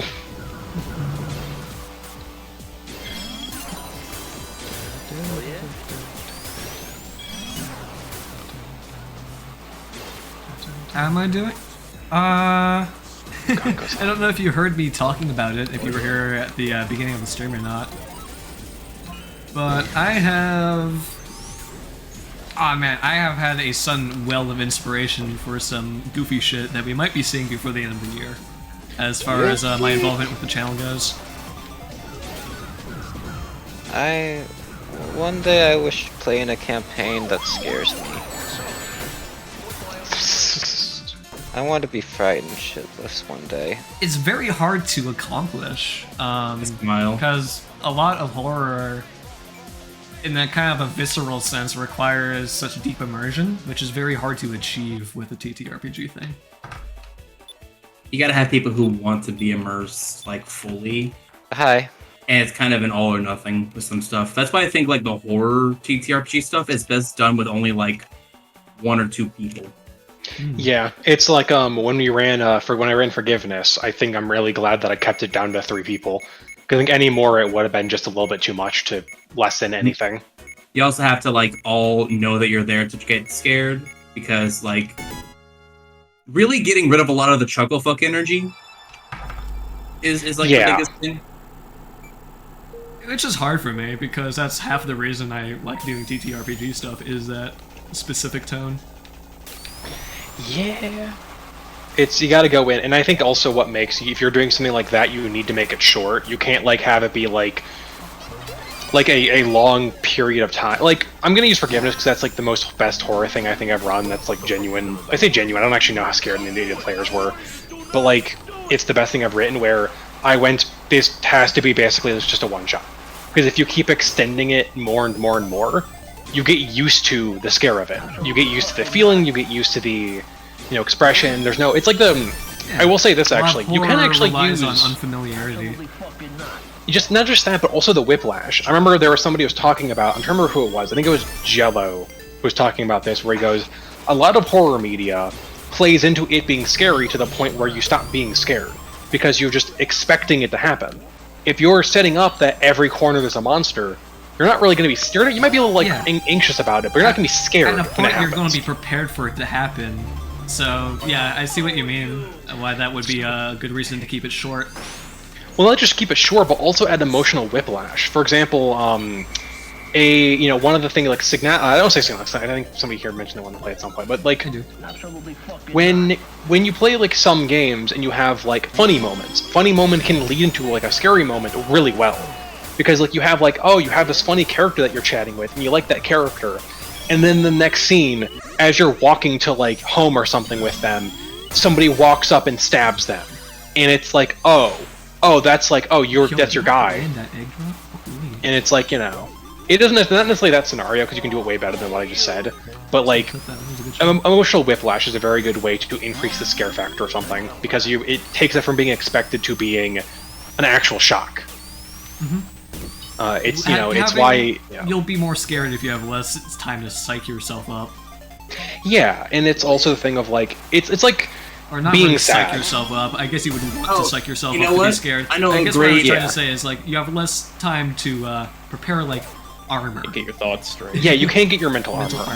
I think a good place to actually do it for your actual reference, Duncan, is fucking day 5 with Millie, when you were starting like looking at the walls and it went from like a chill, hey, everybody's just having a good time, you know, Encore's using LSR as a plushie for a minute joke. And then all of a sudden it was like, oh no. The wall's wrong. The wall's wrong. Yeah, that's genuinely a really good example. It's because it's not only because it was like... It wasn't planned. Yeah, I was gonna say that what makes it so good and what makes it so impactful is that it wasn't planned.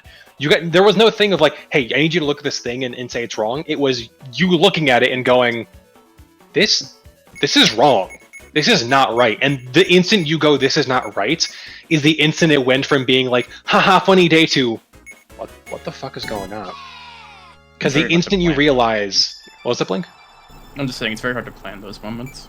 Yeah, but the instant you get it going, it's really good because you get that like, it's emotional whiplash. A lot of things are really good if you're able to apply an emotional whiplash in a way that it actually works. Because if you have like a really sad moment conflicting with a really happy moment can go a long way to both characterize everybody in a scene, but it also can go to make the sad moment hit harder. And if you do it really badly, you get something like one of my least favorite scenes from Persona 3. Because I think that's what they tried doing in a scene in Persona 3, and they fucked it up so badly where it was just like, this is just a bad scene. Nothing good from this. And it's a thing of like, you can't be happy without being sad, so you need to, in that same vein. It's the kimono scene. During the love? Oh, yes. No, it's after Chidori. After the final thing with Chidori. Right. It's what makes it so bad. So, like, does anybody here care for Persona 3 spoilers? Nope. Go nuts. Blink, I think you already seen Persona 3. I've seen it. Lou? It's just been a while. I don't care. Basically, so Junpei is one of my favorite characters in Persona 3, if only because of like a couple of he's a jackass character who is like over the course of the game he's getting more mature by understanding that he is kind of a fuck up and kind of doesn't know what he's doing with in general. He does not know what he wants to do with his life, and that's kind of like one of his major points is that he doesn't want to become an alcoholic and abusive person like his father was. He just wants to be better. And you know, you go through the scene with him being like acting like that, and as he evolves as a character, he meets a girl named Chidori. Chidori very quickly becomes somebody that they both become equally almost infatuated with each other. Not like infatuated, but like they begin to love each other. Intrigued. They are intrigued by each other, and it evolves into a sense of love for each other. And as a course of this, basically Chidori gains a fear of death. She was a part of like the enemy faction called Strega, who their entire concept is that they do not fear death because they're simply going to live every day to its max, even if it like kills them. And because she grew attached to him, she grew, you know, fearful of death because she was fearful of losing him. And that also happened with Junpei, of fear of losing her. And in the process of that, Strega quote-unquote betrays her, and as they're going to shoot her, Junpei stands in front and gets shot instead. Nodding? And in that... What was that? I said nodding. I'm listening. And as a part of that, it's revealed that it's been a mystery throughout the entire game of what Chidori's special ability is, because Chidori has been shown to be able to do some weird things with her persona. It's revealed that her persona is an inverse of a concept we already have, where everyone else, there's two personas that have the ability to sense life. Basically, they can like sense and understand it. Her ability lets her transfer life. And she basically kills herself by transferring all of her life into Junpei to save him. And in that sacrifice, Junpei absorbs her persona, getting his ultimate persona, which is my favorite fucking one. Because everyone else's ultimate persona is like, oh, I found a new pathway in life. His persona is that he absorbs the soul of his loved one and gets stronger because of his own innate rage at her death. Life or, gone. you know, or not death, because there is a way to save her, I think, in the original game and in FPS. But it's a coma. It's a coma, but she's like, I think she wakes because in Fighter, in Arena, it's kind of like, not foreshadow, but it's kind of like vaguely, not just, I don't remember. I think she wakes up at some point. You can save her, but also she can just die. It's equal opportunity, and in the playthrough, I saw she die straight up, and I love that scene. Because Junpei is screaming bloody murder, he's like, I'm gonna fucking kill you guys. And he uses a fire attack against a guy immune to fire, and he's so angry that it voids the immunity. That is how pissed he is in that scene. I forgot about that. Yeah, And I love that scene because he is so pissed, and he is literally like crying. He is like so fucking emotional about Chidori's death. And I love it because it goes from this character who's an asshole who ran in front of the train, ran to the front of a train because he wanted to save everybody and prove he's the hero. This immature guy who's like, I hate you, man, because I want to be the leader. I'm the guy. To this character who's like, I trust you. I cannot be the leader. And it's like, my favorite thing, he also apologizes for everything. He's mature enough to go, man, I've been an asshole to you, and you've not deserved any of it. And seeing him become that character is amazing to me, because it's genuinely well done. And then you get to the kimono scene, where almost directly after Chidori dies, literally directly after he discusses how he wants to live his life to the fullest and love his life, because his life has become a gift from Chidori. That is a almost word-for-word line he says that I fucking love, that he's going to cherish his life because it was a gift from her.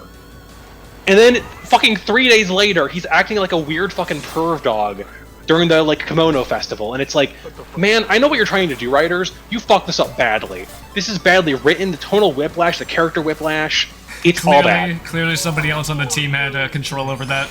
Yeah, like, that particular arc. It was so fucking, it was only a day too, and he instantly goes back to being like how he was before then. It is such bad tonal whiplash that has no place being there. They can wrote all the events before they wrote the fucking story. Apparent fucking Lee, and I hate it so much. That day's coming up, huh? Like, well, I love Junpei as a character because of seeing all this stuff. Like, the fact that he does something that they almost never do in series like this, where he actually apologizes, because he literally goes up to the main character and says, hey man, I've realized that I've been a real asshole to you, and it's not your fault. It's me. And I want to apologize, and I really hope that I didn't fuck up our friendship. And I'm like, that's so fucking good. We get to see the fact that he fucks up. We see the fact that he feels bad for fucking up. We understand why he's trying to do these things that are ending up being like him fucking up. And it's like, he apologizes for it, and he grows from it. And I love that. And then you have the kimono scene where he reverts to being worse than how he was at the very beginning of the game for like no reason. And only for a day? And only for a day. Like it's half a day, even, technically. Like, it's not even like justified in a fucking stupid way. Maybe like, this is how he enjoys maybe life or whatever. like they were just written out of order. I think that's what it was. I think they were maybe planning on doing this earlier in the series. Like, because in the beginning he was not even. I'm gonna be real. Junpei wasn't even a horn dog or anything like that. Like, he's a little like cheeky and he's a little flirtatious, like a lot flirtatious, but he was never that bad. Because the instant someone's like, I'm not interested, he's like, ah, dang it. Anyways, moving on, kind of guy. Like, he might be a little worse than that. I might be like not justifying him a little bit more, but he's occasionally he makes like comments and then everyone like gets shut down. Yeah, and then he's like shot down and he's punished for his sins and all that stuff. And then like the kimono scene where it's like the fucking what was that Blink? Sorry. I was just gonna say he's not really like he's not treated as the worst person. Like he's decently respectful, but also he doesn't know how to take a hint. Yeah, it's the thing of the reason I like. It's one of the kind of the reasons I like Junpei is the fact that they treat his bad actions as bad, and that he actually grows and changes and all that stuff. It's one of those things where Persona 3. I've not played it. I've only watched it, so I can only speak on the story aspects of it. I think the story of Persona 3 is probably my favorite for things like that. But then you also have the inverse, because you also have Yukari, who does fuck ups a lot, and then not only never apologizes, but like she's never treated as if her bad actions are bad, which still annoys me. Like, I think I've talked to you, Blink, about the scene where she almost gets her and 2 other people hospitalized, and then there's nothing ever comes from it at all. Yeah, she can be kind of an idiot. Yeah, she takes like the main character in Junpei to a seedy alley. After even Junpei goes, hey guys, we shouldn't go there because that's genuinely dangerous and we can't protect ourselves there if we get ganged up on. So Yukari, of course, forces them to go with her, proceeds to badmouth all of the thugs around her, and then hides behind Junpei, or Makoto, and lets Junpei get fucking sucker punched because she couldn't, like, think for her life to not say anything that wasn't an insult. And I get why she did it. Except, actually, now that I realize it, no, I don't get why she did it, because unless I'm mistaken, the comment that would have been the inciting incident happened after she already badmouthed them, for the most part. Yeah, it's the fact that Junpei gets sucker punched, and even then, at the end of that scene, he still has the place of mind to look at fucking Shinji and to bow and be like, "Hey man, thanks for like bailing our asses out there, because like we were fucked, and if it weren't for you, we'd be dead." It's also one of the reasons I like Junpei, is the fact that he actually is like, he can be respectful. It's just that he's kind of a dumbass. The Magician Arcana, you never miss. He's not the Magician.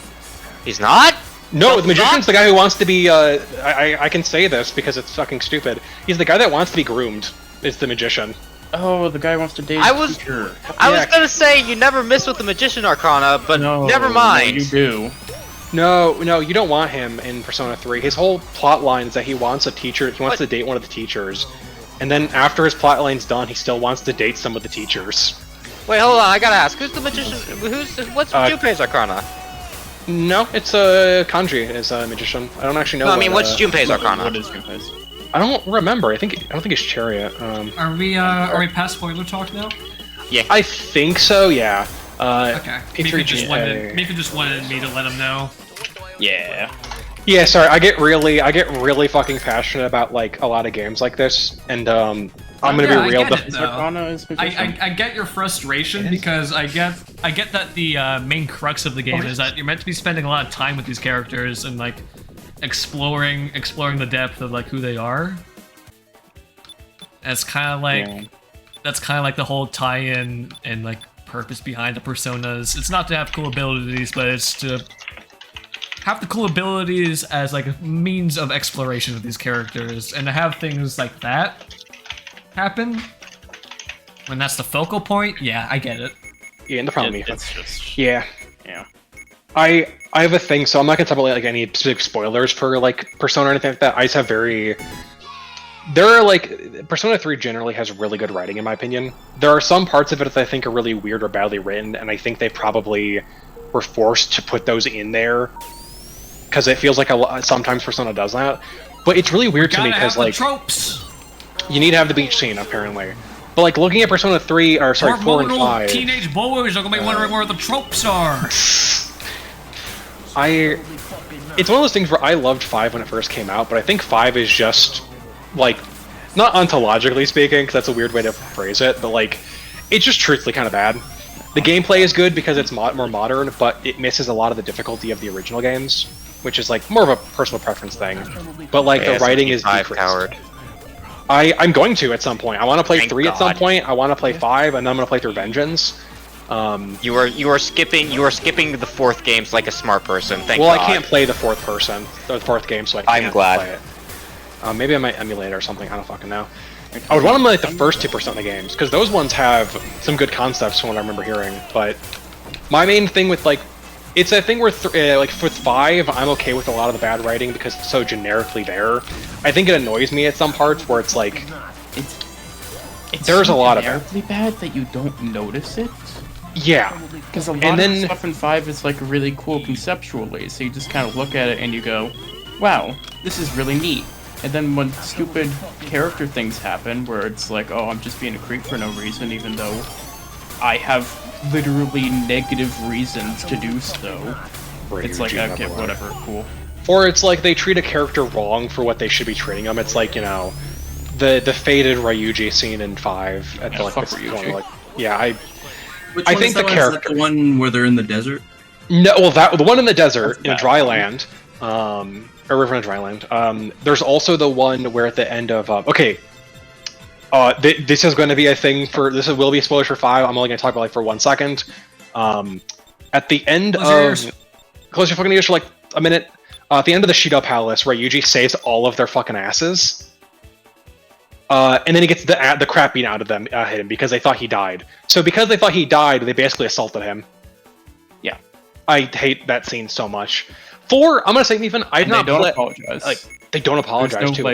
There's no like, man, I'm glad you're okay. No, it's just like, man, don't do that again, or else we'll kill you. We'll fucking kill you for sacrificing yourself, you idiot. Yeah, it's so bad. And for 4 I don't think is bad actually. I've not seen the original 4. I've only seen gameplay of Golden. And I really want to. I want to play through 4 because I think 4 actually is pretty good. I think a lot of people on like line like to be wrong. which is it's that okay. It's funny to say this because like it's such a douche thing to say, but like one of the main things about Forest themes is the idea that you can be who you want to be, and that people will try to force you to be who they see you as. And one of my favorite things that one of people's big complaints about 4 is the fact that in the end of the day, all of them are just kind of generic people. Like Kenji is not like Kenji is like this punk guy who Kanji. likes feminine Kanji. Thank you. Wait, what? No, yeah, Kanji. Sorry, I'm dumb. No, it's Kanji. Kanji is it Kenji? Yeah, it's Kenji. No, Kanji. Kanji is 3. Yeah. No? No, Kanji is fuck. Kanji Tatsumi. Hooligan with a heart of gold. Kenji. It's Kanji. I'm fucking stupid. I apologize. I am like brain dead. Kanji. So basically, like Kanji as a character is like he's a guy who liked feminine things. He liked sewing. He liked like working and playing with like dolls and clothing. His grandma owns a fucking textile shop. I think it's his grandma. And people made fun of him for it. People were like, "Oh, you're a fucking girl. You're like gay, haha." And he becomes a punk ass guy because of it. Because he's like, I want to be masculine. I want to be a manly man. And his entire arc is based off the idea that like masculinity and femininity are not just like they're not something that's mutually exclusive. You don't have to be gay to like feminine things. You don't have to be, straight to like masculine things in reference to being a guy. It's all about being who you want to be.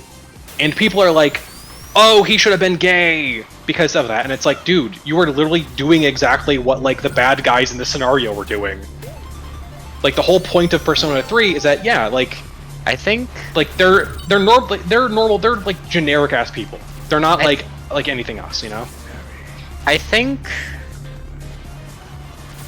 I'm gonna play devil's advocate for a moment, Angel, and be like, I think part of the reason that message got mixed up in the first place was the far negative the portrayal of home. Yeah. No, that I can understand. Because I can understand it if you say from the perspective of, oh, this is a fucking rural town perspective of it because that's what's influencing this perspective. But also, I can't argue in good faith when that one scene that got changed in Persona 5 Royal from Persona 5 in the red light district. I don't know. Oh, that one. I don't think that one got changed at all, didn't it? It got changed minorly. Oh yeah, it was like a minor one that doesn't matter. Yeah, no, I can get what you mean by that. I think that that was like weirdly minorly homophobic, and P4 has like some weird stuff with that. I think with P4, the predominant portion of that's just bad localization, which they refuse to change and improve. Because I look at you. Fun thing I learned about Persona 4: Teddy is completely miscast by having Sam Riegel be the voice actor, and he's miscast into how he's read, how he's portrayed. Every aspect of Teddy is basically a mistranslation, and they never fix it in any form of translation. You get the chance. I think Sam Riegel could do a fine job with like the original intent of Teddy. The issue is that Teddy's supposed to be like he's supposed to sound like he's like 10. Because he is 10. You can make a character sound like innocent and naive. I have trust that Sam Riegel could do that. It is just it could have been bad directing then. Yeah. I think they should have gotten somebody who sounded a little bit more like young in that regard, but also I think that Sam Riegel could probably do it. But the fact with Teddy, just like because I want to say this real quick, Teddy's original translation is that he is supposed to be like a 5-year-old, like a 5-10-year-old. He's supposed to be very young. It's why he has a connection to the character, not Naoto. Who's Naoto? No. The young girl, basically the young like sister character of the game. Every day at June's that girl. I can't remember her name for the life of me now. But basically, Nanako, thank you. Nanako is like is the young daughter of Dojima, the guy who like houses you basically, and she's like the little sister character, like you grow to like care for her as like your sister. And the whole point of it's supposed to be that like he interacts with her because they're basically the same age. But in the translation, they make it weirdly like creepy. Like the interactions between Teddy and Nanako, which is like really bad. Because it makes him seem like a predator versus a 10-year-old. And they never fix it, because even from the first game and into Gold, I don't actually know. Maybe they did fix up slightly in Golden. I've never seen the original versus Golden. But like, it's still not good. I think if you want to get into Persona, you have to approach it like the Trail series, in which that you have to be able to enjoy certain parts of it and ignore the weird, dumb stuff that was obviously the fucking directors being weird, the voice act, or the like. Yeah. Or them being weird. rushed. Because like the whole thing with 4, the reason why a lot of the translation's really bad is, or kind of like bad, is not. It's not really. It's a little bad, but that's predominantly because they were rushed, and then when they were given the time, they just didn't fix it. So I will blame them on Golden, because with Golden they could have fixed it. I think most of it is. Long story. No, they did, because they got a new voice actor. Like, unless I'm mistaken, Sam Riegel's new in Golden. Really? Oh yeah, that's stupid. I could be wrong, but I'm pretty sure he's the voice in Gold. I might be wrong. Actually, hold on a second. Am I wrong? I believe Sam Riegel was the original. TLDR gamers, much like Kingdom Hearts, Persona is good when it's allowed to be Persona. It's not being directed back when decisions Dave Wittenberg. Oh, shit. Dave Wittenberg was the original voice actor, and then in Golden they changed it to Sam Riegel. Sorry, continue, Blue. I was just wanting to make sure I was correct on that statement. Long story short, gamers, it's much like Kingdom Hearts. It's good when it's able to be its own thing, but it's bad when people say like we have to have this scene or it has to be this way or like let's translate it like this. And there's also the thing of like Mickey Mouse. We hate him. There's just a bunch of shit like that. Mickey Mouse needs to be the strongest Keyblade wielder canonically. That's kind of just funny, Atlas. Atlas has a bunch of like dumb shit like that. I wish that they'd just get a little bit better, and I want to play through like Strikers. I heard Strikers is actually unironically kind of better than original Persona 5, and I've heard Tactica is pretty good. They have an adult man main character, and he's fucking dope as hell. Yeah. Also, another thing I like is that they, from what I can hear, they actually make the team feel a lot more like good friends because they've had because you've already had them characterized in the past games. Which I think is a really good way to do that. Although I wish they got it in the first game. I have friends as friends instead of as strangers who do crime together. I have a fucking weird opinion about party members in Persona games. I don't think they should be social links. Mostly because social links predominantly is about you growing closer with them. Oh, I see. Yeah, no, I agree. But that causes a disconnect when it's the main story, and you can't portray how close you are. Because that's a variable thing, so you have to kind of have it be kind of what? You know something really fun about Persona 3? Social link and how weird it is. They're not. What's cool about it? Persona 3. There are social links for the female characters, but that's just for dating them. And I think they've added stuff in Reload, and I know in Portable they added some stuff where you can like hang out with the guys. But like, I'm not a big fan of that. Well, mostly because if you want to get to rank 10, you need to date all the girls, which I think is stupid. But they changed that in Reload. But my favorite thing is the fact that so there's no mechanical benefits for doing the social links in 3, I should say. You don't get any abilities, you don't get anything. You just have the characters and you get to know them and you get to experience the story. You do get the ultimate personas, like getting them a 10. And you get maximum. Fusions are better, but that's like fusions are better. Matter. That's like it's one of those things where you can you don't need them if you don't want to. But all of the ultimate personas are based entirely on the story. You don't do a thing to get them into their ultimate personas. It's a part of their own personal stories that they get that, and I think that's way better. Yeah. Also, I would like to respectfully say, we have been talking about this for a little bit, and I don't want Meephen to be deafened for a while.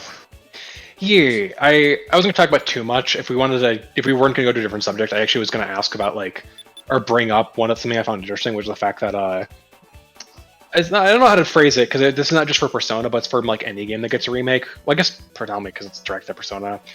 About the fact that the Persona 4 and Persona 4 Golden have two completely different vibes, and Persona 3 and Persona 3 Reload also have very different vibes because they go from being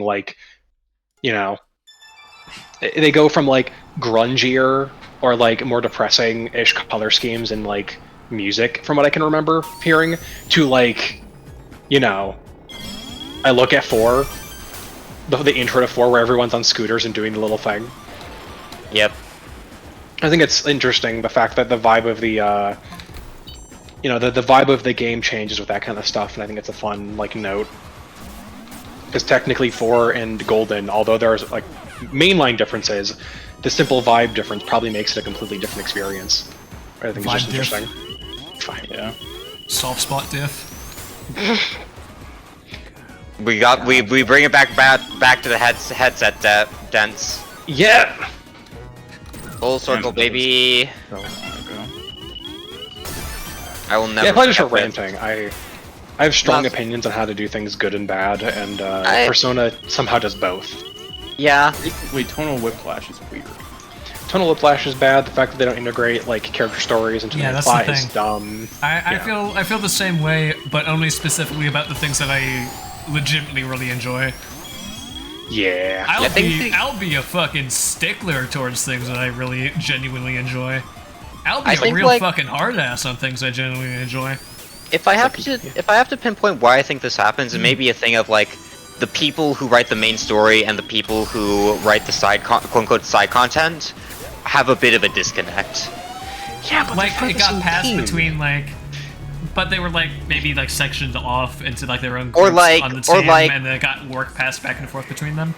That, or it's like they did it at different points. Like they here's the main story, here's the plot beats it's gonna follow. We need side content to like make it feel more varied, and like it was either handled at different times or because like you know like how Deus Ex was made, right? Where it was like it was completely refactored from the base mechanics ground up when they realized it was unfun, and that like took extra years of project time, right? I actually did not know that. That's actually really interesting. I did not know that either.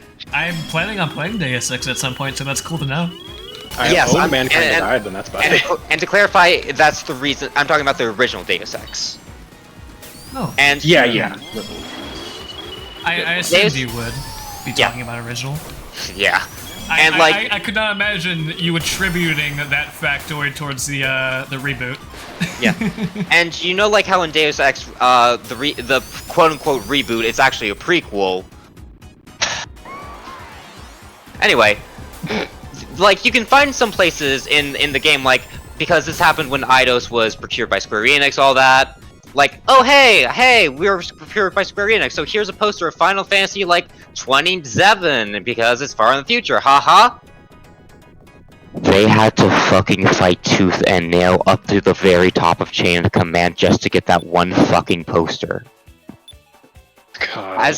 As games have gotten bigger, so has their development cycles, and so has the cost of them producing. Yeah, so has the fucking power ladder that you have to climb up to get anything done. When games become a bigger project, and like financially, as you dump more and more money into them, you cannot do the shit like they did in Deus Ex, where you refactor the entire storyboard because that costs too much money. Yeah, it's all nowadays. It's all Parkinson's law shit. It's all the bloat of business and scale. Infinite growth is unsustainable and all that. At the end of production, that the game is shit. You can't do shit. You have fucking announcement, fucking due date already out. And if you push it back, people will get pissed. If it's bad, people will get pissed. Might as well just get the money while you can. No, but if it gets delayed, there will be some people who post a Miyamoto image. It's yeah, that is the facts of the universe. That is the only upside. The silver lining. It's why the indie scene is so great nowadays. The silver lining on his silver skull. Exactly. It's why the indie scene is so great nowadays, because they have the ability to say, oh shit, this is unfun due to base mechanics. We have to restructure this entire thing, and this affects different things, so we have to take our time with this. I love the development of Yik, you're right, Blue. I was thinking of you. I'm going to fucking kill somebody! Oh, Yik is a horrible game, never played. They basically have the main plot point being a real life death, and they don't like do it good. I will say, the problems with Yik is not the production time, in my opinion. It's the people who make it. No, the guy who makes it's a fucking jackass. Yeah, he's genuinely a bad person. The main character is also based off him. Did you know that, Blow? I assume you did. But... That's not true. That was a myth. Really? Yeah, the picture that people always attribute to that to is not even him. What the fuck? Oh, really? Yeah, people were making up a lot of really bad shit about the game on its release because a lot of people who played the demo had already decided it was going to be bad. And they weren't entirely wrong, but they ended up fabricating a lot of bullshit about it. My problem with Yik, the biggest problem I have with Yik is I could see how it could have been a good game. Yeah, wasted potential fucking drives me nuts, and it's definitely there. It's definitely prevalent in Yik. There's Like- also you just need to remove a lot of the plot because like so much of the plot is very badly conceptualized. You know, I think I get what they were going for originally, and it mutated into whatever the fuck that is. Of they were studying like modern myths and occult legends, like mysterious disappearances, stuff like that. The problem is they based it off of actual events and got really hung up on certain ones. and they also did a really weird thing where they kind of fetishized the event of a woman dying. Yeah. Yeah. Like they did a lot of things where it's like they just Even did that- really stupid stuff. It's like, I could say, like, part of the thematics around the story of Yeek is that it was trying to go into the actual, like, what am I saying? Glorification of these kinds of events, but they ended up committing the sin themselves. Yeah, they didn't do anything because like yeah, Blue. It could have gone 12 different directions. A lot of them were good, and they chose one of the few ones which was actively bad. It's God. I still think it's really funny. One of the main things of Yik, yeah, fucking, they make you know fucking God. I'm sorry. I'm trying to put my words together for this. Angelfoot, what?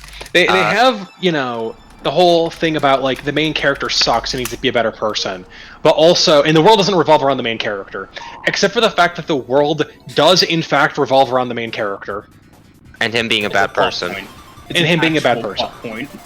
Yes, and he is also, so bad the universe explodes. Yes, he is a version of him that is basically the God to King version of him, is like destroying reality or some shit like that because he's a selfish prick. It's like okay, with Invincible, I know what you're talking about. It's not the same thing because with this, it's the whole plot point supposed to be that this guy is like an asshole who's so self-important. He thinks the world revolves around him, and he learns that they could have done a thing where he's learning that the world doesn't revolve around him, that he's kind of selfish and he needs to be a better person. But in fact, the world does directly revolve around him in every way, shape, he's still a bad person. I think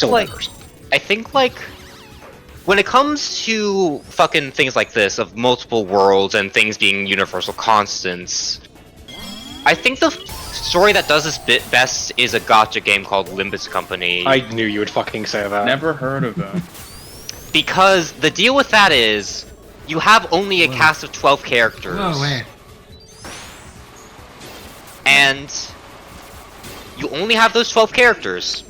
You roll to grab the alternate universe identities of them in different factions and shit with different ability sets and power levels. Does that mean I can be Queequeg in an alternate universe? You could be in the position of Queequeg, but you could not be Queequeg herself. Also, Miha, are you talking about the thing about like I can't remember Mark Grayson though? You're talking about the fact that he's the son of an alien? No. And like the Invincible. I think Meephen's talking about Invincible comic stuff that has yet to make to animation. Okay, I see. Because I don't know very little about it, but I thought you were talking about that, and I'm like, that from what I remember was pretty saucy. Oh wait, shit. Yeah, no. It is stuff from the animation. Stuff did make it to the animation. Never mind. Okay, I've not seen any Invincible. I've just read a lot of like the stuff around it. Do you care about spoilers for it? I personally don't. I don't know about anybody else in this chat though. I'm cool. Not really. Yeah, go for it. I already know what you're talking about. Long story short, in 99% of the universes, Mark is a villain. We are in the one universe where he is a good person. In every other universe, he rules the Earth. Kind of a fun thought experiment. Not experiment. I actually do really like that though. He's the outlier. But what's but makes Miha him- is saying something about What makes him the outlier in that specific universe, though? Not an asshole. I guess, how do I put this? This is gonna sound weird to say. Being an asshole is not like a predetermined thing. I don't think and all that. What makes him the outlier, I think, is that this one, for one reason or another, maybe it was like one day event, maybe it's like one thing his father said wrong when he was grooming him to be a fucking imperialist asshole, was he never gives up his drive to want to help others fundamentally. I'm gonna be real though. I think it might be a thing of I think it could be a good mom thing, Meephen. I think it also could just be the fact that there's no reason. There's nothing that differentiates him in the end all be all. He just simply is like that because it's the thing of like, Just because you grow up in a perfect world where everything is kind to you doesn't mean you're going to be a good person, and just because you grow up in a cruel world where everybody has to get you doesn't mean you'll be evil. It's just a thing of, he is just who he is. And I will also, like, I don't want to defend, like, Invincible or anything like that, because I don't know too much about it, but I'll be like, Invincible, from what I can tell, is also not going to be not directly equal to the comics. It's kind of doing its own thing, which is like, whatever. It's being less... It's being more respectful, is the best way I can put it. Respectful? I do, like, an eyebrow raise at you? So, the character, there's a character in the show who like, can grow small and stuff. Yeah. In the comics, they're completed as a complete joke. So when a fucking lizard monster, who is like the lizard from DC, eats them, it's treated as a one-off joke. When it's done in Invincible, they're like, no, this person fucking died in a horrific way. Why aren't you... Why would you treat it as a joke? Didn't she not die, actually? In the TV show? I remember seeing a thing where she lives because she knows how to use her power, so she just simply doesn't go big. Yeah, she did it correctly. Yeah, well, it's also a thing of, in the comic, she's a dude. Oh. Yeah, okay. I will say Meephen, or not Meephen, Miha, I don't see how that's bad, actually. Just she used her power smartly and was like, wait, I don't need to grow, I just won't. Well, I'm gonna be real, I don't think that ruins it by having her not die. I think that shows the fact that, from what I've seen of that scene, I don't know the context outward of that scene. It's like, how do I put this? If the comics are more of a deconstruction than a slight reconstruction, the animation is more of a solid reconstruction. It's a refinement. Yes. They took what was already there, and they're sending off the rough edges. I also, I think it's like, I mean, I think that's not, I don't think that's the end-all be-all of her not being, like, a super... I mean, there's a lot of characters straight up forgotten in beloved media. I look at when everybody was, like, going nuts over Sword Art Online, when there's 7 characters that look important and they immediately lose importance the next episode. Fine, my boy. Fine. The guy who was supposed to be there the whole time and was there for 2 episodes and a cameo at the end.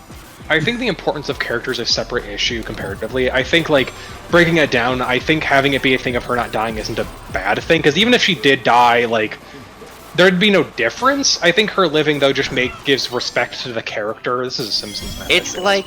It gives respect to the character because she's not a moron. Because, if you don't need to get large inside of a human body, and she realizes it's gonna kill her, she can just not do that. Nothing's making her do that. It's the thing of, if you are in a world with superpowers, the comic treated it as, man, shrinking is a dumb power that sucks. Whereas the animation is like, you have shrinking, how do you use it effectively?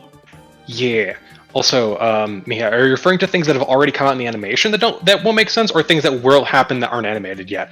Because I will point out the fact they're already changing a lot of stuff, so it could just be that they're going to change how that aspect's done. Because I think if you want to protagonist, right? Yep, Mark Grayson, I think his name is. The way I'm looking at it, it's essentially how Kubo is being treated for Thousand Year Blood War. It's just in the animation, they're doing it how the comic should have went rather than as it was written. Yeah, I think they have the writing team of the original. That's too bad. That's too bad, Miha. I get that completely. It sucks that it seems like they removed a large part of his character. That he dies? No, referring to Mark. Referring to Mark. Mark. That apparently they cut out a lot of his, I guess, unsavory things that he does, because he's... What unsavory things does he do? I don't know what you could be referring to, but I kind of get the point that you're making, that you've got, that his corners got softened for the sake of being a TV show protagonist. That does happen a lot. Honestly, if I'm gonna be legit with you guys, Invincible is a rough read. I'm trying to think. The way that I've always heard about it is just wait for the animation to come out. Yeah. Because they've already done better stuff in the animation. Yeah. I enjoy the animation, and I've read a good portion of the comics and seen people talk about what happens later. I think it's just a better medium because they're just making the story better. Yeah, and I need to like. It's one of those things where I don't know. The backlash is something from earlier. If they don't do anything with a character, she was dead anyway. In the that's what I said. So there's nothing left to write for her except for maybe a cameo or two. And also, they just make the character. They give more respect to the character because, like, I look at this. People should know if people know how their abilities work. It makes no sense for her to die there. I think it's just a logical consistency. Like, if they want, they can still play it off as a joke. Where like at the end they like get out and it's like, man, that just sucked, and everyone's like, yeah, well, must that have. just happened. That just happened. And then they can have her never show up again. Yeah. It's the same effect. I sense a strange new kink forming. No, bad! No! I will say, Miha, I feel like they can still do that shit in the series. Because you can have characters like, I'm gonna be real. They can have a character arc where it becomes a little bit more dickish after experiencing some things, potentially. I don't know what's currently going on in the animation and how they justify it, because I don't know the context. But like, my character arc is a character arc into a villain. Yeah, like they could do a thing where it's like he becomes a bit more cynical or stuff, and they could be, you know. That is actually a plot point of he goes through shit, he gets more cynical, he comes back later realizing like, I don't like the new me I'm becoming. I need to like take a minute to like reflect on myself and see if I can be better as a person. Yeah, and they could be trying to do something like that where, you know, I don't know the context of like what cynical or asshole-ish things he's done prior in the series. I think it could just be a thing of they originally wanted Gritmark to come off as a very certain way, and then the whiplash of him becoming cynical wasn't as effective because of it, and they might be trying to remedy that. The long story short is, he doesn't become more cynical. He becomes more cynical in the sense he becomes more brutal in how he fights. Like, he stops holding back as much. Yeah, I think it's my favorite aspect of it's one of the this is the thing. If I've talked about why like my favorite type of character is the character that's always holding back to some degree, whether because there's a downside to not holding back or whatever the hell. Is one of the reasons I like Mark is the fact that like I love that scene where it's like he literally brutally kills somebody who broke his fucking mom's arm and was going to kill his baby brother, and he just goes fucking ham on this guy because this guy's like, I'm powerful, I'm strong. It's like, no, that guy was barely even a man at that point. He was he was the smartest guy in the world. He couldn't foresee his ass getting stomped. You're saying, Jared? I was gonna say I thought you were stronger. Yeah. Like, you know, like it's, you know. Mark would not have lost half of the fights he lost if he was a worse person. Yeah, we're talking about Invincible. It could also be, Miha, that like it's kind of how like an adaptation of an already published like full manga may happen, where they'll do things that make sense for the character as a whole rather than as they are in the moment. Yeah, it could. It's one of those. It's one of the weird things where they might be doing like, you know, they know the justification for what an action. It's like, or like what's gonna happen. Hunter x Hunter. If you read Hunter x Hunter, Killua is a prick in like the first couple chapters, but it's like a chill dude later. So they just 86 that from the anime because it didn't make sense. Yeah, it's like modifying things like it's like in a TTRPG where you play a character like I look at Randy. I look at Randy in fucking Trick to Life, where I'm like, Randy was a lot more violent in the beginning, and he became a lot more of a pacifist, and I'm kind of ignoring the fact that he was not as pacifistic as he was now, because that makes no sense for the current character he exists as. Sometimes you're developing a character and you're kind of figuring out the footing with them, and you realize that they aren't what you thought they were going in. So you correct, and you're like, that little bit at the beginning didn't make sense.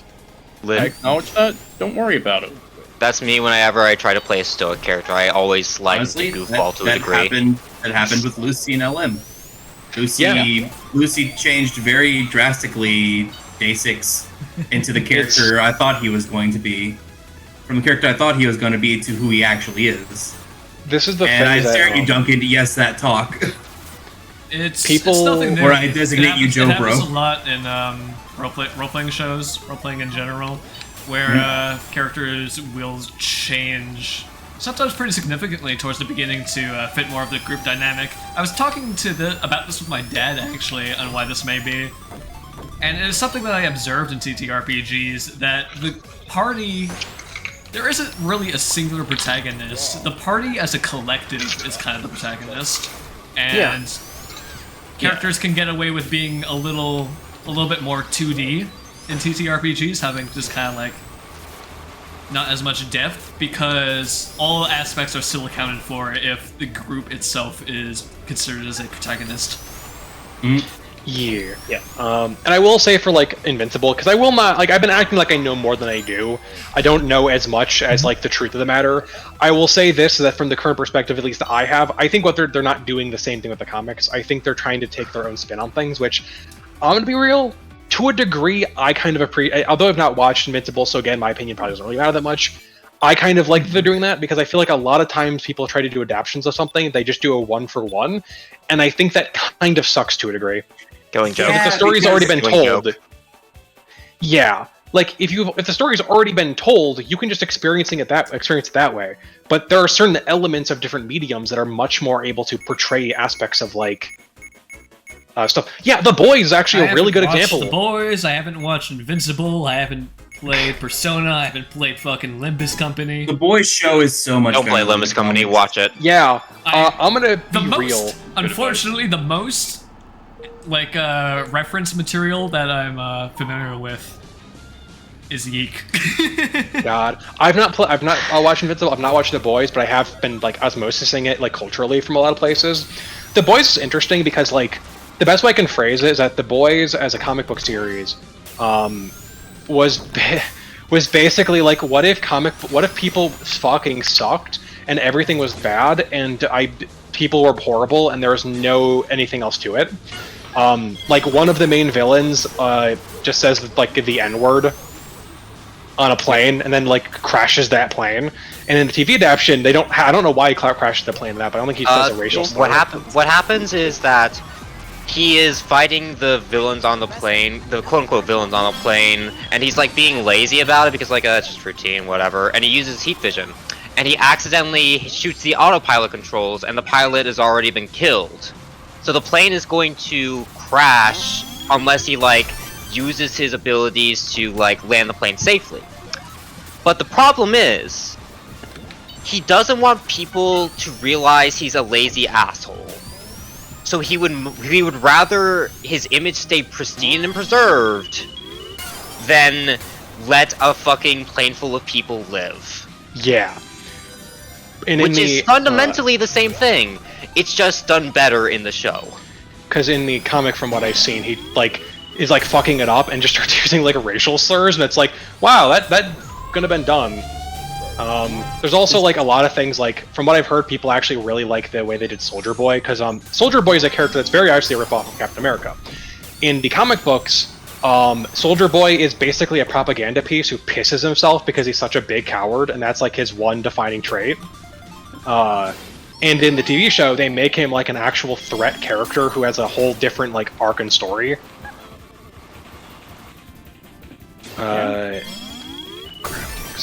Anyway, let's talk about Yeek. What was wrong with the PP Pants War Glorification Boy? Why did they change that? Oh, it was just that it was very cynical. So imagine, so it's like they could have done it really well, but the character of it was supposed to be, I'm insulting Captain America, and any character's like a patriot. Like, if you're like think of it like this, he was making fun of the archetype of person who does good because doing good is a thing that you should do, and it was very cynical and not very like. The entirety of the Boys comic book was basically super cynical and very much like, hey, you like this thing? What if they said racial slurs? And then that's kind of it. It's the fucking fallacy of, if you have superpowers, you would obviously abuse them and be a bad person with them, because that's just human nature, man. And if you're not doing that, then you're an ineffectual idiot with lame powers, or you're just dumb. Sure. And it's the thing where if anybody on Earth actually got Superman powers, there's like a 99.95% chance that they would just be completely selfish about it. Yeah. Yeah, I also don't know about the gravity excuse you mentioned, Miha. No, continue. I think like Yeek, a lot of these issues in the writing come from, this is gonna sound weird to say, the two differences we talked about from like Persona and like The Boys versus Invincible is the issue comes from either structuring issue or personal bias or both. Where like Yeah, the writer for The Boys is just an asshole. Yeah, we're like, with Persona, it's a good story and it has good elements, but the rough edges come from either miscommunications in how the story is told between side content and main content, or just like, this doesn't seem right and it was just skipped over, versus stuff like The Boys where they completely restructured the show because they were people who were like, we're not an asshole. Yeah. And there's a lot of stuff from what I've seen from The Boys which is a lot more like different. Like, okay, well, like, I'm assuming nobody cares about The Boys spoilers for the comics. No. So, do y'all know the character Black Noir? Yep. Yeah. In the comics, the Black Noir was a perfect genetic clone of Homelander, who every psychotic thing that Homelander has done in the series was actually done by Black Noir, and it was basically all of them gaslighting Homelander to think he's a psychopath. Yep. That's fucking stupid. Yeah, he ate Black Noir ate a baby. Literally ate a fucking baby. The most fucking textbook. I'm sorry. I'm. Yeah, it's the generic. I did a bad. It's like Iraqi kicking dogs at the very beginning, like parts 1 through 4. Because I don't think he really does that past 4. But it's like the generic thing you do to showcase someone's being evil, like kicking a baby or eating a baby. You eat babies. Meephen's asking about why gaslight him? What was the point? Oh yeah, what was the point? I actually don't know what the point was. I'm gonna be real. I didn't think there was a point. There might have literally been no point other than they're bad people, or they could have been like, we want to drive him insane so he'll be a dick like us and work with us. If I remember correctly, Homelander was essentially the Superman of just, y'all need me. And this was them essentially putting him down, because I believe it was shortly after that he gets into, oh god, what's the British guy's name? Butcher? Butcher, thank you. Butcher, he gets in a fight with the Butcher that heavy spoilers. But I believe that they were trying to essentially psychological him out of his ways and then try and take him down. I don't think that's true though, because unless I'm trying to remember, so I'm definitely wrong about some aspects of it, but it's something like that. I know it's like literally the scene after. Unless I'm mistaken, Black Noir's entire point of... Okay, I'm actually going to be real with you. I think it might be wrong, because I actually remember something about Black Noir, which I think is really fucking stupid, but kind of funny. So Black Noir is a clone that was built with a single purpose. To kill Homelander. Okay, actually, I think there was a point, actually, I think about it. I think the point was that Black Noir wanted to kill Homelander and be justified. Because Black Noir was built with one purpose in mind, which was to kill Homelander. So, Homelander wasn't really, like, at the point in time of his creation, wasn't really doing anything worth killing over. So Black Noir was like, what if I just, like, make up excuses to justify killing him because I fucking want to kill Homelander. God, I want to crush that guy's head. Hey. I think it might just straight up be it, yeah? Yeah. I think we're starting to get to the point where we're talking in circles a little bit about these specific subjects. So yeah, it's just bad. So I would like yeah. to suggest breaking up the monotony. Hey Duncan. Can you talk about some content you may have seen in YouTube or other spots that may be niche and not many people have seen before that you think is good or deserves a spotlight? Right now. I have a question. What is Monkey Wrench? Yeah, I was gonna bring up Monkey Wrench.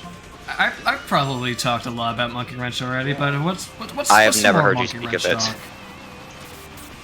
Monkey Wrench. Never hurt no one. Well, I mean, if you hit him hard enough, it should. Well, maybe you.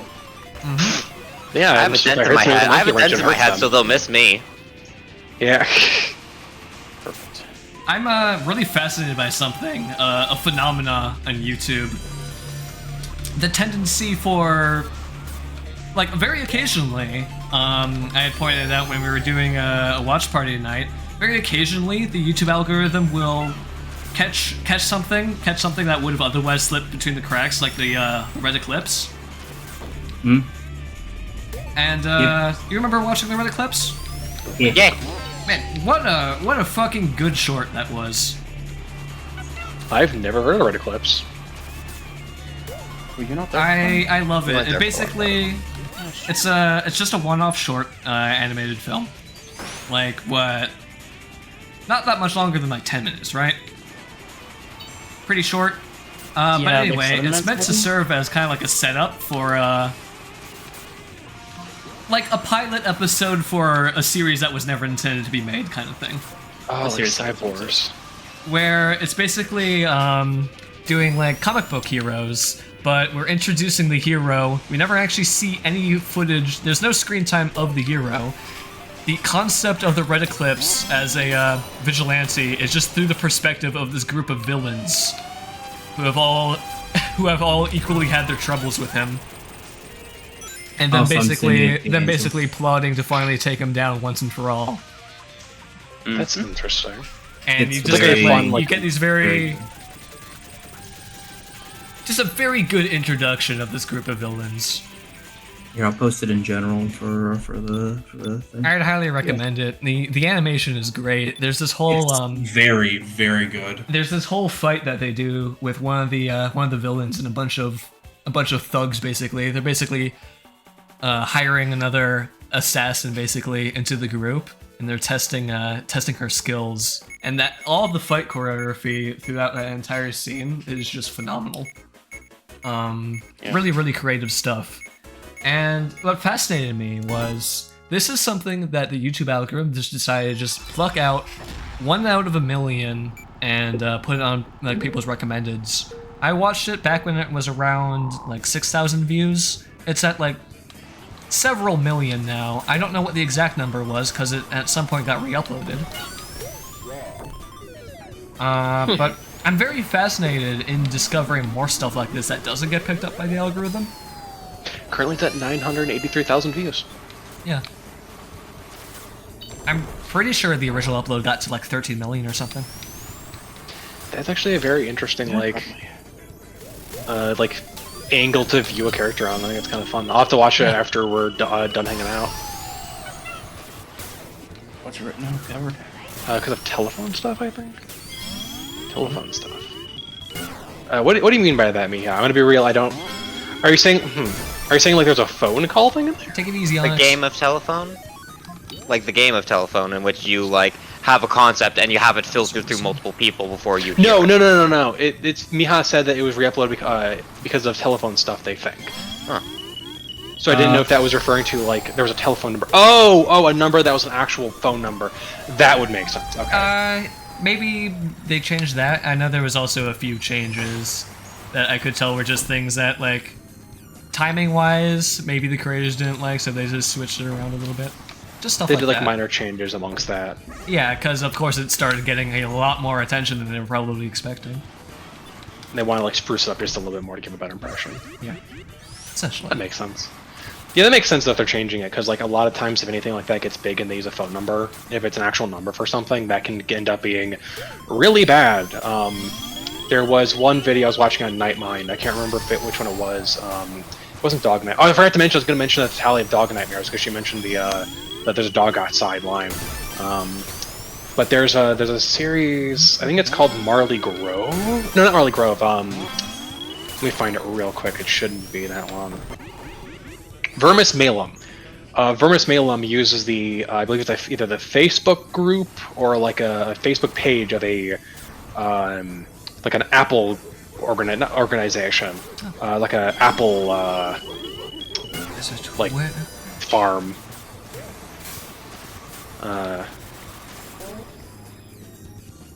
Oh, okay, that's a lot different. That's not actually that bad. I guess it makes sense they change it though if they don't want to do that, because like if it's only a couple of people, but if like 1 million people are calling them, that can probably obviously become an issue.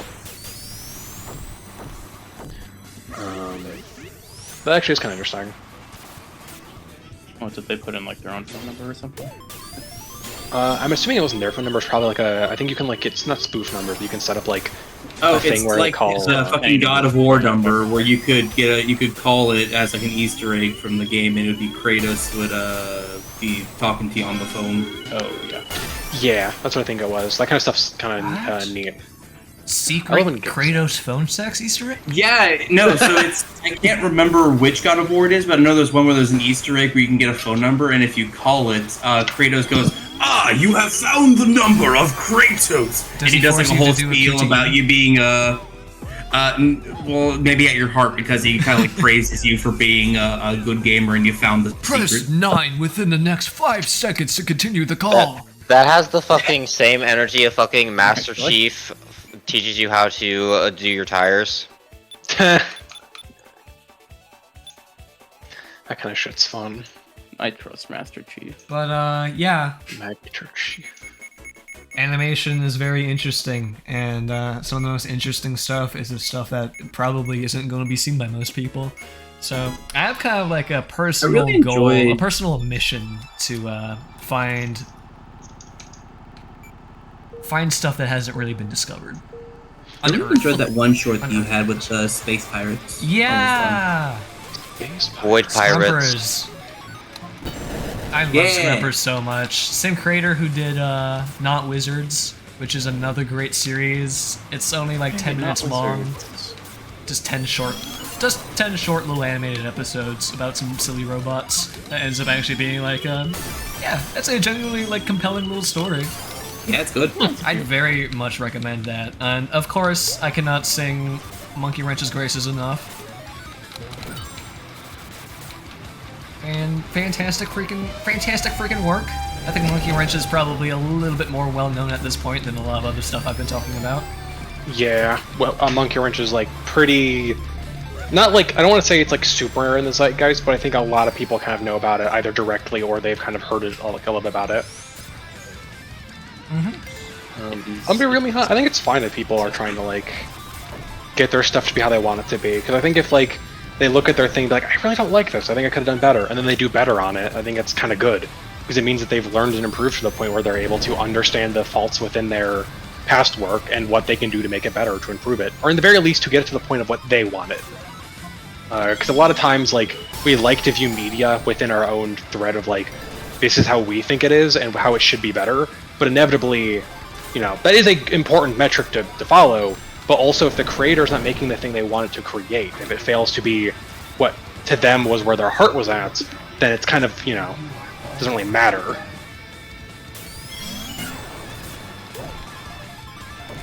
That's just a generic thing I've been thinking about recently, because like, I'm trying to think of like not any like distinct like TTRPG series I've watched, but like talking to some people who have made games and stuff like that that I either know of or have watched, and it's like, yeah, I did really bad on this, and it's like, oh, I thought you did really good, and it's like, well, you know, they talk about it and they're like, yeah, this is like this is like I look at this part, it was kind of bad, and I'm like, you know, I can see that, and they go, I would probably change it by doing like X or Y, or I'd modify it, because like, we call that learning. We call that learning, yeah. Good job, Jared. I definitely learned a few things with band. I've learned a lot of things with like a good song. I look at the worst. That was like the fucking worst session I've ever ran of a game. Want the Rust Truck? Yeah, the Gallows is probably the worst fight I ever ran. I mean, like SR. Okay, this like I want to say because SRN is really, in my opinion, is really good. But also, like Tally's talked about before about the things she would be changing and stuff like that. I'm not gonna talk too much about it because it's not really my place to discuss her opinions on that. I'm not gonna speak for her. For what it was, she was talking a bit about this. For what it was, I think it was good, but Tally's expressed that it is not her style. Yeah, especially now. She's talked about it a little bit, about how she, you know, what she does now with the stuff. The philosophy behind it did not really align to what she's discovered is kind of like her passion when it comes to role-playing shows. Yeah.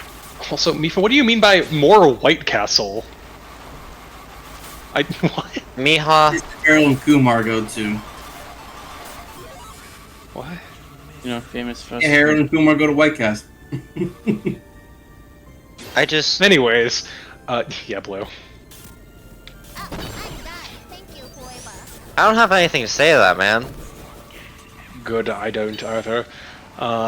But no, just the thing of like everybody, it's the thing of different perspectives. Like I talk about the Gallows, of it's probably one of the worst fights I ever ran because it like, and the thing is, it's the worst fight I ever ran, but it's the most necessary session I probably ever ran of any game. It's one of the things that helped me understand aspects of it helped me understand two things: how to improve in just the general idea of a game, of like making it where I'm focusing on interactability, and making something that can't be interacted with needs to in and of itself apply interactivity to it as one concept. I saw that, Duncan. And And another thing being that there's a difference between the perspectives of, well, I guess also World Raiders taught me this with holy shit, with the Scissor Horse session of there being a disconnect between the GM perspective and the player's perspective. Yep. Because like I look at the Sizzler Horse, where its main concept is that it grabs you, and to me I was like, well, it's fine because you can tech that shit.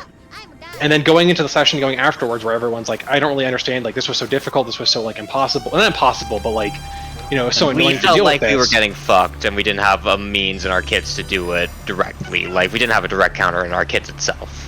Yeah, and I always thought that, and one of the things after talking about that, I'm like, it was so like, to my perspective, the way I ran it was like. That was like, you know, it's like, to me it felt obvious. It's like you can do whatever choice you want to do. If you want to like, I don't fucking know, if you want to nuke yourself, like I'm gonna be real. I was half waiting for Blue to be like, hey, can I like rip a molecule in half real quick and see what happens? I can do that, but I'm not going to. I mean, yeah, that's I mean, not exactly that. He can do stuff that's similar, technically. Not really similar. He can't do that at all. Actually, it's nothing like that. High-level sentiment's here. It's not even high-level sentiment. I think it's just Blue being Blue. Because nobody's nuke level. Do not do it, Hank. We can do that in real life. You can just do that in real life, and that kind of just goes into the game. Yeah. Like, Blue, could you show it off? Sure. 1 second. Hold on. Where did I? Okay, there's that molecule. There's that one. Okay, I just need to like make sure I get the angle just right, because it's all about perspective. It's all. I just it's a pretty light in the sky. You got it. Paper by paper, atom by atom, molecule. Oh. I love that scene. But like, you know, I've learned a lot about understanding. It's like one of the things of when I run other games, I want to like. It's one of those things where to me, how do I phrase this? Like, I don't know if I personally need something like that, so it's weird for me to like think of how to do it correctly. But like, if my players need me to do like, hey, this is my like mind process going into this game, then I will do it. Because like, I want to make sure people are understanding my process of thinking of when I design things. But I'm also kind of like, it feels like it's a little, I don't know what the term would be. Like, I'm looking down. I can't remember the stupid. It's like, the fucking one word. What's it? C. You don't want to like underestimate. Condescending. Yeah. Yeah, I don't want to condescend to you guys and be like, this is my mind process. Follow this or you're fucking stupid. It's more like this, you know, I want to be like, hey guys, this is like this game system or this thing. I do whatever the fuck, man. This is how I tend to run these things and how I see what I don't options. know about that, man. When I run shit, I'm gonna give my players 40 rules that they have to follow. Thank God. 44. God. 44 rules. Like, 44? Okay, like I have a good way. I have a good way to look at that, Angel. It stretches. It's morning stretches and evening stretches of like, it's something that sometimes you may not want to do, it's something that may be a bit uncomfortable to do, but you're gonna feel great afterwards. Yeah, like, anytime I run a game, I go in with the intention of just like, I'm gonna have my plan set up, you guys can do whatever you're gonna do. I will do things in world to like direction you towards my plans to a degree, but if you're like, nah, and just like kickflip and figure out a way to get out of it, then you get out of it, I can't do anything. Tech that shit. You can just tech that shit. But like, it's a thing of like a lot of my games, like when I put down like, this really is for any of my games really, like for World Raiders, for a good song, just like Heaven technically, it's like, I'm not gonna like stop, I don't think I'm not gonna stop you from doing things. I will give like warnings of like, do you really want to do that? But like, are you sure? Yeah, are you sure about that? Yes, I'm sure. I want to dunk my hand in this vat of acid. Thank you. I will warn you guys and try to be fair about it, but also if you try to stand in the eraser zone. Yeah, like if you like, I look at you, Blue, directly in the eyes. If you go into the area that will kill you, I will just kill you. Yeah, I love that. Like I'm not going to hold back. Is my thing. If you walk into the orb of annihilation, you're gonna get orb of annihilation. You're gonna get annihilated. I raise my hands to the sky and I say, in JoJo games, you should just have more mechanics which just fucking obliterate you. That was one of the things I was talking to Tally about what sort of philosophy I'm going to be approaching my own system with. I was actually going to be taking the direction that through removing a lot of mechanical stuff, it would be coming down from encounter to encounter. Basically, I would not be prepping anything mechanically balanced. There will be no encounters with monsters or enemies that are meant to be won. Rather that they just be meant to fit into that setting, into those certain circumstances. I love that. My plan is that I'm gonna be using just some very rudimentary, very basic, bare bones system as like a groundwork for homebrew stuff, and then writing my own setting. I still want to do like some like fantasy stuff. I want to do some sci-fi stuff, but most importantly, I want to create some space between this setting and expected D&D stuff. Yeah. Also, I look at you. Sentiment will be pretty good. I get shot instantly. I shoot. I'm the one who shoots you. Yeah, Blue shoots me. Yeah, good. No, like that kind of stuff's like, you know, I shrug. Like this is the thing about designing encounters too, is like especially when there's no mechanical balance you need to worry about. Because sometimes like some systems there's a very like intense mechanical balance. Like you can't really do that in Pathfinder without either having a shitty fight or having a in either direction. Yeah, Pathfinder's very mechanically crunchy. Yeah, like I want to play in a Pathfinder game because I think it's amazing in concept. I know that like it's difficult though to run because, especially I'd want it to be run. I enjoy crunch occasionally. You need to have.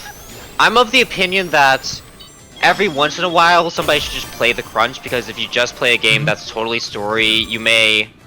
This is gonna sound weird to say. It may just be because I enjoy crunchy games to an extent, with like a bunch of different options in building your character and abilities that work together in interesting ways. I shake your hand while you're shooting me. Yeah, it's the fucking Common Rider clip I showed you about Eve, where the guy pulls him up and just shoots him immediately. God, yeah.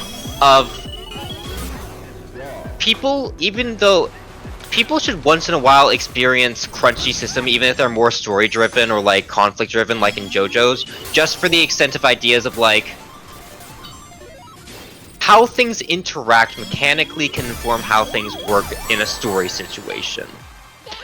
Yeah, and I feel like what's not done as often in JoJo that can be interesting is let villains have abilities that have mechanics behind them in interesting ways. Like sometimes I see in JoJo systems just like, this is the villain's ability and what it can do. We roll 5d6 at each other as I narrate how they use in different ways, which is like, that's fun. It's one of the things I look at where me playing like this is a thing that's not exactly the same because it's very different technically. The way I've been thinking of JoJo as a game series system has changed drastically when I've started using sentiment, and vice versa with like watching sentiment, because I realized that like game systems that are open, you can just do whatever you want with it. Like the best session I've ever run of a JoJo game has to be Lo-Fi Children, because Lo-Fi Children has their own mini game of you just can't be touched by the little fucking robot like UFOs, because if you get hit by them, there's a good chance you will just explode. And it's Minesweeper advanced. It's just super Minesweeper, yeah. And there's like the thing of I have the personal thing like what you're talking about with like crunchy games. Playing a crunchy game is good because it also might give you inspiration or concepts. Like, you know, it's not everyone's taste. I'm not gonna like you have to play this, but playing from a different perspective can be very interesting, especially if you want to do a story-driven game with Pathfinder, because that means you need to think about how do the mechanics work. And then if you go into a game like JoJo or Sentiment, where mechanics are all up to your creation, that can give you more like interesting ideas for what to work with, you know? And things can kind of line up and synergize in unexpected ways. Yeah, like I want to run a ways that aren't like they're more individualized. They weren't in some sort of book or module. Right? I raise my hands to the sky like I'm collecting power for a Spirit Bomb. I want to play a Hamon user vampire one day. I can't wait for fucking Promises so I can finally play Hamon and show all these posers what it means to be a real Hamon user. I say douchily. What, you gonna make your leaf glider? I'm gonna make my fucking leaf glider. I'm gonna be real with you. I'm literally going to do all of the generic ass Hamon shit that we've been shown and be like, this is what Hamon is, like straight up what it is. I'm going to coat the sledgehammer in oil.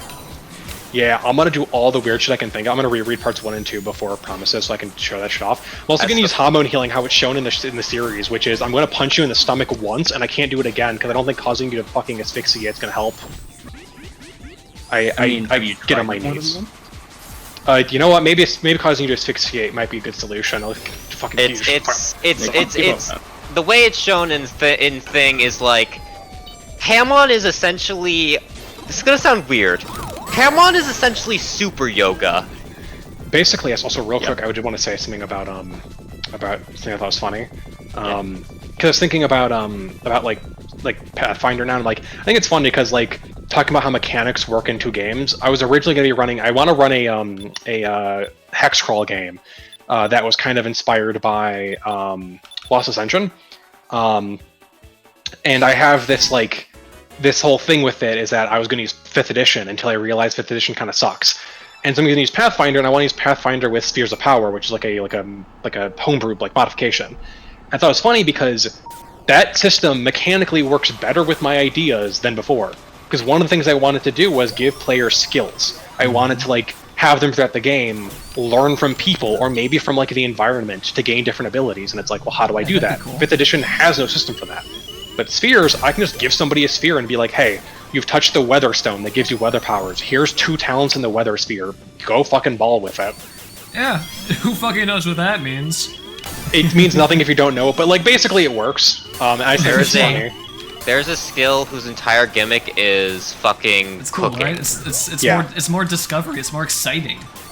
And it's that thing where it does it personally does that thing that Path Edition tries to do, but a little more interesting because it's like you have.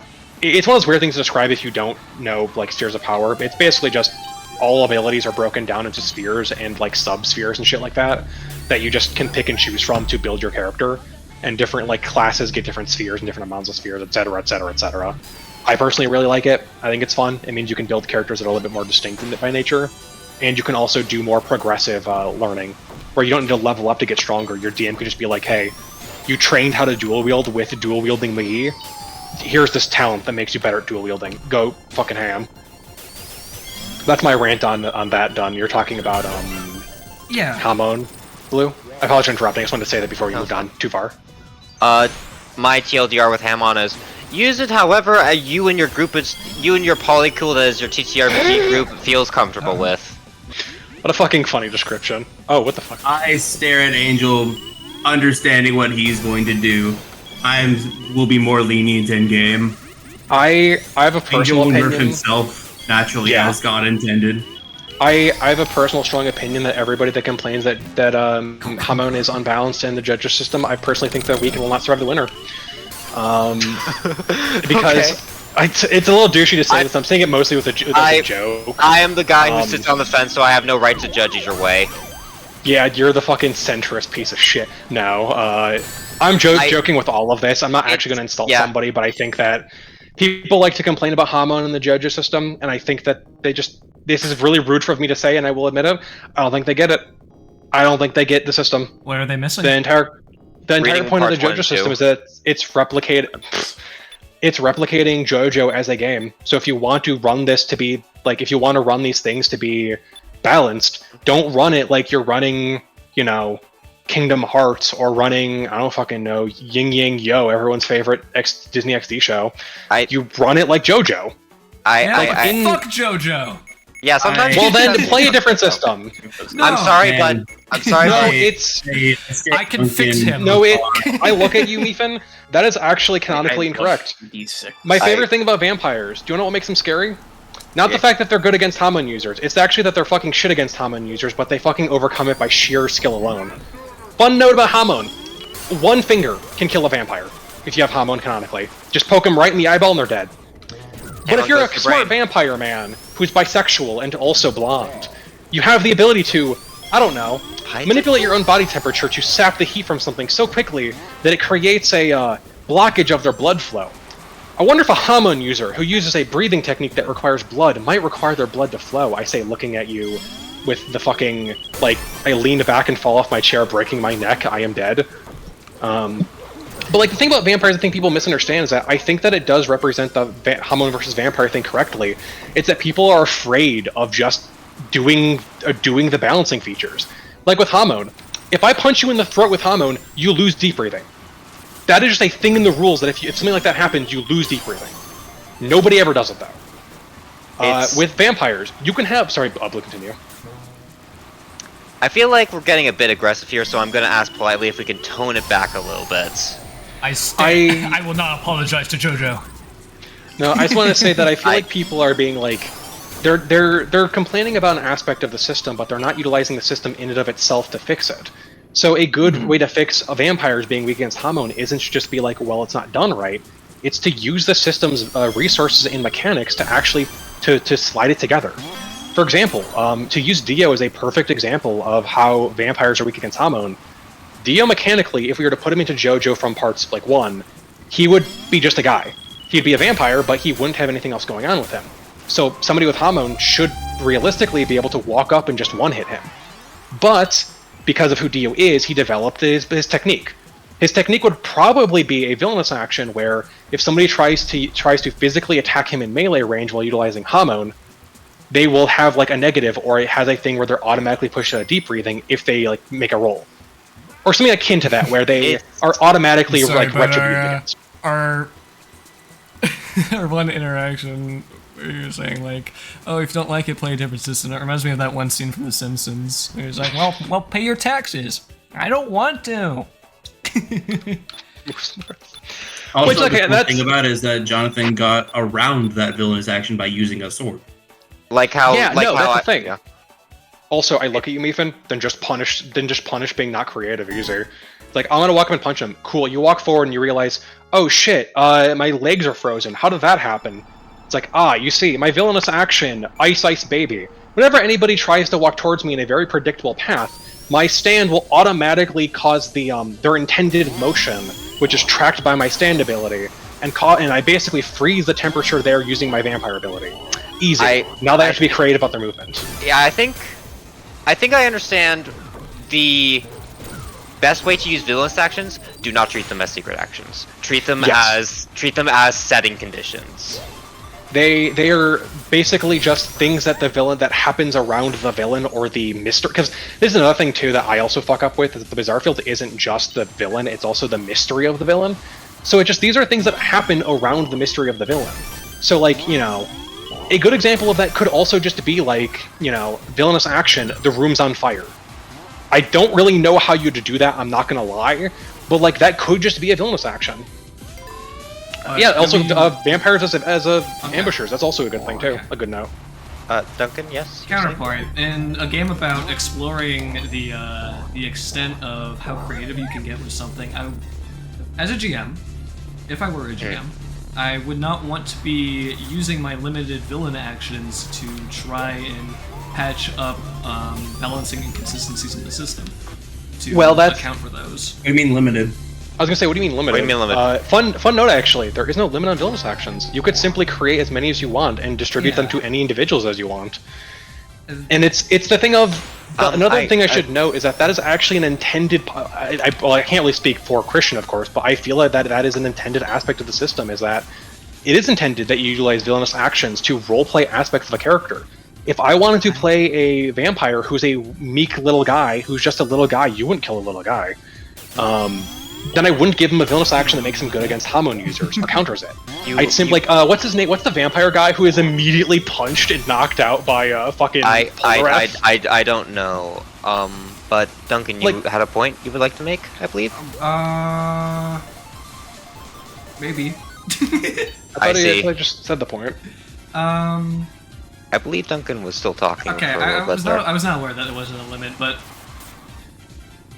I think by some extent, for decency's sake, you're not going to be wanting to use too many to cover up too many avenues. Otherwise, yeah. Yes. Depending on how threatening really you'd want to make a villain at that point. How many avenues of approach.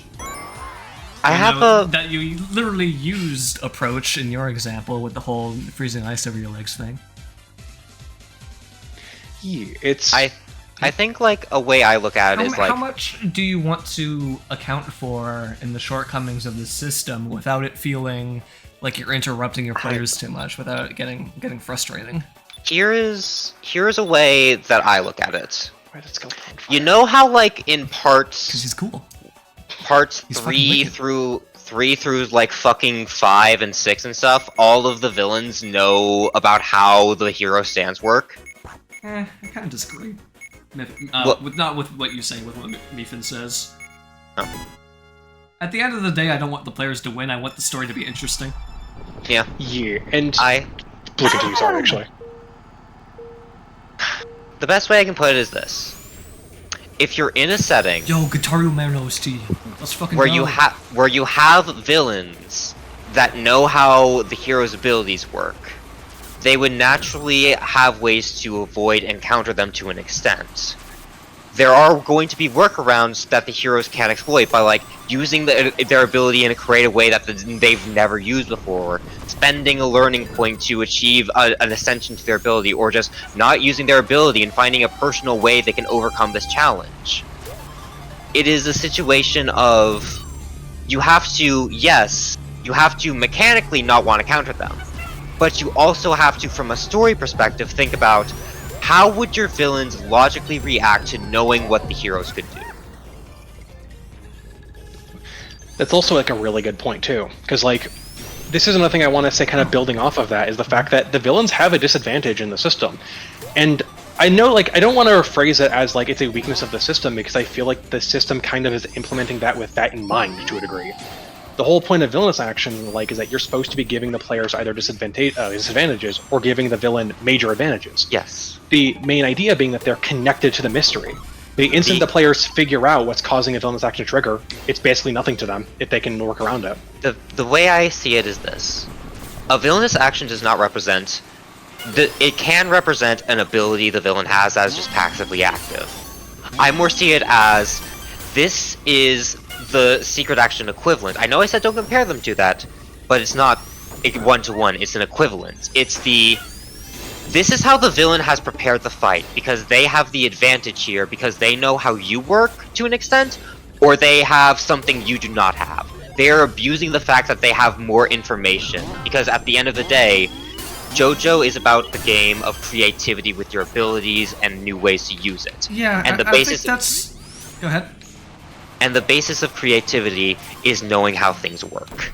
And also, just real quick before you continue, one of the other aspects of creativity is limitation. If you have the ability to make every single choice possible, you will make no choices at all. But if your choices are limited, you will basically have to be more creative and make a different approach. I think the issue that I kind of feel, where there's a lot of cognitive dissonance, I guess would be the way to put it, in my views of the JoJo system, it comes down to looking at creative abilities leading to outwitting a villain through the lens of mechanics. Mm-hmm. Trying to gamify that creativity doesn't really work. Because I think you chose an interesting usage of words, which really actually helped me cement how I feel about this. You talked about the whole idea of once you deplete a bizarre field and you're actually no longer being threatened by those villainous actions, you're talking about how this represents the outsmarting of the villain, rather than there's actually being any necessitation for the outsmarting to be actually occurring in RP. I see. Yes. I see. I will say that I personally kind of disagree with, because I personally find that, at least this is also a personal thing, because the way I run bizarre fields, I rarely spend them, mostly because I think it's less interesting. It is showcased you outsmarting and understanding the villains, though, with you getting the bizarre field down and you understanding the mystery. I think one of the things that I don't see too often, that I feel like I want to do more as a player personally, but I don't want to say, oh, everybody should do this because my experiences aren't universal, is I want to start making opposed monologues that reflect the action I am taking against the villain. That happened quite recently in LM for the stuff that's been brought out there. Exactly. And I hate it. I love the idea. I personally hate it for that one because I knew what was actually going on, but Lucy and Universe didn't know. But I really enjoyed that. Can you see what we're referring to, Jared? I don't remember. I apologize. It was me monologuing against the storm. Oh, I'm sure. Rather than what we actually knew, because of how things played out in that instance. And I was really sad, and then I was wrong, and I was so excited, and then I got to say the correct thing. It's the issue of, like, how do I put this? I have a way to put this now. The mechanics exist, and they are there. the story should come first. The mechanics should follow the story, not the fact that the story works around it. If you have a character, and like, here's how my ideal conflict in JoJo would go. Every character makes an opposed monologue that feels in character to a degree. Like, either they are testing something with their ability against the opponents, on like, oh, maybe they can't do this if I approach it like this because of this reason. Or like, oh, I just saw them do this because they are fighting me one-on-one. Could it possibly be that how they did that attack earlier was because of this? Or like what Jared did of, have your character sometimes purposely make wrong monologues if you feel it's appropriate. Because that also narrows it down a bit. You get information, which is it's an information game. But like, it's the thing of like this. When you're playing it like that, the mechanics follow how your story playing, instead of you having to play both sides at once. You have to think of like, oh, okay, I attacked this person, so I'm gonna make a monologue from the guess based on how information that was seen across the room over there that my party member was having conflict with. Instead, you're playing it like, I'm playing this like it's a JoJo style situation of outsmarting the opponent, and I'm doing my best to be in character. I'm not saying it's perfect, because no one is, and people are gonna metagame to an extent, and that's necessary to a degree. But when there is this perfect flow state of like, I'm in character and I'm doing this, the mechanics will follow you and you don't have to wrangle them. Yeah. It's just a matter of, you have to set up that state first. I'm sorry for going on that rant, it's just, I have opinions. No, it's fine. I'm angry at Discord because I tried sending an emoji to somebody and it did the fucking change to I an emoji. love the guessing game part too, Meephen, especially in scenarios where the entire group is way overthinking it.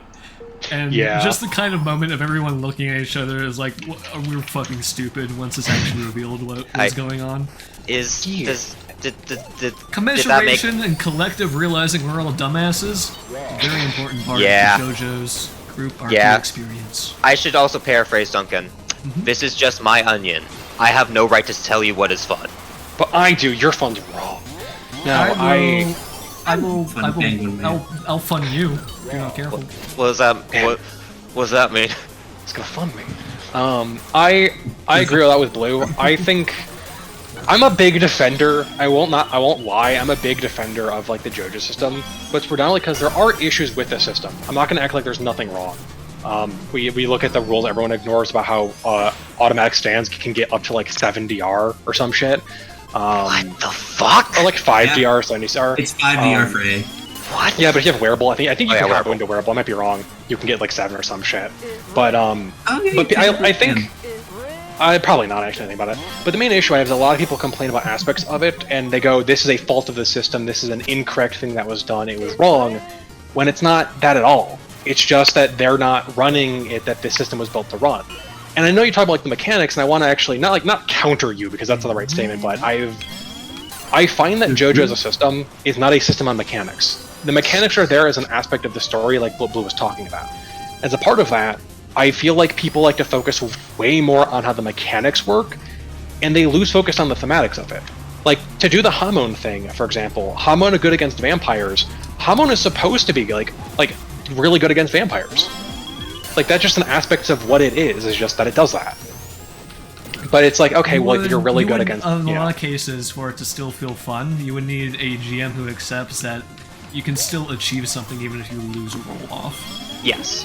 Yes. Like, stuff like that. The problem that also, I observe a lot when it comes to the game side, rather, it'll funnel creativity towards the thinking avenue of how do I game this scenario into favoring my stats and my best stats specifically, rather than trying to go out on a limb, use your less favorable stats, accept that you're going to lose a roll-off, and not have me when Tally says roll speed because you aren't actually able to accomplish anything in that kind of scenario.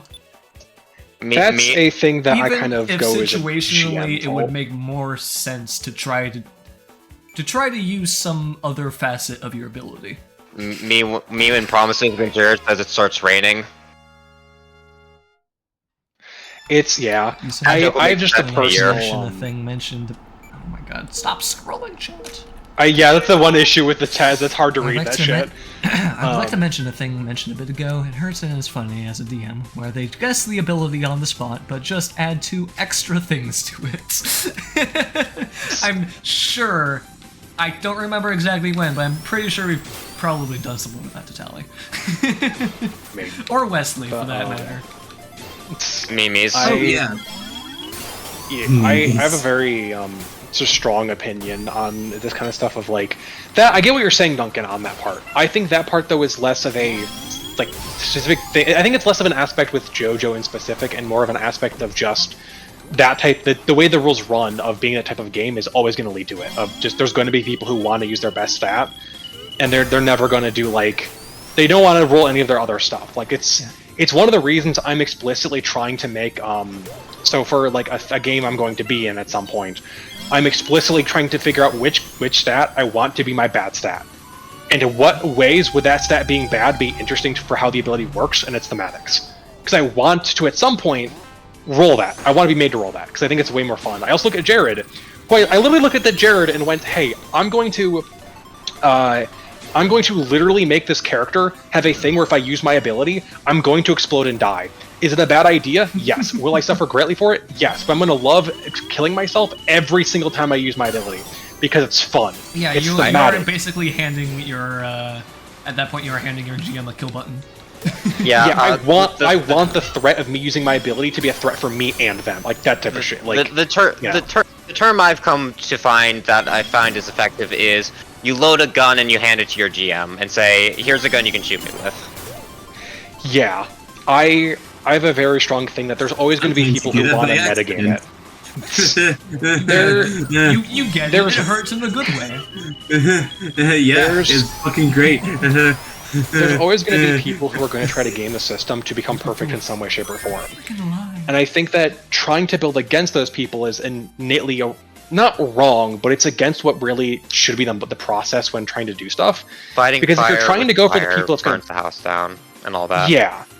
It's a thing of if you're trying to build a system where it's like there are times where maybe you can mention a mechanic, a difference. Like I don't want to talk too much about it, but I was talking with Tally about Quirk at one point, and I mentioned the fact that I misunderstood something because I fucking can't read for shit. And we talked about it a little bit. It's like, okay, I'm gonna like mark that down because that actually could be important. It's like stuff like that where it's like minor stuff is like fine, but if you're trying to like retrofit the entirety of how a game functions because there are people who are just gonna metagame it, well, you know, there's just like. There's no point to it because there's always going to be people who are going to metagame it even if you fix it. Oh, no, it's an infinite downward spiral. Meephen. I don't think we could do sloppy style with a twist on YouTube. Oh dear God. Yeah, I think that's how you get banned. I feel like there is something more GMs and JoJo should use, and it's the most powerful word in the existence. No. No. Yeah, like I've been thinking about this recently. I think that people. This is something I've realized too, because I've done this really badly, actually. Or rather, one of the things way. You go. Sorry. No, you continue. A better way to phrase it is, okay, how would it work like that? Yes. If they can give a adequate, if they can give an adequate explanation to how they are using it when. And what rules they are pulling on about the system narratively to use this ability, then I'll let it slide. But if they cannot do that, then I will ask them, do you feel it's fair for your character to be able to do this? Or maybe not like that, but more like, I am having a hard time logically seeing how your character would be able to use this specifically. What other options do you feel your character has in this moment? Yeah. It's opening it up to focus on all potential avenues of doing something. I think explaining how instead of what. Yes. Yeah. Like for example, how are you using your signature move overdrive here in this situation? I look at you. Yeah. I shoot my shotgun. It's a thing of like another thing I have is like people like to use signature moves like normal attacks. Do this that signature moves is like the Clacker Volleys thing where he does it like a once like an arc. Spoilers for Part 2, I guess. Yeah. More people should use ham-on tricks. Yeah, like you're supposed to be like a funny little guy. Like it's a lot of things about like thematics and that kind of stuff and how you do it. It's one of the reasons why I've changed how I thought about stands now, where I've realized to make a good stand, you should not be asking what you do, it's how you do it. Because as much as like it's important for what you do, understanding the process for how your stand does its ability is innately important for your functionality and how you do things, and the thematics. Because something I've been thinking about, people don't like saying no, but saying no can be some of the most interesting things possible. Like, for example, an example of actually something I kind of like about saying no, strings. Severed strings with fucking Sultan. For Sultan the Swing. Tally at one point during the fucking VARD, the first VARD fight, I think, basically it was like, hey, I want to use men at work, I want to change this building. And nothing happened. What? Wait, Wesley wait. Let me slow you down. Yeah. Consistency? I thought you said we shouldn't deviate against what the original JoJo wanted. My god, he objected Did I say to you in consistency? Oh, wait, when did I say consistency? It's what you suggested with the idea of, being able to really understand deeply how your ability functions. That would in tow create consistency. The truth of the matter. I see. Okay, sorry, I was really confused. I was like, wait, when did I say that? Am I having a strunk? I never actually said consistency. Yeah. Okay, cool. That was my point. I was confused. I apologize. I feel like there's also a clarification we should really make. When we're talking about JoJo, it's a sliding scale of a Rocky writing to our writing with JoJo flavor. Yeah, also I'm gonna be honest, generally speaking, like a lot of stands are more consistent than people give credit for. It is just also things of... There are also inconsistencies still, yeah. It is the matter of... that I enjoy poking fun at. I have a great way to put it. How much are you willing to ignore for the sake of fun?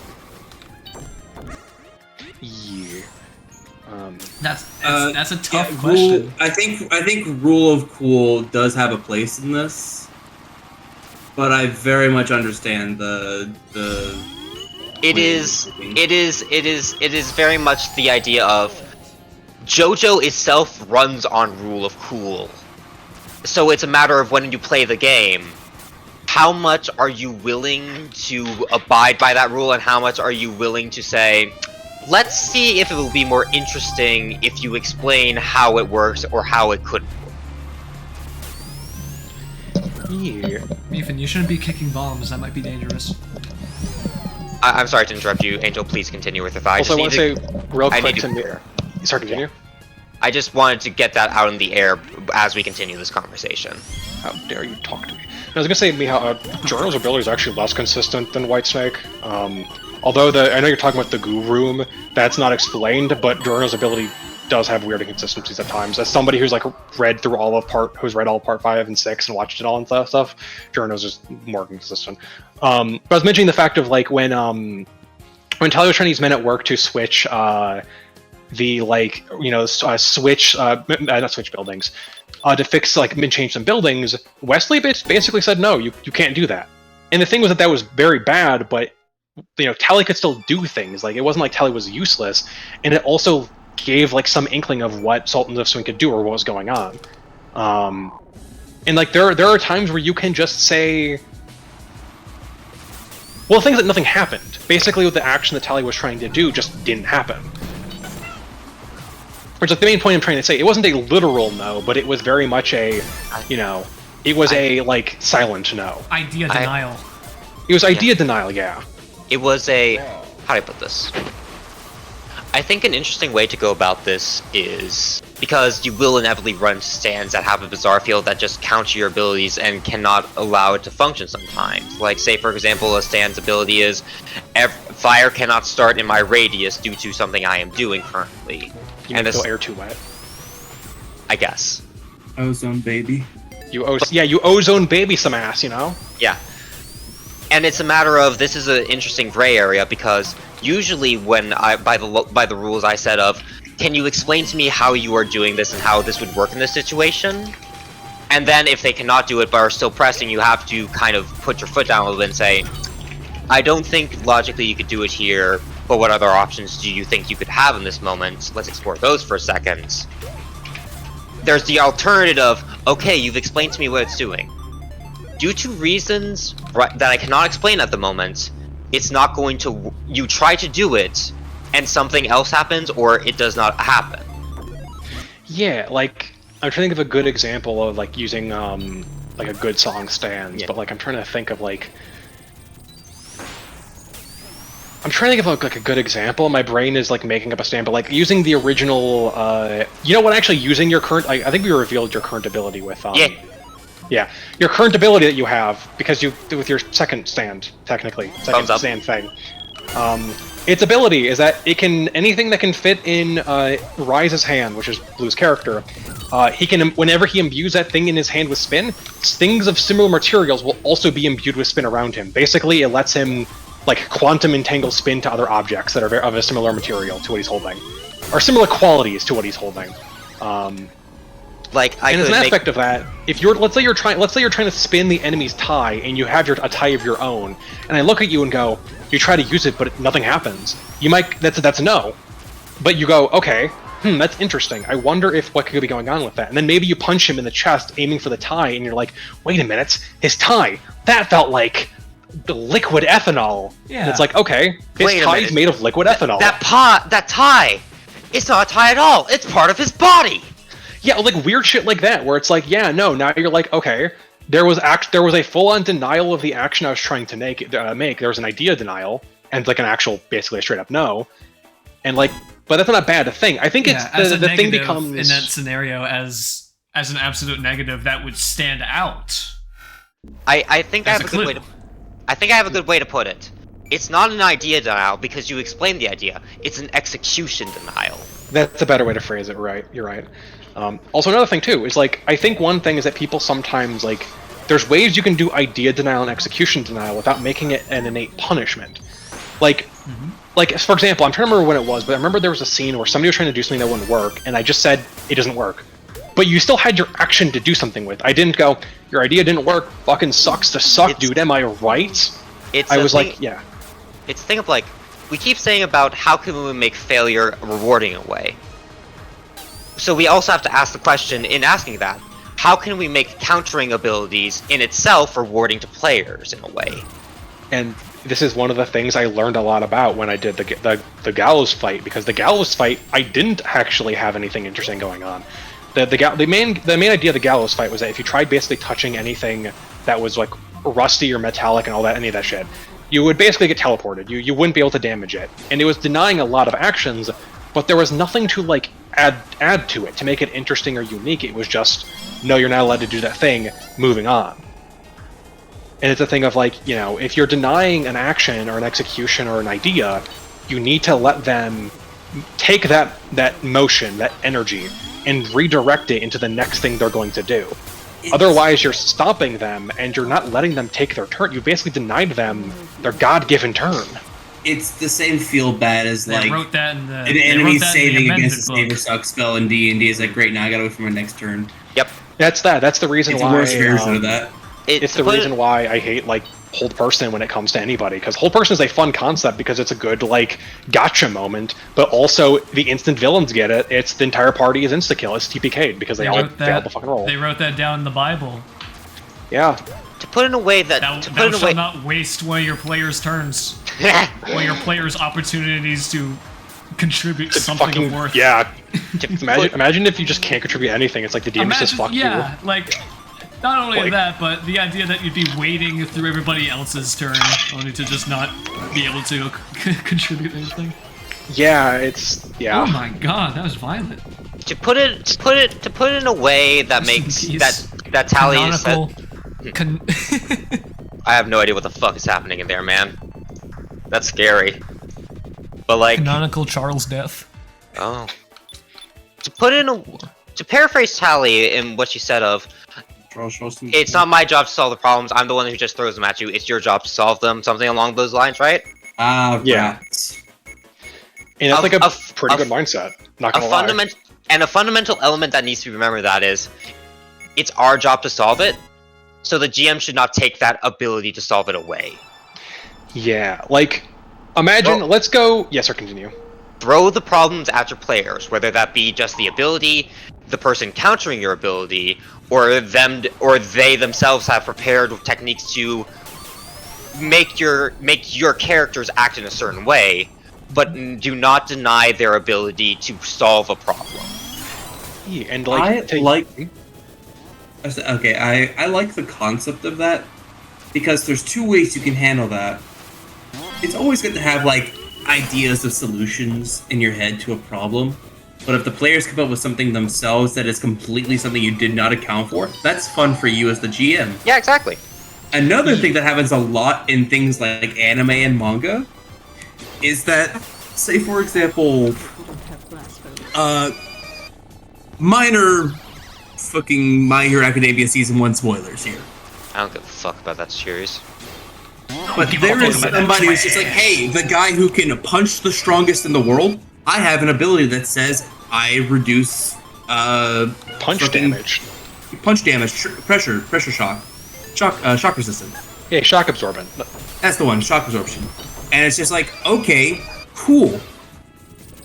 Think of the idea of a player of just being like, great, I still want to do my thing, and they roll like a god? I'm gonna punch You can harder. play that the fuck up, and Yeah! that's rad as It's fuck. my favorite Yeah! scene in Season 1 of My Hero Academia is when All Might Motherfucker goes, I'm gonna punch "But harder what then. if I just punch harder? And the villains are like, the fuck you mean? That's not gonna work. That can't possibly work. It's working. 100%. It's why 120%. What do you why think? Numbers don't go that high. it's why I look at shit like Ham-On Explosion and I'm like, a lot of the time that's wacky and funny, but also it leads to fucking badass moments when it's played up right. And like Hamon, I have my fucking strong opinions on Hamon of like that kind of stuff. It's like exploding dice is fun and cool, but also like sometimes people like to like, I don't want to say play it up, but like people like to think about it like this. People like to fish for it. Exploding dice wouldn't be as bad if people didn't actively try to make it worse. Because, like, there is an issue that you can easily discuss with the fact that exploding dice is very hard to calculate. You could say that exploding dice is very difficult to mid-balance around. But it's fine because it's not supposed to be every single roll you make, you roll with exploding dice. It's supposed to be on the 1d6 you roll exploding dice. There's a 1 in 6 chance of rolling another 1d6, which is still pretty good, but it's not the end-all be-all. Especially when you take in the fact that maybe you can't do anything. Maybe you win the roll, but just because you win the roll doesn't mean you kill the enemy. Like, example, I am John Hammond, and I am attempting to, like, fight a guy who's like, shooting at me. I use Hamon, and I create a leaf barrier. And I'm like, haha, with my life magnetism leaf barrier, I'm going to basically make it so these leaves will reflect the bullets, like deflect them away from me, so no one else gets hurt. And like, okay, I roll exploding dice. I rolled a 6. Cool. I rolled another. I roll 36s. Cool. Well, I'm not going to counterattack because that's not what I'm doing. I'm doing a defensive move. I'm not going to turn that around to try to like make it an offensive technique. That there. I'll let you finish your thing, but I want to touch on that for a second. Is another thing that players need to start doing. Yeah, this is a thing that people need to realize, that not everything needs to be a counterattack. Not everything needs to be something that you can grab and punch back. People love to do the argument of, I'm going to hit him first. I'm going to do this thing before them. I'm going to just punch him. Do something cool. Maybe like the life magnetism thing. Like, Hamon is not meant to just be an offensive tool. Hamon is, in the series itself, a very, weirdly enough, it is a defensive utility tool. Yeah. People just use it offensively in the system because everyone's like, Hamon, I'm gonna fucking hit him hard. And it's like, no. Your utility aspect is punching a farther distance. It's like, I'm gonna do a fun, cool technique. I'm gonna throw a bottle of alcohol into the ceiling. Use Hamon to stick it with the alcohol, like, dripping off the side, stick it to the ceiling, and have it drop on somebody. Cool, I have a cool-ass secret action going on now. Utility. But everyone's like, no, I'm gonna walk up to you and hit you with Hamon. Cool, what are you doing with the Hamon to hit harder? I'm using Hamon, that's good, that's enough, that's good enough for me. And people often think it's good enough because the system gives you a lot of dice when you use them on. Yep. And that's the thing, that's an issue I will say with the system, is I wish the system kind of clarified, hey, if you play this like JoJo and like Hamon, it's going to be fine. Also, by the way, you have the mouse on the screen, so you know, because you didn't know, I saw that. Mouse? Where? On the stream, on the left side of the thing. I just let you know, because I just noticed that. But like people like to go that the rules is the only way you can play the game and stuff like that. Like Hamon, like when I play with when I play in Promises, I'm not going to be whenever I get to rank 2 because I'm going to get to rank 2 at some point. I'm not going to use signature attack every turn because I told Jared if I ever use signature attack 3 or more times during a fight, I want you to remove that signature move because that's just an attack for me now. I want you to punish me if I'm not going to be creative. That is a personal rule I have. Onyx, what the fuck just happened? I just have a very strong opinion that this system is roleplay based. Why did you get hit by? I'm saving a replay so I can watch that later. I point at you there and I say, why did this occur? I didn't hear a single thing that you just said. Ken just cut off. I point at you, Jared. Extrapolate on the point you want to made earlier that Angel mentioned on players need to realize that not everything can be a counterattack sometimes. Also, after that, I want to talk about spin real quick because I have a lot of strong opinion on spin. Continue to Jared though. Yeah. I think that kind of circles back around to what I said before of viewing encounters and scenarios like that through the lens of mechanics, and rather not how cool can I make the scenario, how many dice can I get if I play the scenario specifically like this? And people will see like the difference of dice that they can get compared to just straight up walking up and attacking a guy with a mon. Like, in comparison to the dice that they could get by sending a secret action. And see that it's not like that much different and just choose to do the straightforward course. It's why I have the personal rule path of least like, resistance will usually win out. It's why you got not punished, but it's why you gotta like set up the villains to be smart and make it where like the easy walk up and punch is punished because of course they think you do that. They're not an idiot. Yeah. I like crunchy stuff, but my problem with crunchy stuff is when it supplements problem solving. Yep. Yeah. Tell me that I have ranted way more than enough about D&D spells. Yep. Hey, do you like... Hey, you like Dimension Door? Hey, you're playing at low levels in this fucking hardcore campaign? Cool, I take the sleep spell. Do you like fucking Bag of Holding being in every single party in every single campaign you ever play? It does trivialize a lot of things, yeah. Just like in D&D 5e, a lot of things end up being the go-to solution for most problems.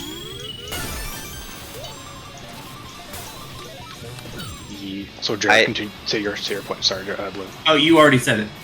Oh, okay. Sorry, I was like waiting because I did. Okay, yeah, I honestly thought I thought you had more info. I thought you were stronger. I thought you were stronger. No, I thought you had more to add or different like. No, I let my minions do my fighting for me as I power up. I just think that people need to look at this role-playing game, and I think if you play this role-playing game for numbers, I think you're just wrong and your fun's wrong, and I think you should feel bad about yourself on a personal level. To rephrase words, I'm being a douche on purpose. By the way, to clarify for anybody, I'm being an asshole on purpose. Just for everybody out there. Yeah. And that makes it better. Yes. Okay, but yeah, no. Yeah, sorry, continue. TLDR is play the game in whatever way you're having fun. But if you're running into issues with these things we've mentioned before, consider changing it up. Maybe play in ways that let the gameplay follow narrative instead of trying to wrestle them at the same time. Like maybe instead of having a turn where you're like, oh yes, I'm going to use the most effective move, I'm gonna do something weird or fun or something that isn't effective that escalates the situation to something new. Like people forget you can talk to people. Like the last session of fucking A Trick to Life, I just talked to somebody. I didn't even throw a single punch or roll a single combat roll. I just talked to somebody, and I took down an entire fucking thing just by myself by doing that. And it's like you can. Yeah, I'm trying to go for the pacifist. After session 2, I've realized that I'm a pacifist, so now I'm gonna stop beating people in the head with rocks. You blew up fucking Nuketown. I blew up a church once. I burned a church down once. I've done my violence. Unironically, that might actually be why he's more pacifistic after the church. Wait a minute. You're just trying to get me to throw the race so you can win. No, I'm on to you. Do that. But yeah, no. I hope I haven't come across as pushy or like with like, yes, this is the way you should play because this is how I think is most fun, and more like. I hope when I'm talking today, have at least been like, hey, here are some thoughts I've had about the system. You don't have to go like this, but if you're interested, maybe try it out. Yeah, I have the personal thing of just, you can't complain about a system being bad when you don't play it in the way that, not if you don't play in the way it's intended, because that's a little wrong. When it's intended to be a certain way, and you run it explicitly against that idea, and it doesn't work out, you can't complain that the system's issue when it's you actively doing something different. It's like making a cake, and you decide, what if I put shaving cream instead of frosting? Like, there's obviously going to be issues, you know?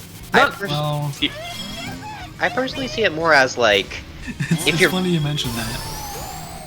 Because my philosophy, or at least the headspace I went to approach to my own system, I'm going to be building and cooking, is it's probably going to be bad.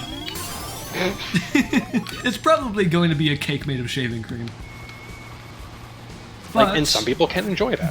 But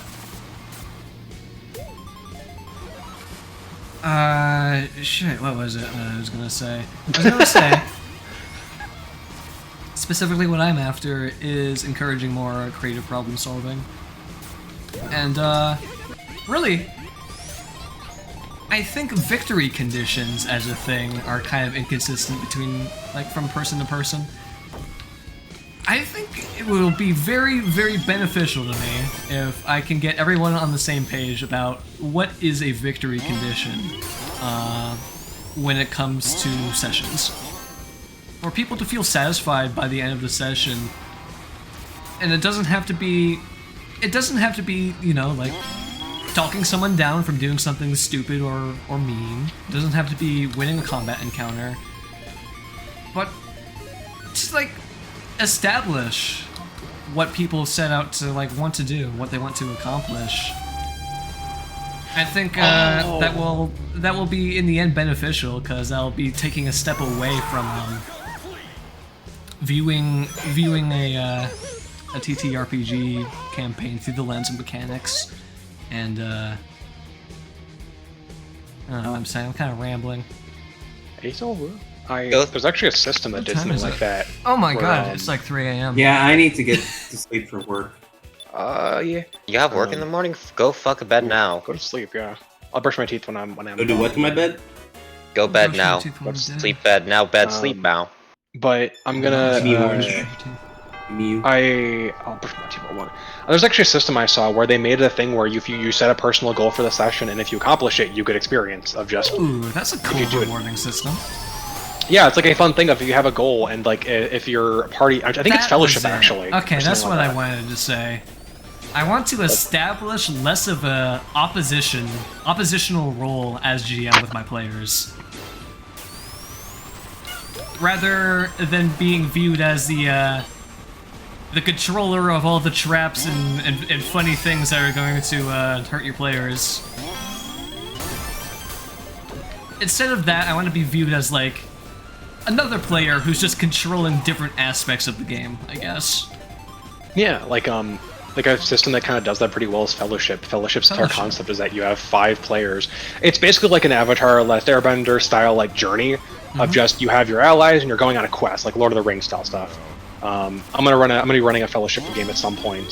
The really interesting thing about it is that your playbook basically determines things about the lore that you are able to say. Like, by making a character, you are setting things in the lore and get a part of control of the world. So if I'm playing an elf, I get to say, like, 2 lore points on the elves. This is not exclusive to the GM role. This is for players as well? Yes. Yep, players, explicitly the players get to control it. The GM can set the world concept. Like, I have the personal thing of, I think the GM should set, like, a world concept beforehand, so the players have a guiding line. But, like, technically, you can go in with no concept at all, and just have, like, everybody works together and you create a world for the story. You don't even need to have a concept ready to begin with. You can just talk with your players, make one. 10 Candles kind of did that. Yeah, it's very similar to that, but a lot different, because it's the assumed victory versus assumed defeat at the end. It's an interesting system that I personally have not played it yet, but I actually like the concept of, and I think it's pretty neat. Focusing more on, like, a journey aspect and a world building as, like, a collaborative thing. Like, rather than something that is entirely dependent on what the GM has prepared. It's like you have a quest and your goal is to travel around to get to that quest, but it's literally you see a lot of things, and you make lore along the way, and you make adventures along the way from that lore. And like the GM technically doesn't have to do much. Like there are some like mechanics the GM has. Like the GM after every session controls the villain and their actions and stuff. But like the GM is basically a different sect of the players. There's like a lot of it's a cool system. I recommend looking into it if you're interested in something like that. It's very like teamwork based. Interesting to me. With all this talk about how like eventually I want to GM my own series and all these different systems, something that I'm very interested in is identifying the very specific role the GM plays per system. Because in a lot of cases, it is different exactly what the responsibilities of the GM is. I know typically in TTRPGs, because of the the limited format in which you're interacting with the world, of course, a lot of what the GM has to do is describe things that aren't necessarily able to be seen. But there's a lot more per rule set stuff that goes beyond that, which I'm very interested in. Seeing how the focus of each rule set will determine like the different role of the GM. And how exactly that would affect my own system that I'm going to be working on. How I should be considering my own role after I make these different changes. It's why I recommend looking at Sentiment a little bit, because Sentiment as a concept for a story is that Sentiment is a game system that at its core is about telling a story. And your goal as a GM isn't just win or fight the players, it's to put conflict in front of them, and to have them fight it, and have them like do their thing, and be a story. You're a storyteller with your players, is like the idea. And a lot of the mechanics are based off the idea that you are telling your own story, and that your it's very like I don't know how to phrase it other than just loosey-goosey. It's loosey-goosey. You can make it as strict or as loose as you want. It's let me put it this way. The entire system is based around 2 mechanics, basically. Just 2 mechanics, and there are branches off that have extra effects and bells and whistles on them, but fundamentally, it comes back down to 2 mechanics. And you can make your own mechanics. Like I'm gonna be running at one point a Persona game. Goodbye. Goodbye. Enjoy your Goodbye. I'm gonna be running a Persona game. Everything that they say about that guy is true. Don't let him tell you otherwise. Fuck him. Anyway. I'm gonna be running a Persona game. Germa? Because fuck him. That's why. I'm gonna be running a. What does that even mean? We make up criminal stories about him and how he's a horrible person whenever we see him. It's because he is a horrible person. We make up those stories? Excuse me? What? Yeah, I was gonna say, make them up. You don't? I don't. I live with him. I know all the horrible crimes he's committed. What's in the basement? Oh, God, well, we don't even have a basement anymore after what he did. But... Oh yeah, you know, the sludge. You know, the thing. The hole. But... no, the hole. That is a Jared joke. But I'm gonna be running a Persona game. Just a quick game like 4 times. And in the game, I've created 3 to 4 custom mechanics. The first mechanic I'm working on is a scheduling system that replicates the Persona 3, 4, 5, like spending your day doing stuff and getting like bonuses and that kind of stuff system. I'm then replicating a RTS randomly generated dungeon system so that players can just make a dungeon themselves as we're playing the game.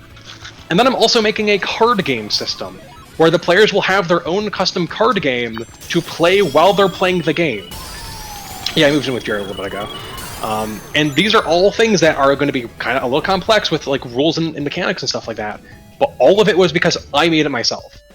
I'm going to be running a different game in fucking at one point, Silver Institute, where that game has no special mechanics like that. I have general lore ideas that I'm going to be turning into mechanics, but nothing's set in stone. I can do whatever I want with it. Do whatever the hell you want. Don't be afraid to fail. Don't be afraid to make something that's kind of shitty. One of my greatest inspirations is from a TTRPG role-playing show called Myriad, where there's an episode where the GM set something up for a specific scenario, just like a game mechanic. A pretty fucking silly game mechanic, but a game mechanic nonetheless. But it ended up being probably the worst execution of an idea like that I have ever seen, and it is truly something to behold. It is spectacularly a failure. I think I'm gonna go to bed. Before I do, I pat Angel on the shoulder and say, I enjoy your rants from time to time because you get really passionate about things, and it's fun to hear. You come off a little strong sometimes, but I know you come from a good place. I am strong. Yes, you are. Yes, honey.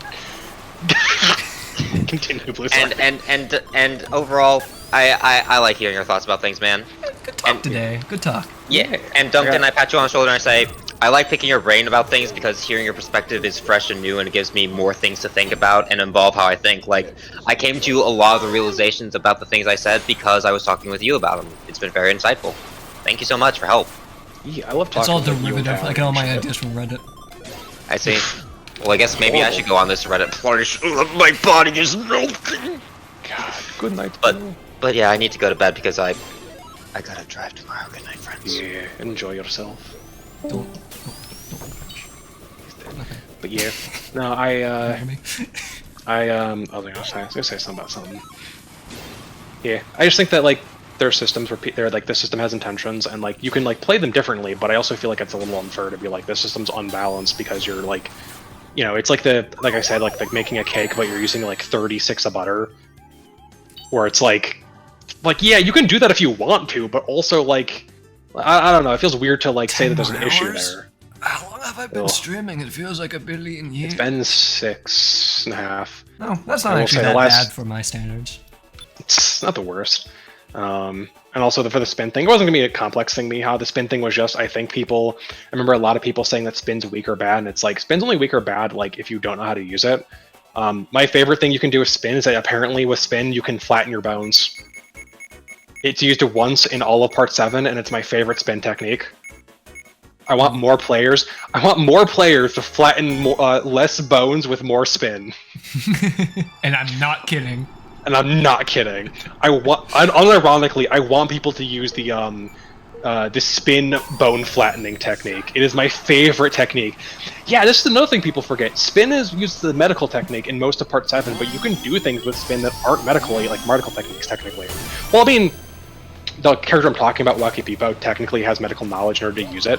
But my favorite spin technique that is not like hitting the body directly is that there's a character named Wacky Peepo who uses a special steel ball that if it goes near your head, Wacky Peepo, he's like a song reference because she's Hi-Ho Jojo. But if the steel ball goes near your head, it will cause your brain to malfunction, and you won't be able to see on your left side. Like putting a magnet next to like a computer screen. Basically, yes. There's a certain way that it rotates that when it goes near your head, it causes you to not be able to see out of the left side of things. You can only see the right side of things. It's like left side anesthesia. Like it's actually drawing the electricity out like towards one side of your brain. I don't think it's drawing the electricity. I'm trying to remember how it works, but it's like pseudoscience. But it's basically the thing of like you just can't see the left side of things. Are in the show, then let's not. I mean, yeah. Let's not get it twisted. Yeah, like this is not scientifically accurate at all. Throwing a ball at someone's head will not cause them to. Well, maybe if you hit them in the eye. But like Wacky Peepo is just a that's one of his abilities he has, and it's like you can do a lot of fun things with spin. It's just that I think a lot of people assume that the mechanics are very like well defined for every functionality of everything in JoJo in the system. And I think that people are going to be, it's one of the things where I was talking to Tally, and even I realized, me saying all this, I was actually beholding myself to mechanics far more than I should be. I was talking to Tally about quirk and about how things function, and I was like, wow, everything you're saying makes a lot of sense and follows the like design philosophy that I say I follow, but I don't know how I was like confused on this so much, and it's like, wow, you know? I say you know like 35 times. So. When I don't know, because I don't know what your confusion was. Well, shit. It was basically like me understanding how to do catches and flings. I was like, well, you know, I didn't know, because I was trying to talk about like doing more with them, and then I said, what if you did this? And Talia was like, oh, the thing you can already do with that. And I went, oh, it's not in the rules. And I slapped myself in the face and went, I'm a fool, a buffoon even. Because I realized I was beholding myself to rules in a system that are supposed to be malleable. Because like there are some times where I think rules should be more strictly followed, like maybe with Pathfinder as an example, but you know, yeah, generally that's speaking, being kept generally to a separate rule set. Yeah, it's different rule sets have different ideas behind what you're supposed to do, like what's the intended way to do things with them, and going against that is fine. I'm not going to say you can't do that, but you also need to understand that there's rationale for why that's being done. It's like RP and the game aspect of TTRPGs, roleplay and video games are like two opposing forces that make up, well, all of most systems. Yeah. They're two of the big really, inspirations.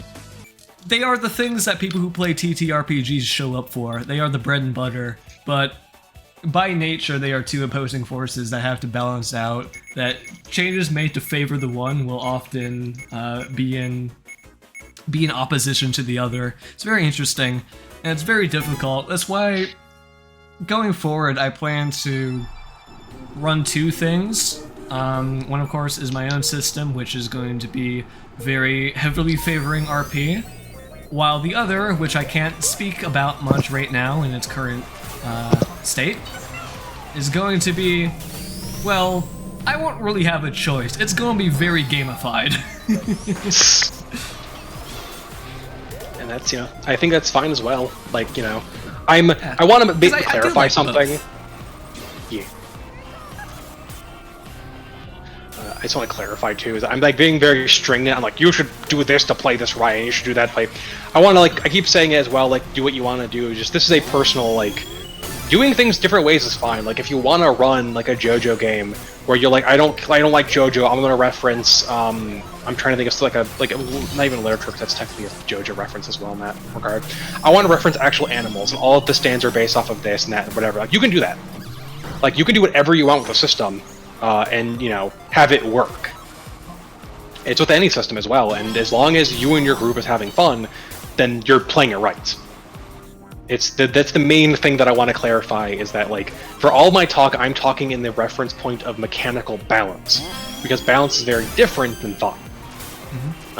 Although sometimes they can be synonymous, because a broken system can sometimes be annoying, but people don't like Skyrim because it's well made. Like, as a note. Like, you don't like Skyrim, it's good. I love all those video clips of Blue Beam NPCs. It's the fucking one where he gets like, stop in the name of the law, then immediately gets smashed by the pillar. Have you seen the one of him getting stunned and falling off the horse in a completely stiff position, and then still like slashing the guy's legs and killing him? I did not see that, no. That sounds like Oblivion, from what I know. I want to talk about interesting aspect. What do you value in PC actions? I personally feel like competency and adaptability to win tallies I understand, and how it makes more storymatic, makes more suffer happy. Even if it makes me so sure. So when you say PC action, do you mean like the roleplay, the choices that they make as an aspect of like dealing with conflicts? Or are you talking about like what in specific are you talking about? Like PC's actions? I'm assuming you mean like the choices they make and how they go about doing them.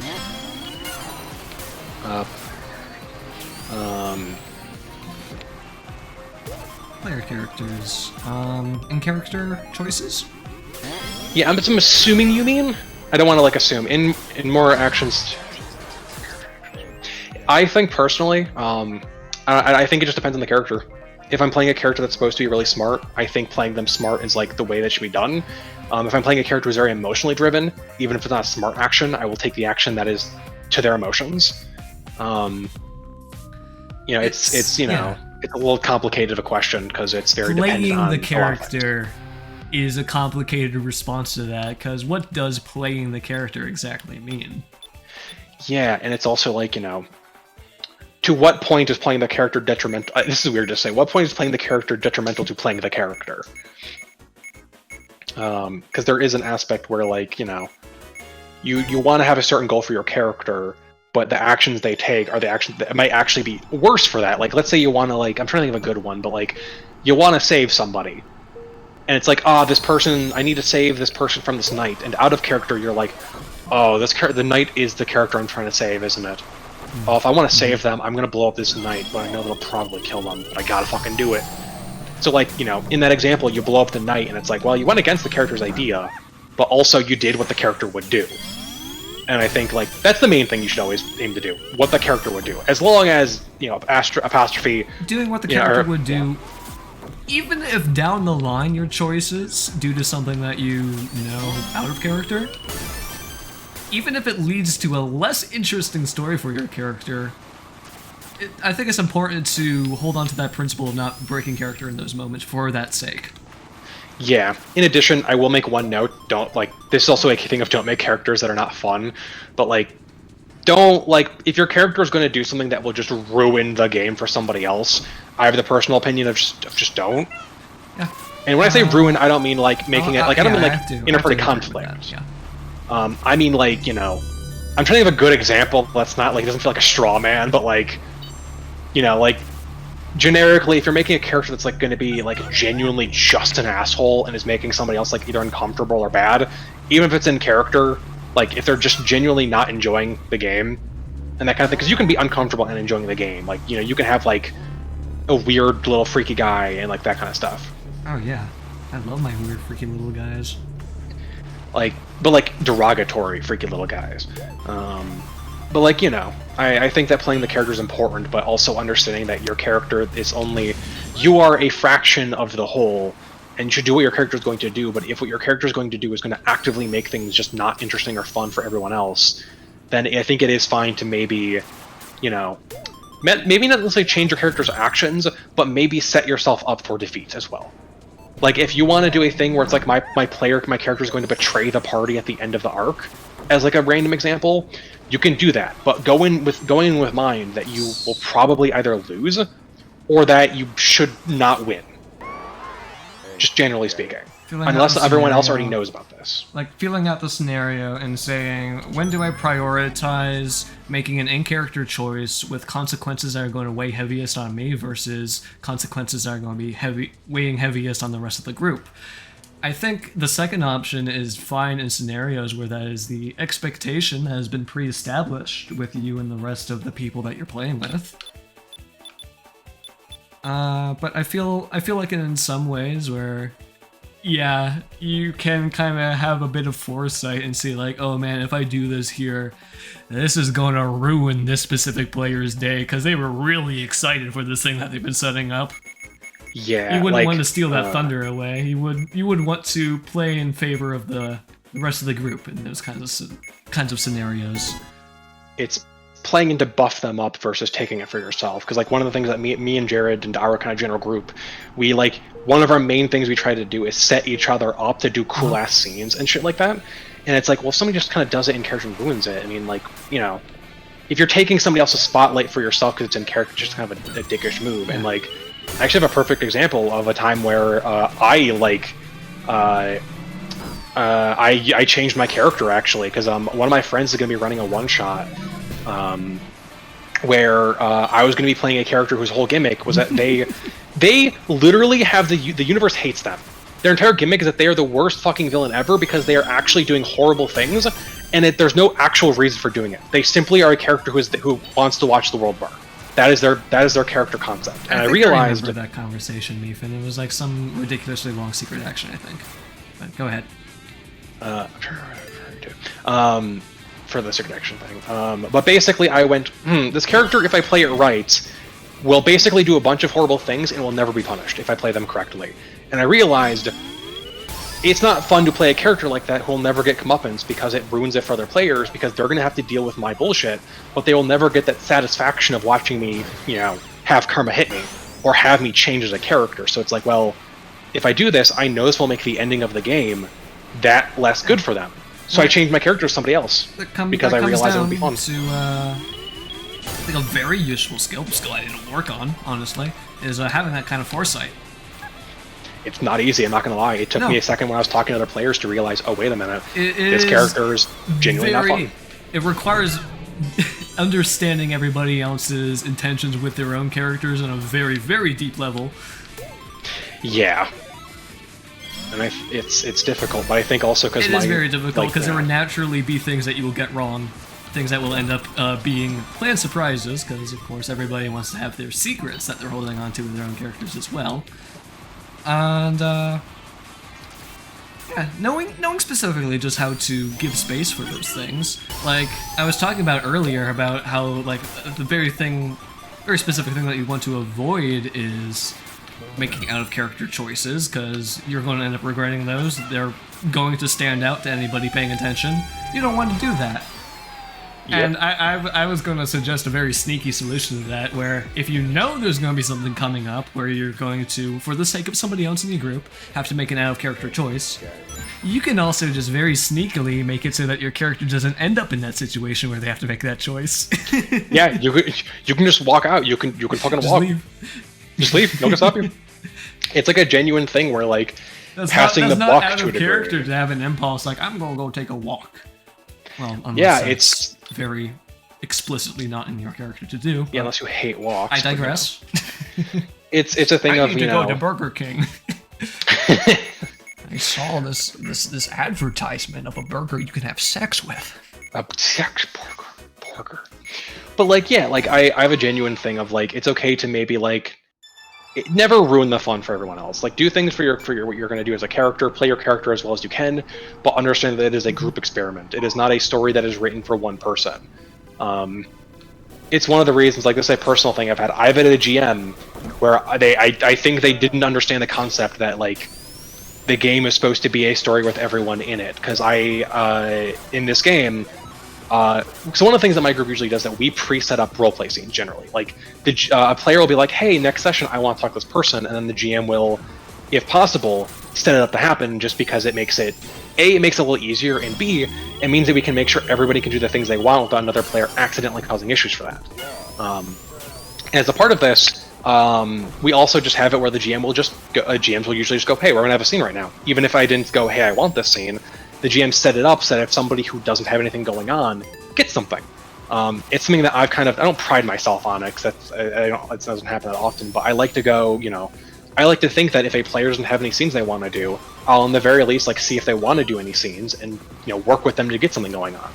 But I've had a game before where everyone else is getting scenes and I was sitting in the background for like 2 hours doing nothing.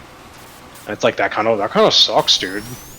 Like everyone's got to work together. That's the funny thing about TTRPGs. It's a group project. Miha, what are you talking about with Larry forgetting something? Was that the shit? What episode came out recently?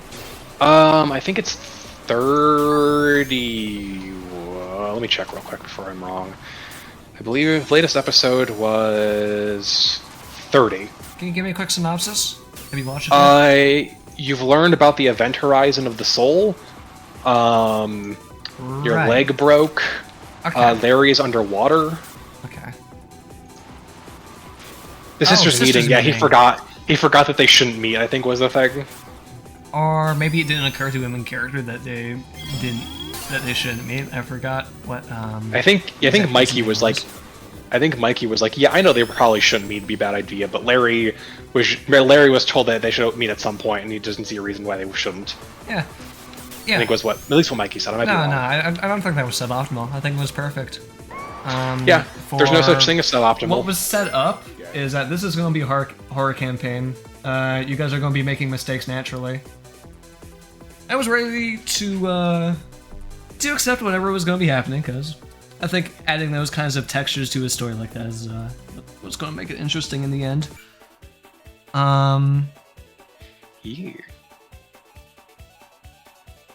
But that is not the only thing that we did to ruin the good ending. Tally was keeping us up to date where we were on track with that above board. Oh yeah, no, there's a lot of I can't speak because I don't actually know the spoilers or anything. I'm saying this in the perspective of the viewer, because we also get told this. We were told the fact that there's a low chance of getting that ending, because I straight up look at you, I look at Millie, my child, you were born to die. Not exactly, but you know what I mean. Yeah. You're born to suffer, born to burn. It's just how the cards played out. It's a bunch of things that play out through the course of the game, and one of the things that I really like about Ellum is the fact that Tally just said, "Fuck it, yeah, we ball." She didn't forcibly go, "Oh, but I want my little Blorbo to survive," so she changed the story. It's like, no, I'm letting the cards fall as they may. If you guys can play your cards right and counter that, if you can tech that shit, you can tech that shit. But if you can't, I'm not gonna tech it for you. And it's a horror game. The fact is that the players have been getting out way better. At least in my opinion, the players have been getting out way better than they realistically could be in most other scenarios. I look at LSR. I think I want to finish my thought about this whole idea of this being a good ending that he ruined for no reason, quote unquote, because I couldn't disagree more. Being Larry's #1 fan, but me and you fist fight for the tag. Part of this is understanding what role Larry served to the greater story as an instigator for conflict. This is something that I've talked about in a lot of our Discord calls post-game, of how much I appreciate this very specific character type of doing things that are impulsive and purposefully dumb for the sake of driving conflict. Driving conflict is a very, very important thing, and a thing I appreciate a lot when other people can do it with their characters, because I have found that I personally struggle to do it a lot. I think that was the problem I was mentioning earlier with some of my other characters. For example, Yogurt from Severed Strings. I always regretted I couldn't drive more conflict with him. I always felt like in the end, by the time that I had moved on to a different character, that I was never really evil enough with Yogurt.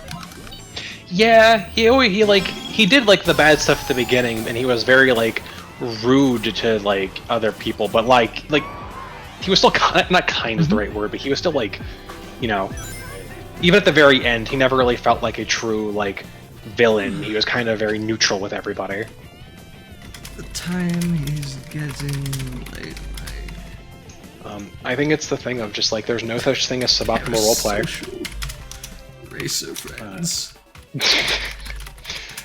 There's no such thing as suboptimal roleplay because all things will lead to a different story. There is an infinite possibilities of things that could happen, and to say that any single one of them is suboptimal is innately impossible. You have no way of actually proving that. Because you go, oh, well, that led to the bad ending. Well, what if that led to the good ending as well? What if that led to a different outcome because of a different role? What if, Well, the thing is, how, what way is that suboptimal, though, in reaching the goal people desire? How do you know that, he didn't walk up to Millie and then, rip her in half, Kratos Sparta style. He did a small action, and we didn't know at that moment that it could do that. Because, easily enough, we're told it's a bad idea, but also, that's not complete information. One of the things that at least I can't speak for Tally, but, Tally doesn't play every character with having perfect information. She plays them off of the perspective of that character and the information they have. We were told that's a bad idea by people who probably know best, and in the end it was a bad idea. But Larry could have also been these fucking scientists don't understand shit. Watch me tech this shit. And easily enough, Larry could have maybe teched that shit. We have no clue. And I say that half jokingly, but there's no true way of knowing an outcome until it happens.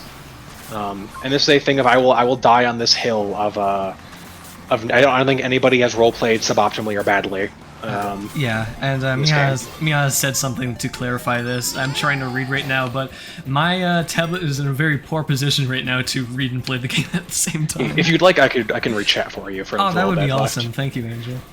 For what Mia said is, I think suboptimal as in reaching the goal people desire, I think is my difference. I can't help but view failure I can't help but view failure as desirable outcome. Undesirable. Okay, that's what you're saying. Okay, sorry. Desirable, I just saw undesirable, and my brain corrected it to desirable. I did that all wrong. Yeah, that's fine. I think I do not attribute any issues to viewing it that way. And again, I am glad that you are here and you are passionate about this subject and willing to have a discussion. I think that's very cool. Yeah, it's a thing of failure. I think Tally. I don't want to speak for Tally. I kind of keep doing this, but I want to clarify. I don't speak for her. Their failure is not the end. Mm-hmm. Failure is very much a new outcome. It's a new, thing that you can do. Yeah. And although failure isn't always nice, maybe you don't always want to fail, of course. But failure isn't the end of the world. It's there are ways to do failing that right. way either. Sometimes when I'm feeling a little bit silly, I'll be pursuing failure as much as I pursue a victory. Because sometimes failure can lead to more interesting outcomes. I think that fits perfectly into something I was saying earlier about the importance of understanding what the player considers as a victory condition. Just understanding that and making sure everybody's kind of on the same page before you put a group together of players. Oh my! Shut up, Fallout Baby. I'm gonna remove your fucking vocal cords if you keep saying that shit. Come here. Let me crush you with Big Eggman. I think it's also what we're talking about is also our opinion. on this, because again, it's all different. Like, it just I have a strong personal opinion on failure. I don't do like failing as a thing too often because generally, well, actually, I think I do it a little bit, but it just never seen as failure. But, like, there's a lot of ways you can do failure that's fun. I know in a game that's not streamed called Diligence that a group of people from Stabbiness play. It's a Call of Cthulhu game, and they've done a heavy switch up on the rules because Call of Cthulhu is really it's a really punishing game. Oh yeah. Where you can die instantly. Old Man Henderson. Like classic. Yeah, like you can get hit once by a stick or a gun. You're dead I instantly. love that, honestly. That was something that I was talking, and that might actually be where some of my inspiration has come from, whether or not I realize it, is that fucking Call of Cthulhu story. Like I think it's one of those things. Like again, that's like a personal opinion thing, but like the group for Diligence was like, we don't want to do that because we want to roleplay our characters as much as possible. So failure or death, quote unquote, was changed. When you're killed, you don't die instead. That is you get brought back. That more was fucked my up than exact response to coming up with an idea of having like something Call of Cthulhu-esque with very, very brutal, unforgiving, and punishing mechanics, but still not having people have to re-roll their characters every session. And that was my solution. Yeah. I want to completely rewrite how death mechanics and injury mechanics are treated in combat in initiative order. I have some cool ideas. Nothing I've really tested much. I don't really know how much it's going to function until I start testing it with like a quick, short mini campaign or something like that. Yeah, it never survives until it hits. A plan never survives hit impact with the enemy and all that. Like it's a thing. Like there's a lot of ways to do. A lot of it is based on personal preference and stuff like that. But there's a lot of ways you can make failure and death and that stuff interesting. Like as you said about like alternative death mechanics and like like damages. As long as you're going in with the idea of like A, everyone understands that they're going to get their ass kicked, and B, there will be permanent repercussions. Get your ass you can do it really cool. Get your ass kicked. Death is the ultimate consequence, but you're probably not going to die unless you majorly fuck up.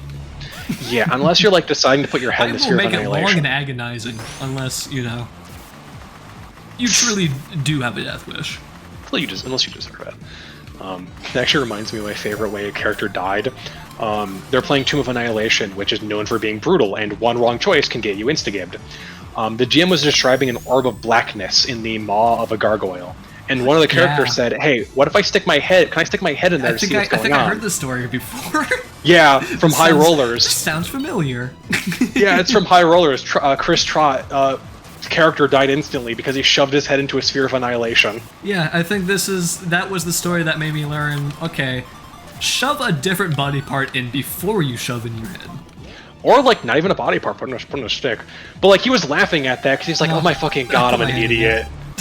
Well, I mean, yeah, you get a cool robot hand if you want, but like that's the thing too, is like, it's like as long as you're enjoying yourself, it's not like wrong. I think he was like, damn, I didn't want to die, but I think it's funny. You want to hear my philosophy of why I would stick in a different body part instead of an object?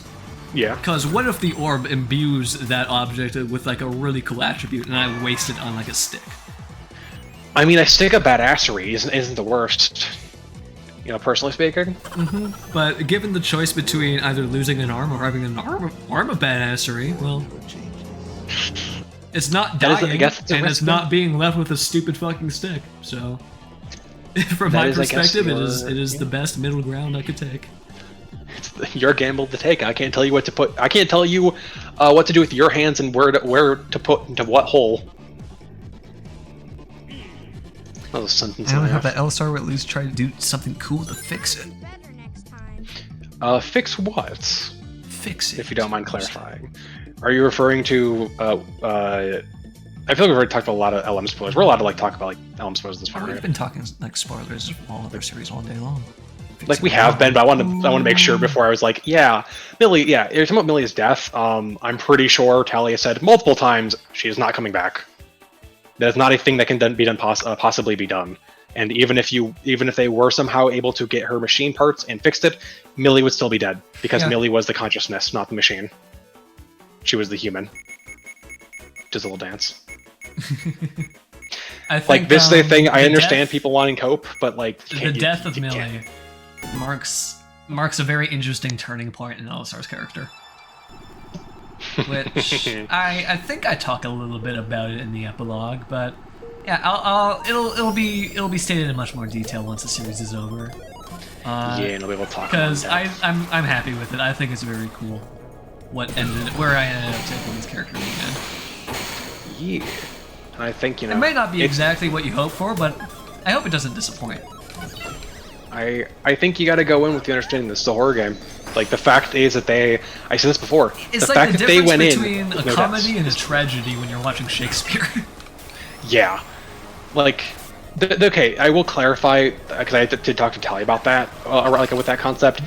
The clarification wasn't that it's sorry, like yeah, the thing that Mia said there was mention of a chance. I love Bush. There's a chance in reference to like bringing it back, and that was basically saying there's a chance of maybe getting the equipment, not a chance of saving her. Tally has gone on record multiple times of saying she is dead. There is no way to get that Millie back. She has suffered the final fate of a human. Get out of my head, get out of my head, get out of my head, Fallout baby. I don't want you, no. This is the very thing I want to hammer home. You cannot emotionally torment me with my own voice, but you can emotionally torment me with my own terrible jokes. It's just a personal thing I want to say because I've talked to Talia and it's like, she's dead. There's no bringing her back. She's dead, Jim. She's dead, Jim. Literally a line that we both jokingly said when we were talking about it. Live on Twitch. Try to kill me. And like, you know, the fact is the party went so long with anybody dying was a miracle in and of itself. I mean, hell, they saved Murphy. And you know what? Maybe if Murphy died, maybe Millie would still be here. Think about that whenever you have your Tumblr sexy man dancing about, strutting his stuff. You know, like every option changed the timeline. Every single choice made a ripple. And you know, you never know what could have been, but that's why it's a module. This is one of the reasons that Tally, I think one of the reasons Tally made it this way is because if you want a different outcome, cool, you play it and you make that outcome possible. That is your mission. Tally Save and I Millie. are very similar on our appreciation of the specific aspect of RP, of the incidental side of things, of narrative elements occurring and kind of apparating out of the blue, just for the simple fact of things just so happen to line up in a way that facilitated it. And that can mean anything from just like, you know, random chance to just like the right characters being in the right place at the right time. That kind of thing. And yeah, definitely the butterfly effect, like what you were talking about with saving Murphy. Yeah, like the Murphy, he gets a fucking, you know, he gets a stand from all that, and it's like, the additional person, like, it's a thing where, you know, you think additional person is always better, but you never know how things will interact and like how things will end up going, and like the usability of it's like, you know, there's an infinite amount of choices and possibilities, and adding more people increases that infinity. And it's like, you know, it's a thing of now I look at you, I point to you, I do the My Hero Academia, it's your turn. You know, after LM's done, after Tally posts it. What will happen with the other characters? What will happen to them? I'm glad you are interested, because they die horribly. I think that does come into with what I was talking about with the change in character's direction. With Millie being gone, there gets to be a greater focus on the other characters now, and it definitely leads to some of the more outstanding parts of the conclusion of this particular story. So, do look forward to them. Yeah, I'm very interested in seeing, because like Millie's like obviously like a fan favorite. Everyone fucking loves Millie, but she was like such a focus for so long because, you know, how could there not be a focus on her? And seeing the fact, I mean, also a lot of people are dead, so now it's stuck with, you know, not stuck with, but you know, right now the, you know, Bliss, Murphy, the player characters. LSR regarded her unequivocally as a key to the solution of the whole conundrum going on with Iso Tilner. Yeah, I blanked on that. Gone, and now the prospect of a ideal, optimal solution like that being completely out of the picture, he changes. He does change from that episode onwards. God, it's gonna be very fun. I can't wait to get to the retrospective to see the details that I've missed, because I know I'm gonna miss a lot of like the intricate details and the changes in roleplay and stuff like that, which is always why I like seeing the like, you know, people specifying and showcasing the minor aspects, because then it becomes, you know, getting it pointed out to me will Despite- retroactively make me understand. Despite being very thorough in our epilogue, there is still a lot of stuff that I didn't get to touch upon, and I know a lot of people probably also didn't get to touch upon, so also just talking about it, not necessarily just watching the epilogue, but I'd be happy to discuss more of it. I think that And I know Tally would probably want to hear it too. Yeah. Maybe we could do something special for the final episode, or maybe the epilogue, where we just have like a private get together and watch it. It's not only that. I was gonna say if people want to add, well, I guess it can also be during the question thing of like talking Q&A? about it, the Q&A, like maybe doing something with that if possible. Though I'm assuming it's gonna want to focus on the Q&A, you know, the questions. I might go back and touch upon again some of the stuff that I didn't answer in the epilogue, and maybe write my own questions and sneak them in there, just for myself. I mean, yeah. You could probably just hand them to Jared and he'd probably just accept them. I know Jared's been like looking and going over all the stuff, all the questions. Hey, if you want, how I can write shit too, to commentary version of videos. I asked I think right now I've asked the most questions. I think I've asked like 5 or 6 questions. I'm not afraid of adding more. I'm just like, I'm interested. I can't wait. I'm sad we have to wait so long to finally get to the you know, end of the game. But I'm also excited. I joined late, but it's very fun to see all the characters, all the role play. You know. Understandable, Meephen. See all that shit. Yeah, no, I'm probably gonna have more questions once the epilogue is done. Like, who was this LSR guy? Like, I don't know.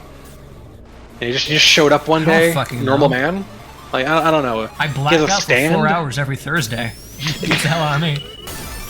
Like, he has a stand. What is that? Also, I cannot wait for either to be revealed what LSR's new stand is, or for B, it never is shown. It's just implied he has a new stand. I would do some fucking bullshit like that. That is something you would do, which is why I'm not holding it against you. Of like, I'm assuming that there's a chance you'll do that. As much as I love explaining things, I also love denying answers in a similar fashion. I look at Ghost. Yeah. I look at it barely as it's intangible. Which Ghost?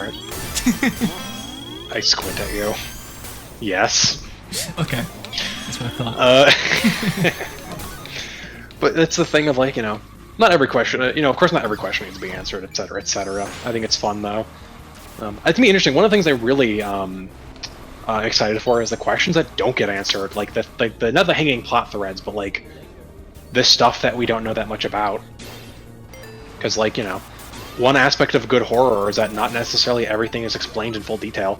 Sometimes there's a scary monster, there's usually explanations for a lot of it, but I feel like, you know, sometimes it's fine not to explain shit. I can't wait to see if there's anything like that that's just like, there's not an explanation for this aspect, it just simply is kind of like that. Also, I do not remember specifically how I made fun of Melward, but if I made fun of Melward, justified. I will not apologize for making fun of anyone. No one is exempt from my fun making. Yeah, fuck that guy. Yeah, I fucking hate that guy's guts. That's yeah, why I love fucking hate that him. guy. There's a god. Can't go too right. There's a lot of stuff I'm looking forward to for this channel. I gotta look at the schedule because I want to see what's coming up next. Because I just watched the Lost Ascension that came out today.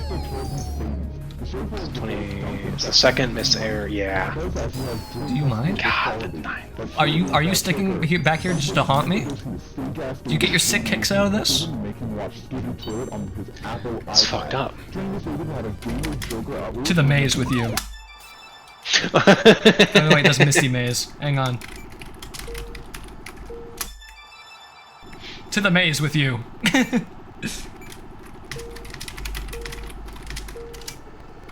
Go to hell. This is my new lore that I'm adding to this series. Mandrill Mazes, where we seal all of these terrible creatures and creations for every month.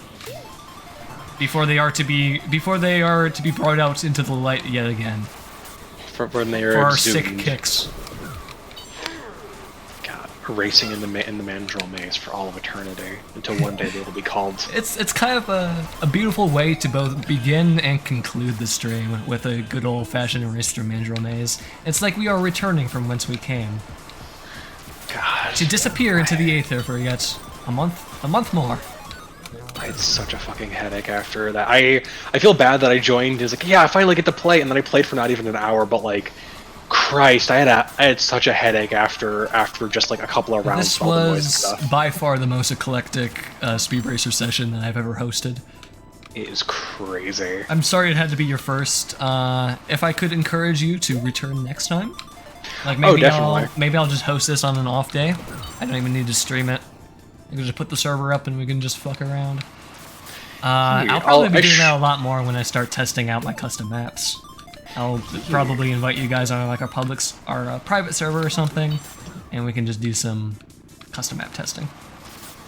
Yeah, I should be available for like basically any day right now because currently I'm not employed. Whenever I get employed, that'll change obviously, but that's whenever I get employed. So I probably will have a good month or two before it becomes an issue. But hey, that's more time to do Ace Attorney streams where I get to play my favorite character, Sam Manila. Fucking hate that guy. I love the fact that he is canonically. He is not even. I fucking love the fact that he's not arrested. I'm pretty sure he's not arrested. Let me Google this to make sure. Somehow, they could not press charges on him. Sam Manila. Alright, there's an actual man named Samuel Manila. Salmonella, that's his name.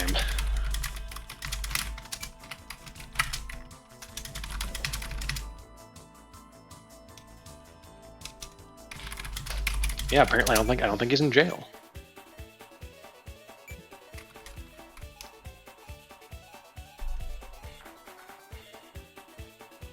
You think you know the issue? I'd be happy to hear your opinions on it. It isn't just Fallout Baby. No, I don't think it's just Fallout Baby either, Meephen. He was just. Did you hear my idea? Okay, let me actually shut down the server so we can. I'm moving over to Twitch chat. You all can follow me, or, you know. Yeah. Go return to your lives, do your separate things. But everyone who came by on Twitch, thank you for sticking around for so long, playing some cart game with me. Finally, yes. After 200 years. Ah, man. But did you hear me talking earlier about my plan for future updates to stagger character releases, so we're not being hit with so much new content all at once, so that way it's not as overwhelming for everybody. Went to bed. I went to bed earlier for this. Christ. 5 then 7. Just do what I did, where you didn't sleep until you fell unconscious at like 2 or 3 in the afternoon, and then woke up right before stream. Is that what happened? Yeah, I was trying to sleep, not sleep for 24 hours so I could fix my sleep schedule, and then I passed out at 2 or 3, so I'm gonna have to stay up another 24 hours to fix it again. If I fail every time though, I'll be slowly moving it to a normal standard time period. But how is that How is that better than just incrementally adjusting your pre-existing circadian rhythm? It's better. Is that better? Well, it's not. Yeah.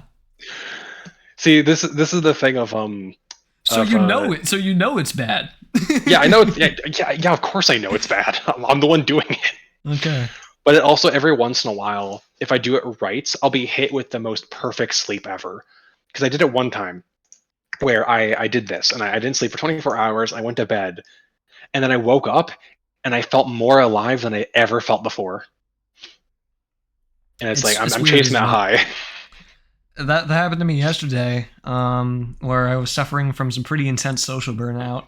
And I took like 4 days, never logged into Discord, never really interacted with anyone. And coming back on Thursday, like, I felt fucking fantastic. Even though I did get woken up early and had to go immediately on stream, it didn't matter, because I felt great. Yeah, it's taking a break can sometimes just be incredibly nice. Like I know how that feels too. Like taking a couple of days I understand that, Meephen, and I understand that you already waited for the reveal of Sonic and Numb and Encore for a month longer than you would have. God, it's so fucking funny hearing those guys record the lines in the other room. Oh my god, I must have. I wonder what ended up like not making it. What is on the chopping room floor?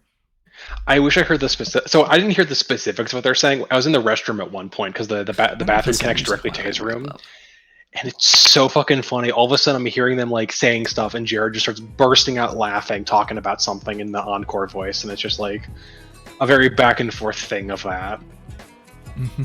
I feel like a lot of stuff probably got cut because I think they just started like doing like just saying shit at one point, and then they just never stopped for like an hour or so. No, Meephen, you should pressure people into doing the things you want. It's always morally correct. Fear not, Miha. I was expressing this, that I feel like Elisar in the finale is the culmination of everything that I wanted to accomplish with that character. It is. I'm so happy with how he turned out. Can't wait for him to kill Lucifer. It's just a culmination of everything I was prepping myself for. Pulls out a gun. Lobotomizes him. Yeah. God. It's gonna be fun to see how that unravels. Yeah, the best that I can hope for is reducing any obligation that people might feel to get things done for Speeb-Racers or to show up on stream days or to really stay for that long at all.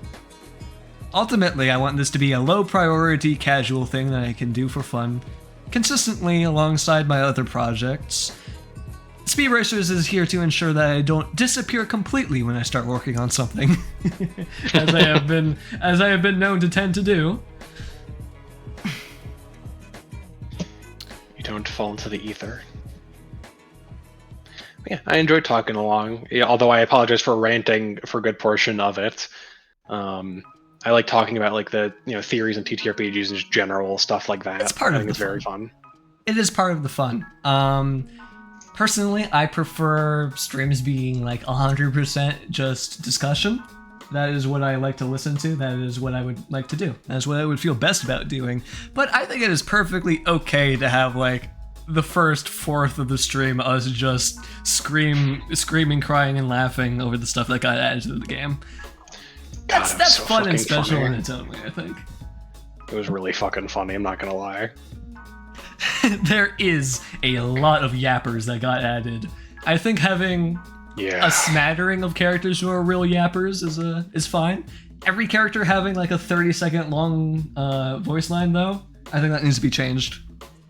Because I don't know the trigger frequency, but is there?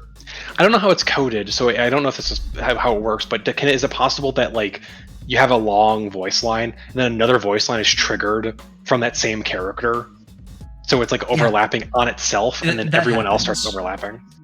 Okay, then that's probably one of the big issues, because I think Talia was talking about the fact that Nazgul was. I don't know, it was weird because it was Nazgul, but for some reason Nazgul's like voice lines were starting to stack. I'm gonna have to watch her perspective to see what she was talking about, because they do naturally tend to overlap voice lines when they're a little bit longer than normal, especially since we're using the add-on Acrobatics, which will play voice lines during different conditions while you are tricking.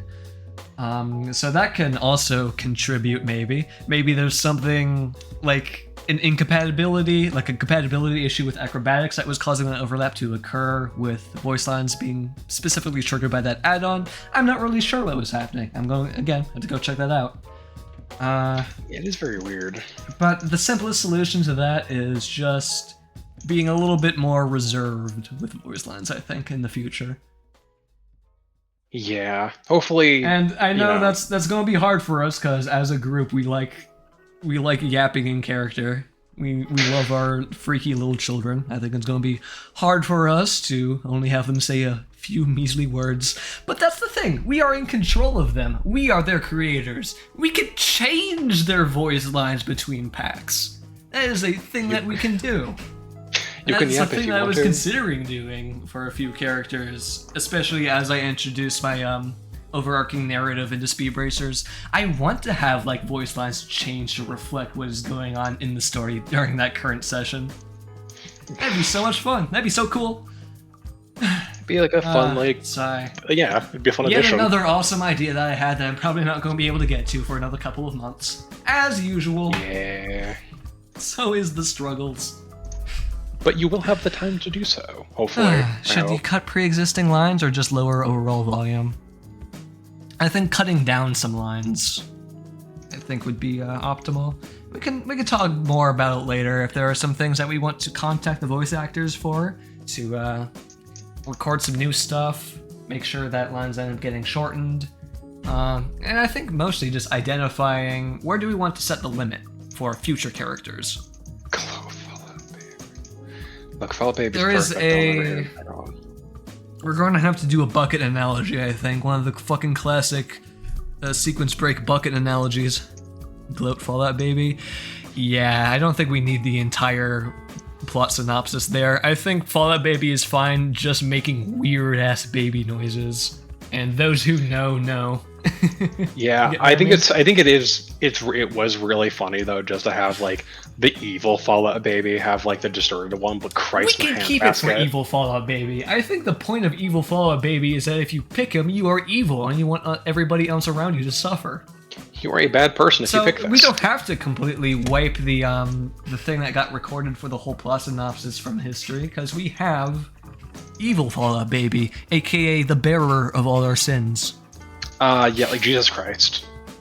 And like Jesus, he again shall rise. Three patches later, he will rise. Yeah, I don't want to outright get rid of stuff that we have gotten made. I don't think that's fair. I don't think that's what I want to do. Yeah, it's a lot of effort was put into a lot of stuff. I have ways to compromise. You see.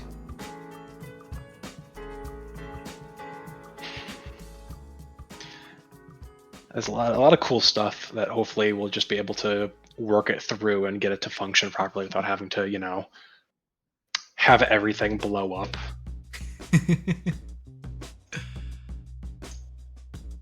But that's the dream.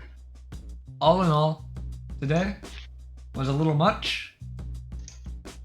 I think, though, that's a very important step in the learning process of the series, is knowing when is it too much, and where to draw that line, and then how to continue forward, delicately straddling that line between too much and just enough. Because maximalism was one of my inspirations for this series, and just crazy high energy memes in general. SRB2K is in essence a very meme game. I don't think it would have gotten as popular as it is if it wasn't so memed. Oh god, I don't think I have any characters for you to like make with that would be for this. Maybe at some point I might have somebody I can look at you and be like, hey, if you ever like wanting to make plans. something. The whole idea is that I would be personally doing character racer commission rewards for people who got like high player ranks. Yeah, I'm trying to think. I don't really have anybody. Like I the most will I have is a gladly bit, put one of your OCs on the roster if you can beat me. God, well, okay, well, you can just say it's not happening. No, wait, that's supposed to be your encouragement to train with me and sting darts. 50 rounds in the lab, come on. What's another 6 hours? Christ in a handbasket. Let's go. I'll try my best, but I don't have any like expectations to win. I'm just gonna enjoy the ride. God, what it will teach you about is the main culprit in the skill gap right now, which is the acrobatics add-on. If I can train you to use acrobatics optimally, like I know how to do, and how Blue has been trained to do, and how Tally's figured out how to do, I think that is where competition will ultimately be decided, is how good are you at using acrobatics. At the very beginning, when I was kind of like trying to use it a bit more, it was getting a little bit like I was getting a little bit farther. I just happened to fuck it up at just the wrong spots to end up with me getting 6th place instantly. I have been incredibly back and forth on the acrobatics add-on and what it means for the balancing with Speeb-Racers, but I think after playing Ring Racers, I have come to the conclusion, yeah, asking people to learn the acrobatics mod, in the end, that's not too much. It creates a more like manual skill gap versus like an artificial. What Ring Racers expects from you, and yet, despite all of that, how popular it still managed to be. I don't think the whole like infinite combo that you can do with acrobatics with very specific character weight classes will scare too many people away.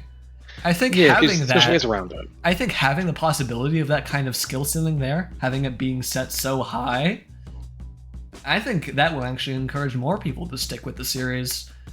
That was kind of what I was experiencing, a little bit of burnout. Part of the reason why I didn't really work on Speeb-Racers much this month is I played Ring Racers so much. Going back to SRB 2K just felt kind of hollow. Unfortunately. It's difference. I looked into it more. I think it isn't just weight, it's the difference from weight and speed. Oh, so basically are you saying that the thing that affects one's the ability to do the like grind is not interesting? Yeah, the spark charge speed is okay. Yeah, I was noticing that too because I think at some point I was playing a 9-9 racer. I was noticing that. Wait a minute, their drift boost gauge is filling up way slower than it otherwise would be for any other 9 weight class character. Maybe it isn't what I was thinking it was originally, which is unfortunate. Which means the limiters that I had envisioned originally would not work. But I think I reached a conclusion. I don't want to put limiters on how fast people can go. You want people to go speed 5. I want people to go speed 5 and beyond.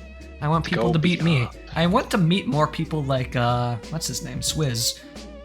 Who I don't think who just walked up and started winning. Yeah, I don't think he's joined us for any streams yet, unless he's changed his username in-game. But that guy fucking kicked my ass when I thought I was good at using the acrobatics mod. No, that was somebody who clearly has had way more experience and, above all else, map knowledge, which I just did not have at the time.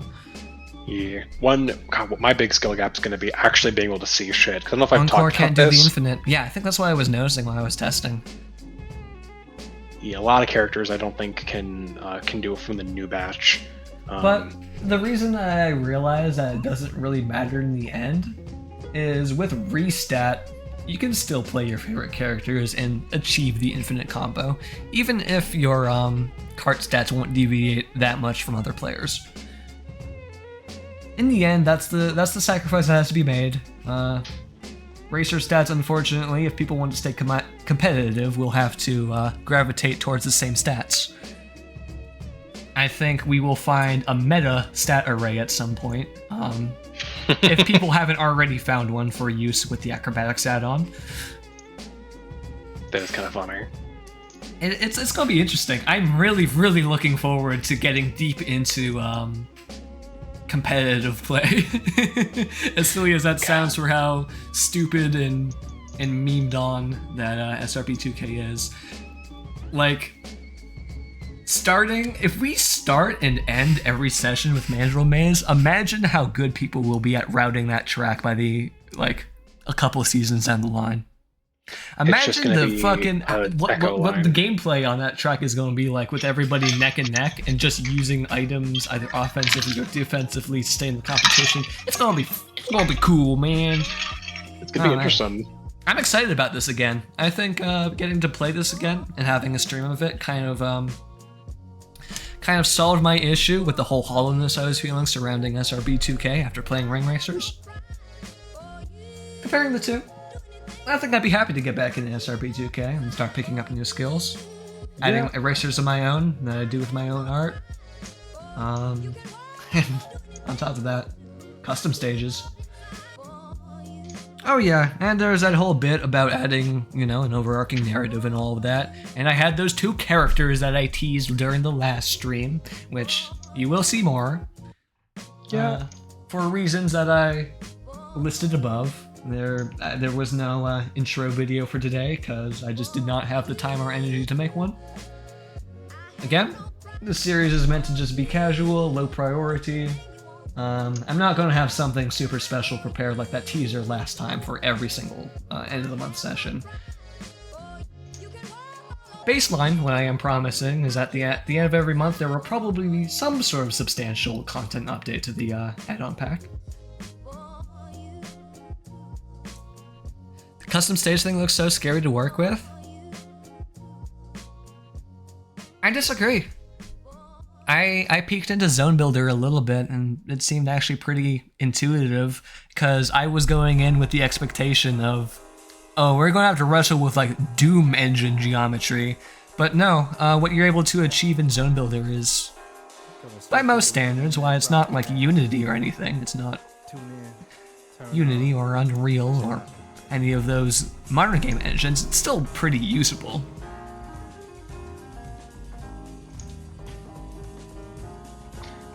It's gonna be fun to see all the crazy shit, all the crazy maps and shit people are gonna make. I'm hoping. I really want to play Ring Racers again. Not as a Speeb-Racers thing, but just with like Tally, just to show her, like, man, that game is genuinely very, very pretty to look at. The artistry that went behind most of the tracks in that game, absolutely beautiful. One of the struggles I was dealing with when I was first picking it up was I couldn't focus on the game because I was too busy looking at the backgrounds.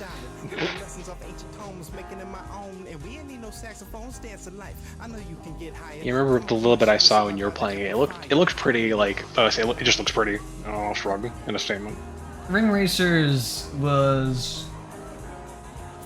it exists in a very interesting spot to me, because, of course, it's very inaccessible, but the developers are very upfront about that fact.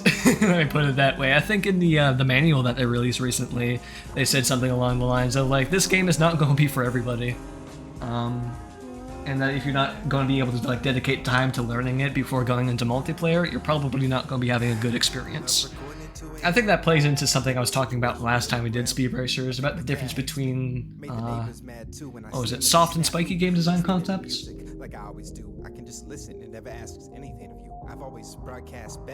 think I know what you're referring to. Yeah, the whole idea that not everybody going in is going to be having the same experience. Yeah, God, I'm trying to remember the specifics. I remember talking about this. It's the same reason that a lot of people get turned off from trying out fighting games, is that there tends to be a lot of memorization, mechanical depth, that isn't immediately mastered. Yeah, you gotta actually, like, try for it, you gotta understand. Not everyone has the time or energy to dedicate towards learning something like that. Ring Racers doesn't quite reach that level of mechanical depth that a fighting game would, but having that depth there is very, very exciting to me, being able to see that and see that gain popularity like it did. More to talk about when we do a Ring Racer stream properly. I'm probably going to do something on my channel at some point. I want to try to beat all of the cups on Master Mode and get all of these secret stages as well. I just think, like, at my current point in the game where I feel like I've gotten pretty good, not to brag or anything, but I've gotten pretty good at Ring Racers. I think I really want to test my abilities and do it on stream. From what I saw, you were pretty good during the fucking chasing the emerald. Oh bit. Yeah, that was back before I even know how. That's before I knew how to wave dash. Oh Christ! Let me tell you, this really is a fighting game. Oh yeah, they knew what they were doing when they called that specific mechanic wave dashing, and it's not as hard as wave dashing. It's actually really fun. God. Yeah, wave dashing. Look through the manual again. They have a section on it. Basically, it's you have an option. Technically, it's like an alternate drift that you can do while in a boosting state that will store your boost, that you can actually hold on to that stored boost and choose when you use it. It's really cool. Oh. And I think you also gain a little bit of an acceleration boost while you have the stored boost. It makes drifting around super tight corners while using, like, boost power-ups so much fucking fun. It's great. And the effect that they used for wave dashing is really cool. You get, like, this big, like, vapor pinwheel behind your cart while you're using it. And the whole idea behind the stored boost is that the tighter the turn, and the longer you hold on to the turn before straightening out again, the larger of a wave dash you'll build up. So it really incentivizes just fucking full sending a turn while in a boosting state. Just fucking go ham. It's that game is so much fun. I know I'd be horrible at it, so I'm probably just gonna, if you ever do stream it, I'll probably just sit and be like, that's fucking cool. I don't know what that is. Wow, my eyes are burning. That should be encouragement to give it a try. It's worth it. Well worth it. Yeah, I'll probably try it at some point. Racers, I have no expectations to be good at it. First time beating those like special stages is like some of the most exhilaration I've gotten from a video game in a long while. One day. Hyperfixation. What? No. Get good at SRB 2K first. God, from what it sounds like, Ring Racers is like the hard mode of SRB 2K. It really makes SRB 2K feel like just a tech demo. Oh, Christ. It's that level. I can't wait to have to do the fighting game level where we're gonna have to figure out how to do fighting game inputs on the fucking cars.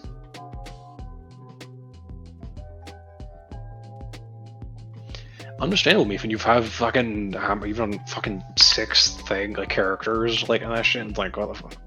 I'll be real. I'll be real. That fucking is impressive to me of just the amount of fucking shit you can do with that. Because like that's not. I don't know the exact like how difficult it is. From what I've heard, it's not the worst to do. It depends on how much what template you're using, really. Yeah, because there's the one you posted, and I've been debating. There are special templates that you can use. The default one that comes with Kart Maker doesn't take any asymmetry into account, but there are asymmetrical templates that you can use. What do you mean by asymmetry? Basically to save time and room on the sprite sheet. When you're, say, like viewing a character from the left and then viewing a character from the right, it's going to be using the same sprite but just flipped. But say if you have a character design where they're not perfectly symmetrical and they will have unique features on one side of their body, you're of course going to want those to be showing up on their side when you're on the left side of them, and then seeing something else from the other side, right? That makes sense, yeah. Do you Meephen, do you use Sprite or do you use a different program? I've been debating getting Sprite recently. Sprite is so much fun, even if you don't plan on doing a lot of pixel art. Sprite is just fun to mess with. It's why I'm debating, because I'm going to be running a Dark Souls inspired, like Dark Souls Hollow Knight inspired game at some point, and I want to make it like pixel art like. So I might get it even if it's just for that. Do you draw with also because it'd be fun. Yeah, I draw with the tablet. I have a game on. I was going to suggest Sprite if you drew with a mouse, because Sprite has probably the best mouse drawing like handling that I've ever felt in an art program ever. Really? Yeah, it feels actually really good to draw with a mouse in Sprite, believe it or not. Huh. Also, I tried doing that in Clip Studio. It didn't feel right. It might be because the brush I was using was bad, but from what I've heard, Sprite's like just generally really good when it comes to working with pixel art. Me too. In addition, actually, I don't know if it's not an Sprite only thing, but I saw a really cool technique to do isometric pixel art, which I just want to mention just because I don't know if this is I feel like from what I've seen, I think it was done in Sprite, where you just take a line of pixels and move it upward by one. Mm-hmm. And if you just keep doing that, if you like drew it correctly or like drew it baseline correctly, it'll look more isometric, so you can just modify it and it makes it really easy. Yeah. I don't know if there's that'd be certain effects that you can apply as well. I still use Paint.net predominantly, even though I really like Sprite. My workflow is just way more optimized than Paint.net because I've used it for so long. That makes sense. Yeah, I mean, I've tried doing pixel art in Clip Studio. It's just that the brush, like you have to get a special brush because the way it like works in Clip is that it doesn't actually like, it doesn't look right if you try doing it like that. Yeah. Starting big and sizing down. Like if you're not as fussy as I am, yeah, I guess you could do that. Yeah, like if I'm doing pixel art, I want to start at the pixel. You know what I mean? You know I am very fussy because I am very unfortunate. I'm very precious about pixel art. You might have been able to pick that up about me, that I like my clarity when it comes to graphics. And pixel art is all about clarity. It is about achieving as much clarity as possible with a very limited resolution. Yeah, it's one of the reasons pixel art's kind of hard to do, is because you need to, like, you're using very little to show a Pixel lot. art is really clean because it is, by nature, the most detail that you can be portraying at that size if you are doing it right. Unless you're stylizing it to be a little bit more ambiguous, I guess. Yeah. But most pixel art I see, it kind of follows that philosophy. Yeah. Do you use Aseprite? Did you use Aseprite to do this, or did you use Paint.net? I believe you may have already said that. Which part? I use both on multiple different things. For the like background, or the like the insignia, the thing in the top, like for the everything like the that you're seeing here, at least, I did in Aseprite. I used Aseprite to assist a little bit with the creation of Patty. But I ended up cleaning up and finalizing all of Patty's sprites in Paint.net. Interesting. So, like, what did you do to clean it up? Did you just, like, deal with, like, any, like, stray pixels or something? Essentially, I used Aseprite to block it out because Paint.net doesn't have a timeline. Aseprite has a timeline. And by basically placing all of the sprites at the same, like, centered coordinates, and then being able to flip through each sprite using the timeline, makes it way easier to actually, like, properly do it so they don't look all wonky when you're rotating them around. You can actually have some sort of posing consistency when it comes to rotating a character. That's gonna be the biggest difficulty, I think, for me, is doing that, that consistently. Oh yeah, Aseprite will help you with that if you're able to do the method that I just described of having it where each individual sprite has its own frame on the timeline that you can just flip between. And you have nifty functionality that you can use above that as well, such as onion skinning. That will definitely help you if you want to have all of the proportions of your character line up between the sprites. Yeah. Actually being able to see, like where the geometry of your character lines up between them all. Without really having to flip through it all that much. I might at some point soon grab Aseprite and maybe just try my hand a little bit. 3/4 and 1/4 angles kill you every time. No, if you haven't already, like, you don't need to buy Aseprite to accomplish this. You can also do this in Paint.net just by having it set up with layers. Yeah, I guess that part isn't difficult, because, like, in Clip Studio 2, like, you can do the time. Well, it's probably more difficult to do. You can do the timeline setup too. Yeah, that's the difficulty I find with starting big and then downscaling, is that pixels aren't going to line up perfectly with where I would want them to be. You know what I mean? Like, when I downscale them, like, the downscaler is going to make it suddenly decide, like, oh, this isn't interpreted, like, this particular part as being, like, a pixel down lower than I would want it to be. And that's going to mess everything up. Yeah, although it would be fun. There's only one character who I'd want to put into this, but the issue is the amount of effort it would take. I'd want to put I have a character named Burnsides, would be really funny just to have a man running at you. Like Pepsi Man? Like Pepsi Man, yeah. Like, literally, it would just be Pepsi Man. I could, I want to learn how to do the stuff that they did with Pepsi Man by using... Oh, what's it called? There's a specific terminology for it with how the game treats sprite states. There's this whole chart layout that I was using. Do I still have that on hand? Let me see if I can find it and put it on screen for you guys. I think you I remembered you sharing that at some point, though it's been a little bit. It's very useful because in the actual properties file for your racer, you can affect this. You can basically make your own custom template and say if you want to have a unique sprite for this and that, for this condition and that condition, you can do it. You will have to go and edit the values in the property sheet, but you can do it.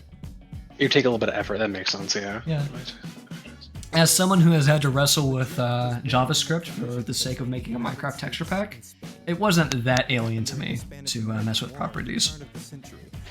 You can do things like as simple as like realigning a sprite, have it shifted over a little bit, you can affect some Boolean values in case you don't want to have a character vibrating. I did that to Slim Pentorth, so he no longer vibrates midair when he's not moving.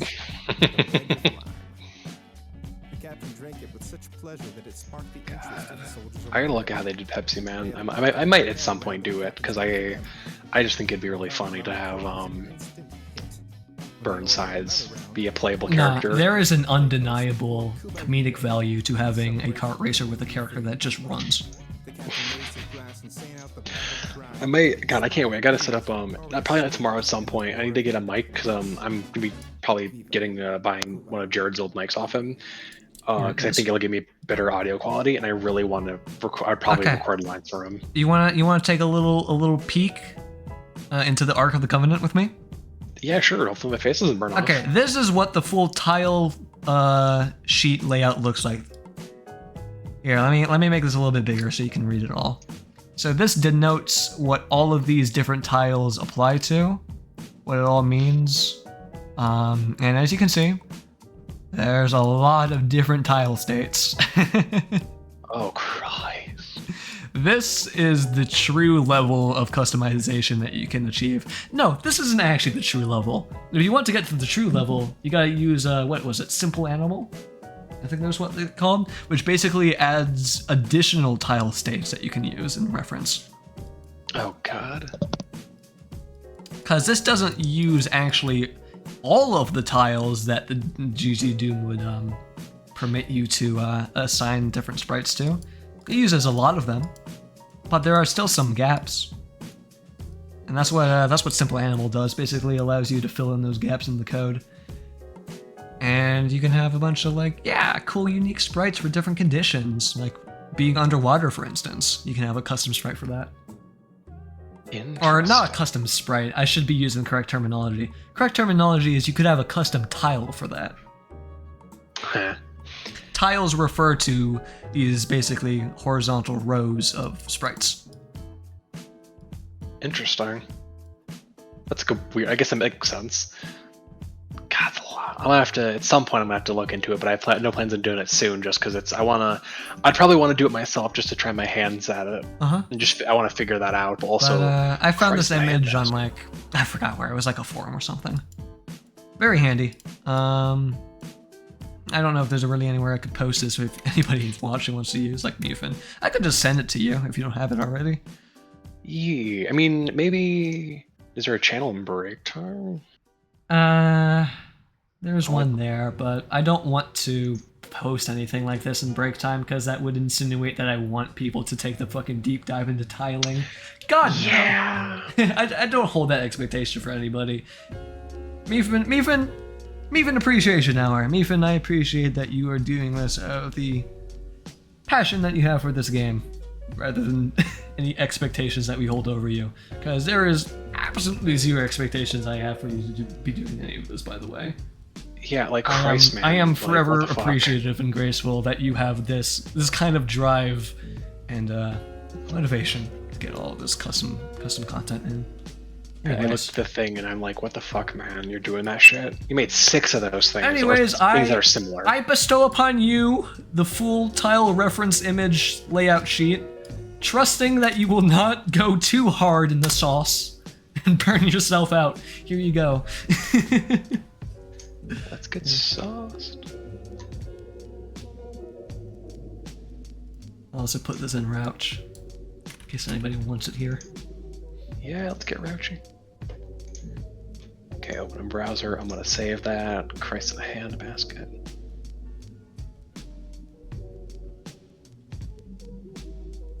Don't forget, I'm glad that you're finding ways to apply your creativity. Do not forget, be creative for yourself as well.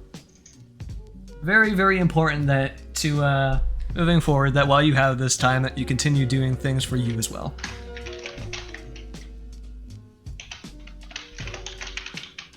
Eraser stuff, save it like that, and now I have it. It is mine.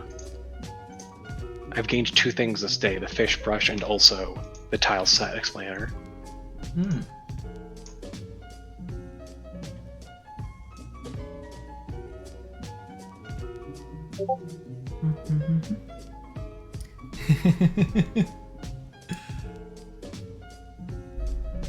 Having an audience is nice too.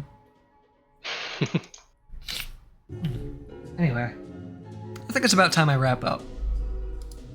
Yeah, it's been almost. How about I It's 8 play us hours, yeah. out with some music? Let me find some music to play. What should we listen to? All They Fear Is You. What do I have that we should listen to? I wonder. How about This Year I Lose My Mind? Maybe more Too Mellow. We've been listening to a lot of Too Mellow. Let me look for something else. Kilowatts and Vanek is too angsty, I think, to end out a stream with.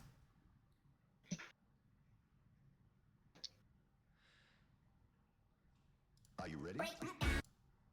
Album. There you are. Nah, this is too much energy. I'll just continue playing midnight broadcasts. Why not? It's chill. Satellite disco time. Alright, thank you very much. Angel, thank you for sticking with me, even though this went really, really late. Yeah, it's all good. I'm fucked my sleep schedule up, so it works perfectly. Do not fuck up your sleep schedule anymore. Not for the sake of I. Oh, don't worry, it was fucked up previously. This just happened to work out fine for me. God. Do it more? Yeah. Maybe. You see, it's the paradox of whenever I'm on stream, I'm like, oh man, streaming is awesome, and when I'm off stream, I'm like, rah, streaming fucking sucks. I fucking hate streaming. Look, one day we will return. You can make Pepsi Man an easy mode cart maker, because, yeah, what does he do? He uses the wheel shine to have the running sprite animate the way it does, probably, right? That's why it looks so jerky. It's because it's literally swapping every frame between two different sprites.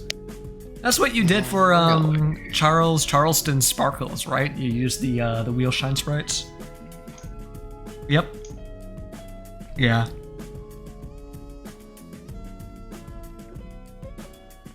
Oh, interesting. So,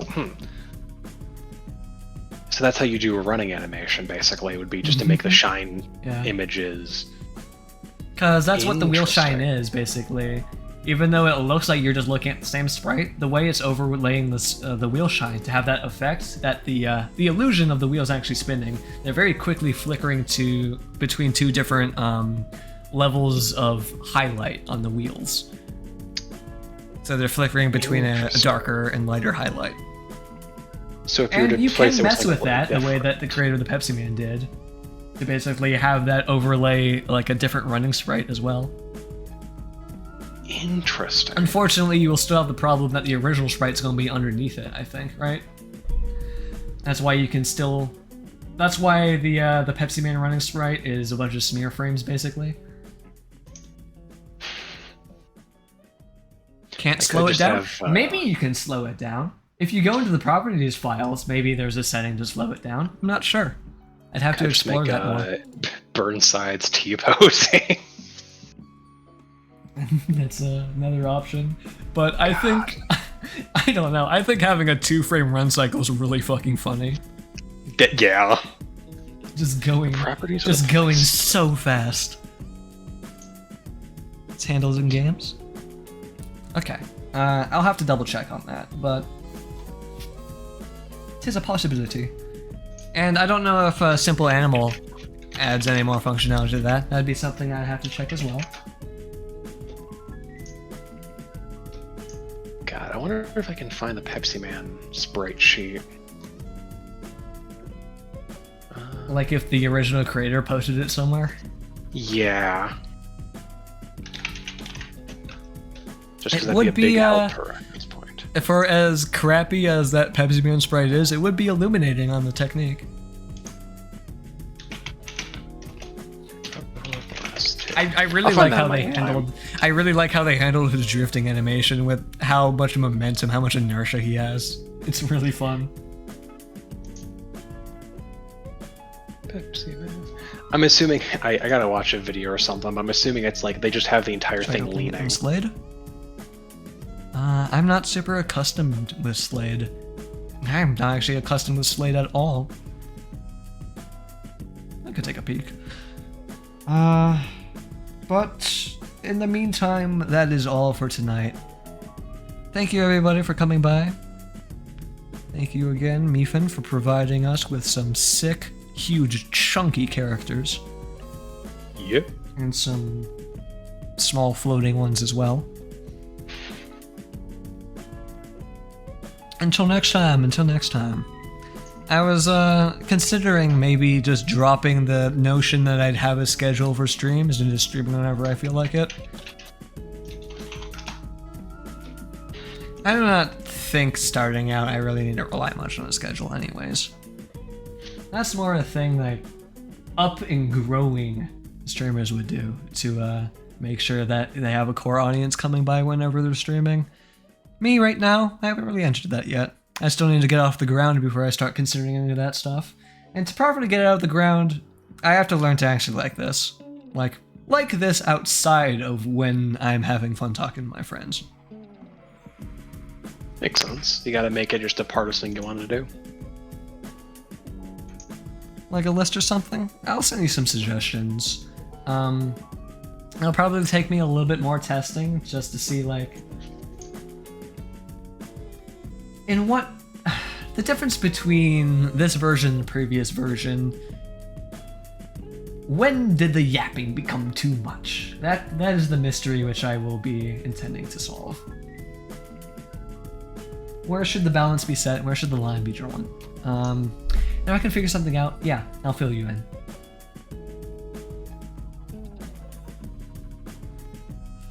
But that is all for me. I've noticed I have not been taking Blue's advice into consideration.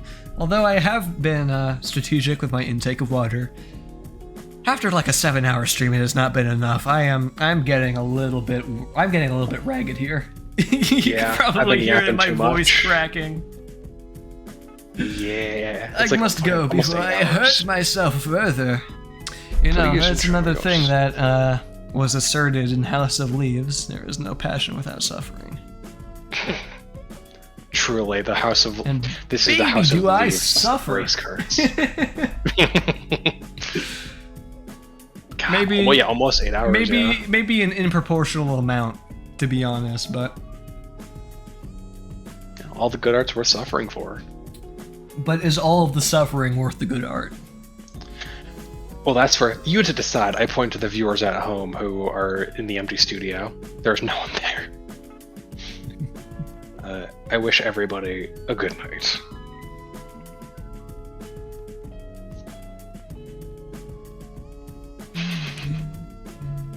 Good night, Meephen, and only you, because you're the only person who said good night. Everyone else, go to hell. What? No, I wish everyone else. Except for you, don't. I wish everybody else a good night and a Merry Christmas.